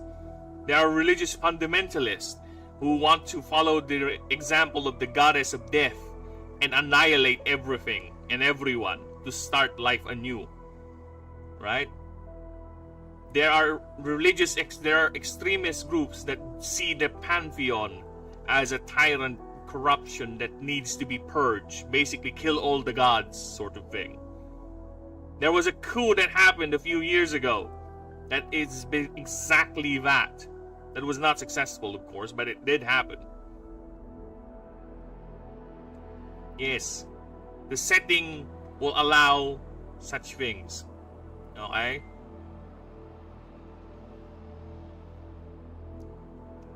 Sure, the setting does have cutesy little animals. Right? Cutesy little animals in it. But it does not exclude the fact. Just look at this. Look at this group of Nullplip right here. Why is the water they're swimming on color red? Because they're located in a biome called Blood Sea. Okay? It's a special biome in the Blasted Waste which has the consistency of blood. And some examples or samples taken from the Blood Sea actually is blood.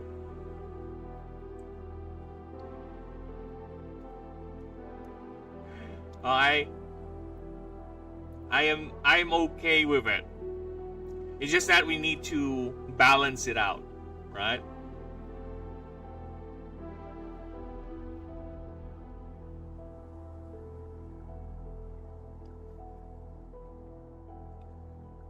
Okay, Markiplier, I'll watch Iron Lung.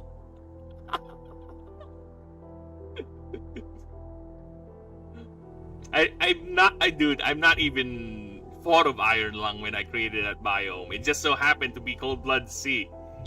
And you just reminded me of the fact that Iron Lung is indeed set in a world or a universe where you're diving in a literal sea of blood. I didn't even thought of that when I made that biome.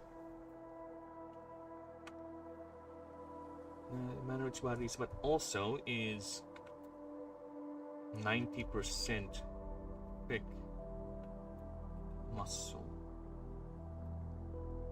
which is described to be very savory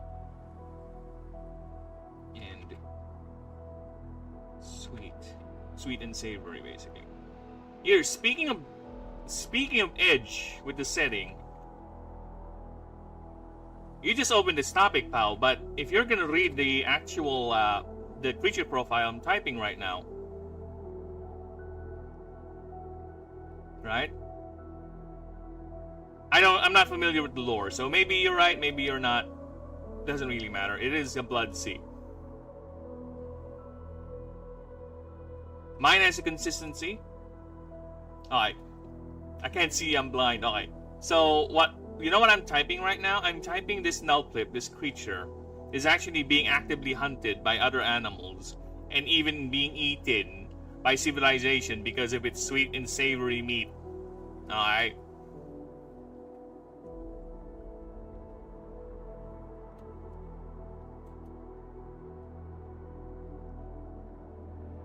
Lobster. If you were to see it, I don't think you'd call it a lobster, brother.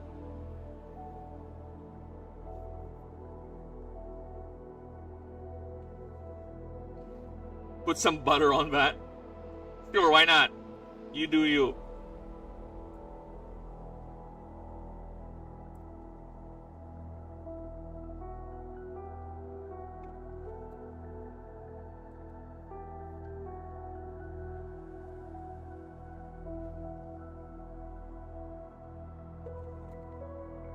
Very few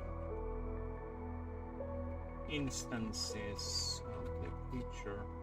Oh, fuck off. I hate that. Can you please not do this?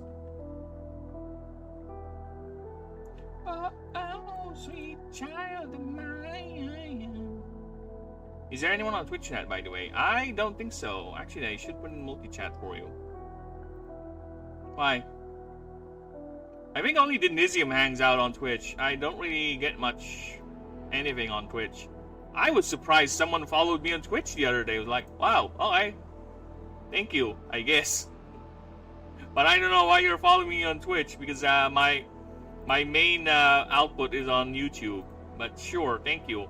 I appreciate that. Welcome. But yeah.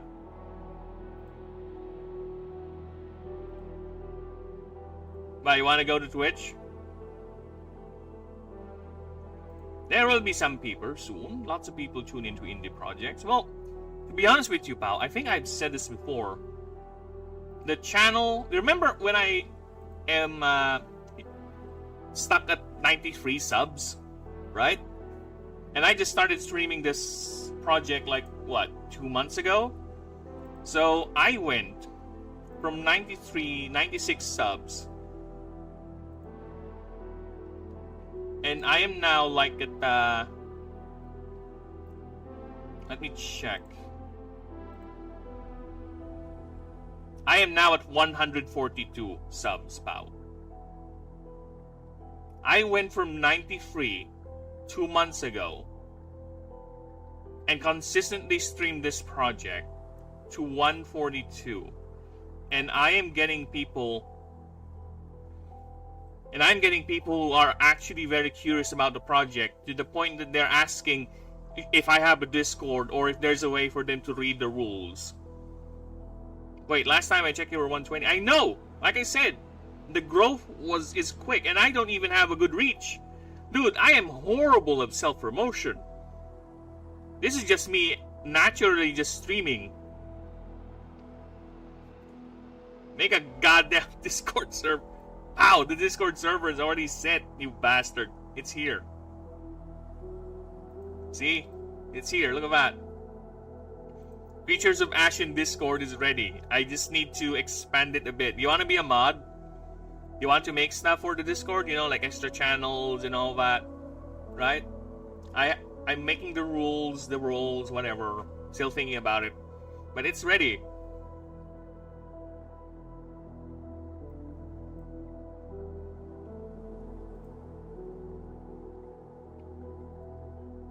Give us all the documents, but edit it in a way they can't steal it all. Probably just gonna go in and, I don't know. I'll think about it.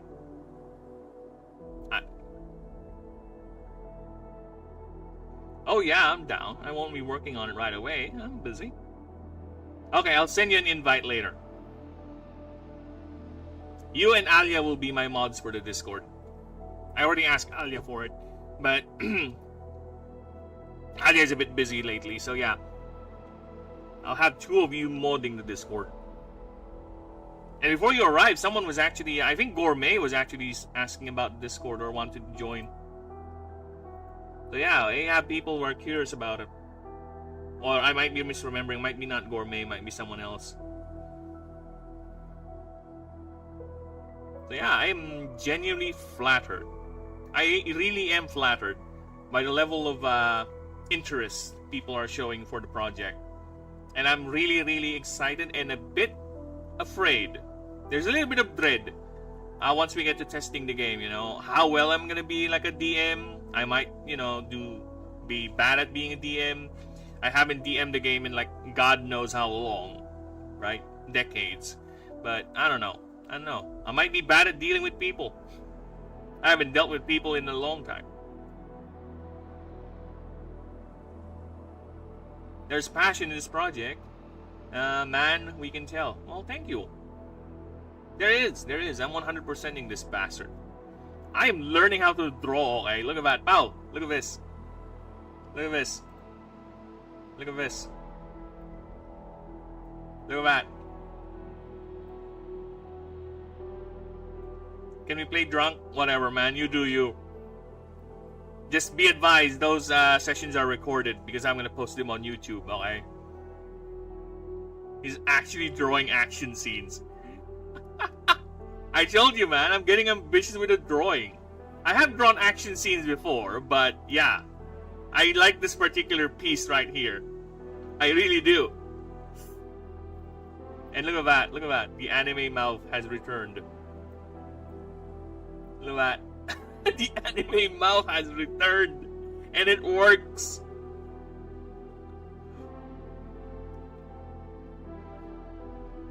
My favorite action scene is, yeah, the Macorial. That's a good one, dude. To this day, I love it. It's the most ambitious angle I've made. Let me just open the Macorial.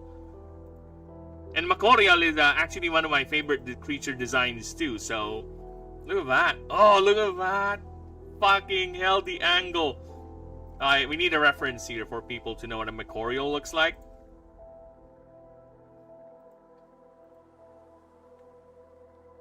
This is Macorial right here. So imagine a eel shark thing where it constantly creates steam, right? Steam or mist from its vents. Here, it has 2 here, 6 here, and 4 more here. So that's a Macorial. So this is how it looks like. So imagine that. Oh, it's so good. I know, right? I am such a simp for this drawing. Imagine a better... well, I won't say better, but yeah. I do like Kyogre's design. Kyogre is cool. And I would say thank you. Look at that. Ah! Wow. Looks so fucking badass. Dude, I think I told you this before. When I was drawing this, I was like, I don't think it's good. I think it's bad. This is not a good idea. I don't think I can pull it off. But while I was drawing it, well, as the picture is slowly coming together, it was like, oh shit. Oh shit. Oh shit. Oh shit. I'm liking it. I'm liking it. Especially when I got to this part. This part right here. When I got the right curve to get the proportions out. So I can create the illusion of the distance. It's like, fuck. I got it right.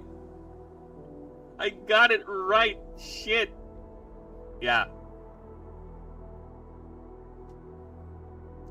That's how artists do, man. You just keep on working on something. Yeah, that's why I'm okay doing ambitious angles and drawings.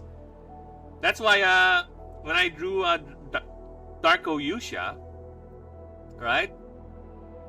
When I drew Darko Yusha the other day, I was like, yeah, sure, I'm gonna go ahead and do that. Let's see. See right here, this angle, right? Like, yeah, I'm gonna do it. I haven't done this type of close-up before with a weapon pointed directly at you, so yeah, I'm gonna do it. And I did it, and fucking hell, I love it. Someone just subbed to me the other day, pal, because I was just starting the stream, and this is the very first picture I have put up. I This is the picture that's currently on screen, and someone just subbed to me just because they saw this picture. It's like, that's some good art, the person said. I forgot her name. I think it was Evelyn something.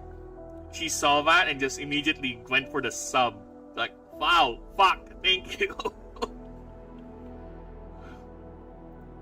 It's a badass drawing. I can't help it. I cannot help it. Another ambitious angle I think I made is, oh, here's another action scene for you, pal. Here's another action scene. Look at this. Look at that. Oh, yes. This is another good action scene, to be honest. Basically, ball hobblers are assaulting a... Watch. Can't watch me play this ego. Fuck you. Fuck you. Bring my ego down, you fuck. But no. Either way, I do appreciate all that. It's very heartwarming. But look at that. This is another action scene I like, too. Right here. Look at that. It's they're gang banging the Strezza. Yes, this is the female, and then the ball hobblers have this appendage that functionally is like an extending rope tentacle. This one is a bit difficult, yeah, because of the creature. You're not familiar with how a ball hobbler looks. That's the problem with it. But once you get the idea what a ball hobbler looks, yeah, you can see what's going on, right? And I really like this one too. There's a couple, dude. There's a couple of drawings where I was like, wow, I made that. I really did. Ball hobbler. That's what they're called. Ball hobbler. You see that? Yeah, there's really a lot of them that I really am fascinated. I was able to draw. Last one I would show is the Mad Rider, I think. Yeah, the Mad Rider. Let's show off the Mad Rider because this one is interesting.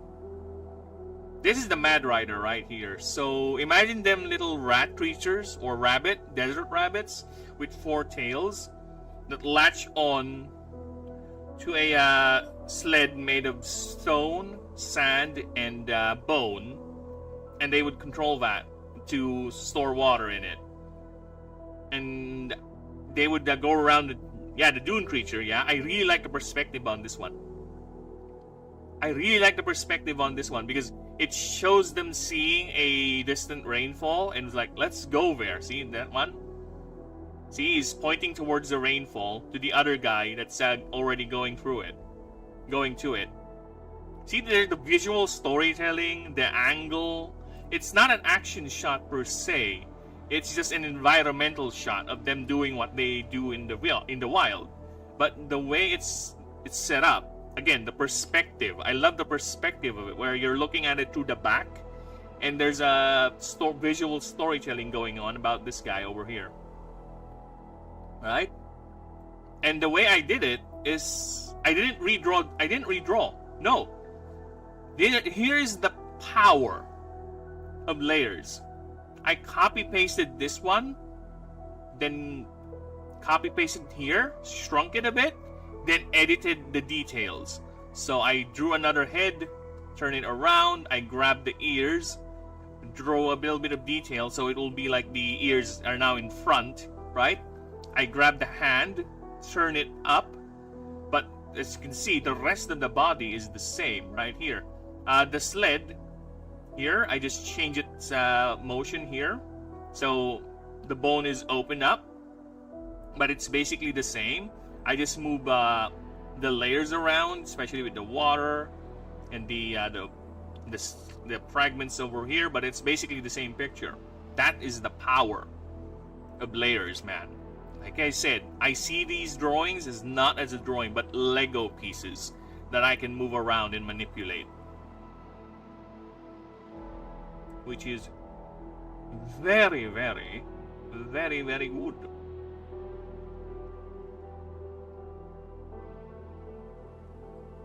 The hell happened there? Did my chat disconnect or something? So yeah. Back to what I was typing. Sorry, people. Paolo has a certain way of making me go on long ass tangents. Alright? He has the power. He has that rare gift of making me go through very long tangents. Just what you running from. What matters ain't time. Who's bad is about want to stop you falling from your ladder now. Feel like you're feeling now. Doing things that creep your crowd. I love you like the way I love you. And some gonna ain't gonna cut you down. This ain't a place for no hero. This ain't a place for no better man. This ain't no place for no hero to call home. This ain't no place for no hero. This ain't no place for no better man. Ain't no place for no hero to call home.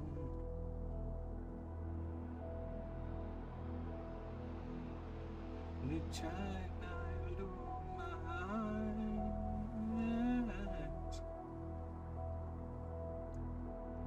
nothing about you inside.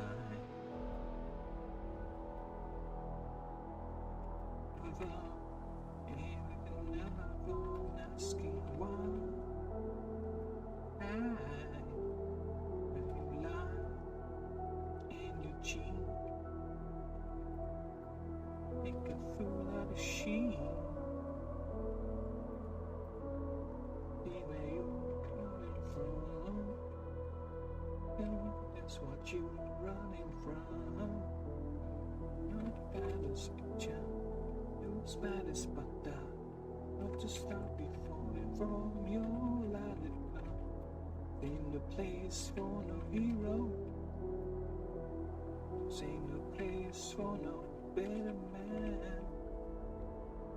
Place for no hero to call home.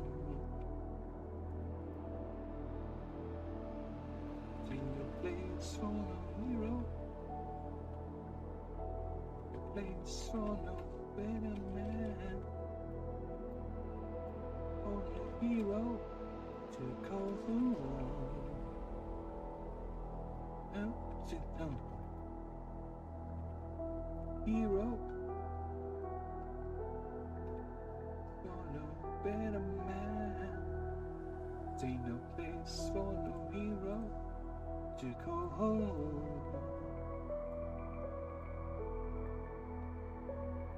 Did my chat disconnect or something? Chat, you still out? You still alive? You still okay? I think the stream is still okay. Doesn't look like it's out of place or anything. I don't know.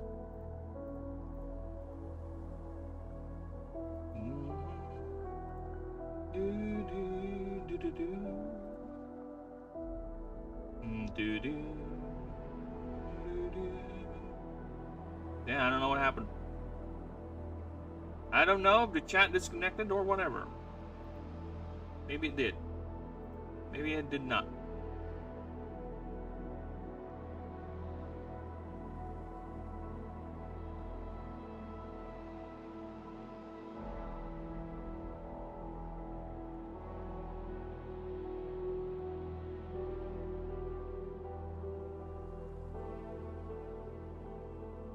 Yeah, well, I'm going back.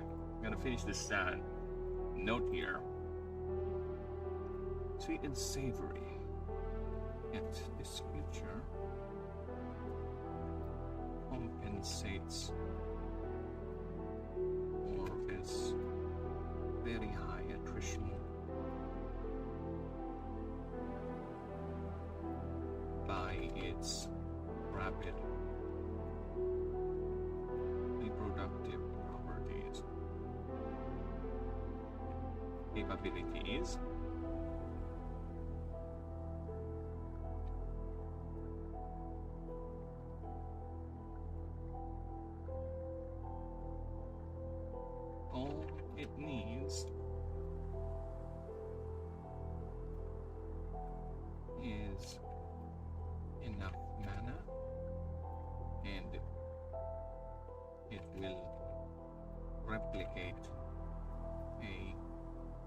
exact copy of it.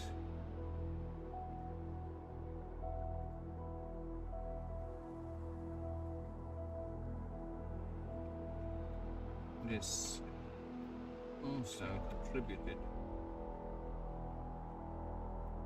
to its popularity.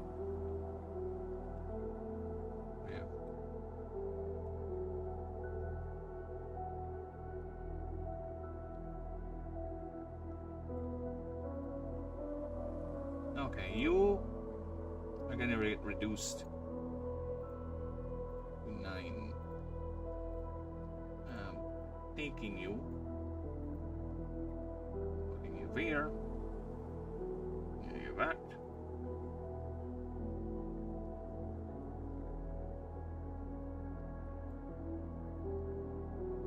However,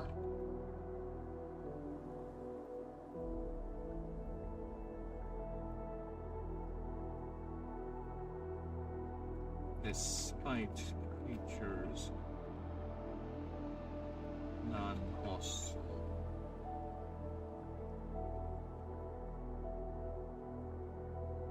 displays, there are those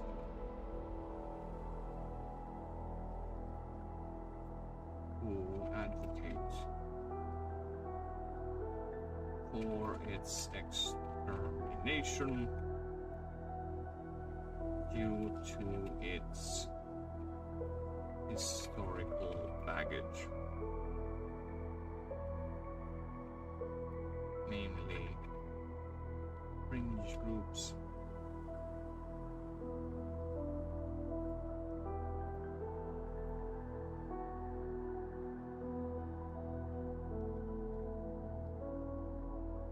zealous, sullen, and Oprix clan broods.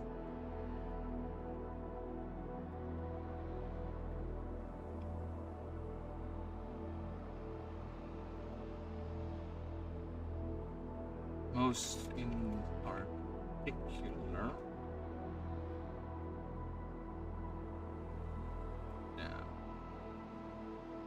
bearers of scars.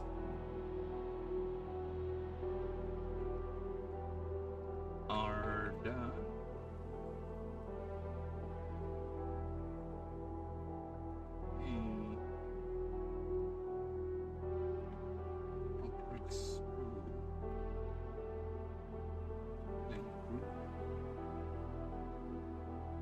that are known to attack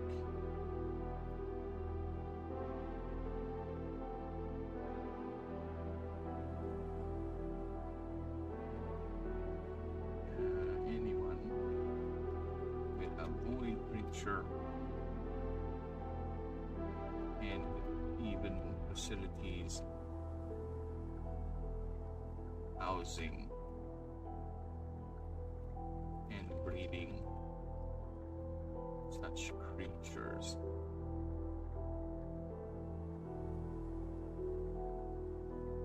Okay. I would say that is donezo. No. Actually, no. Bye. Okay. I'll call that for now. That is us for today. And again, I do really appreciate stopping by, everyone. Pau, thank you for the tangents, of course. Always appreciated. Gourmet, thank you for stopping by. Snakes, again, thank you for the dono. Thank you, appreciate all that support. Denisium, also for stopping by. The new subs, Drawing You Gargantuar, thank you.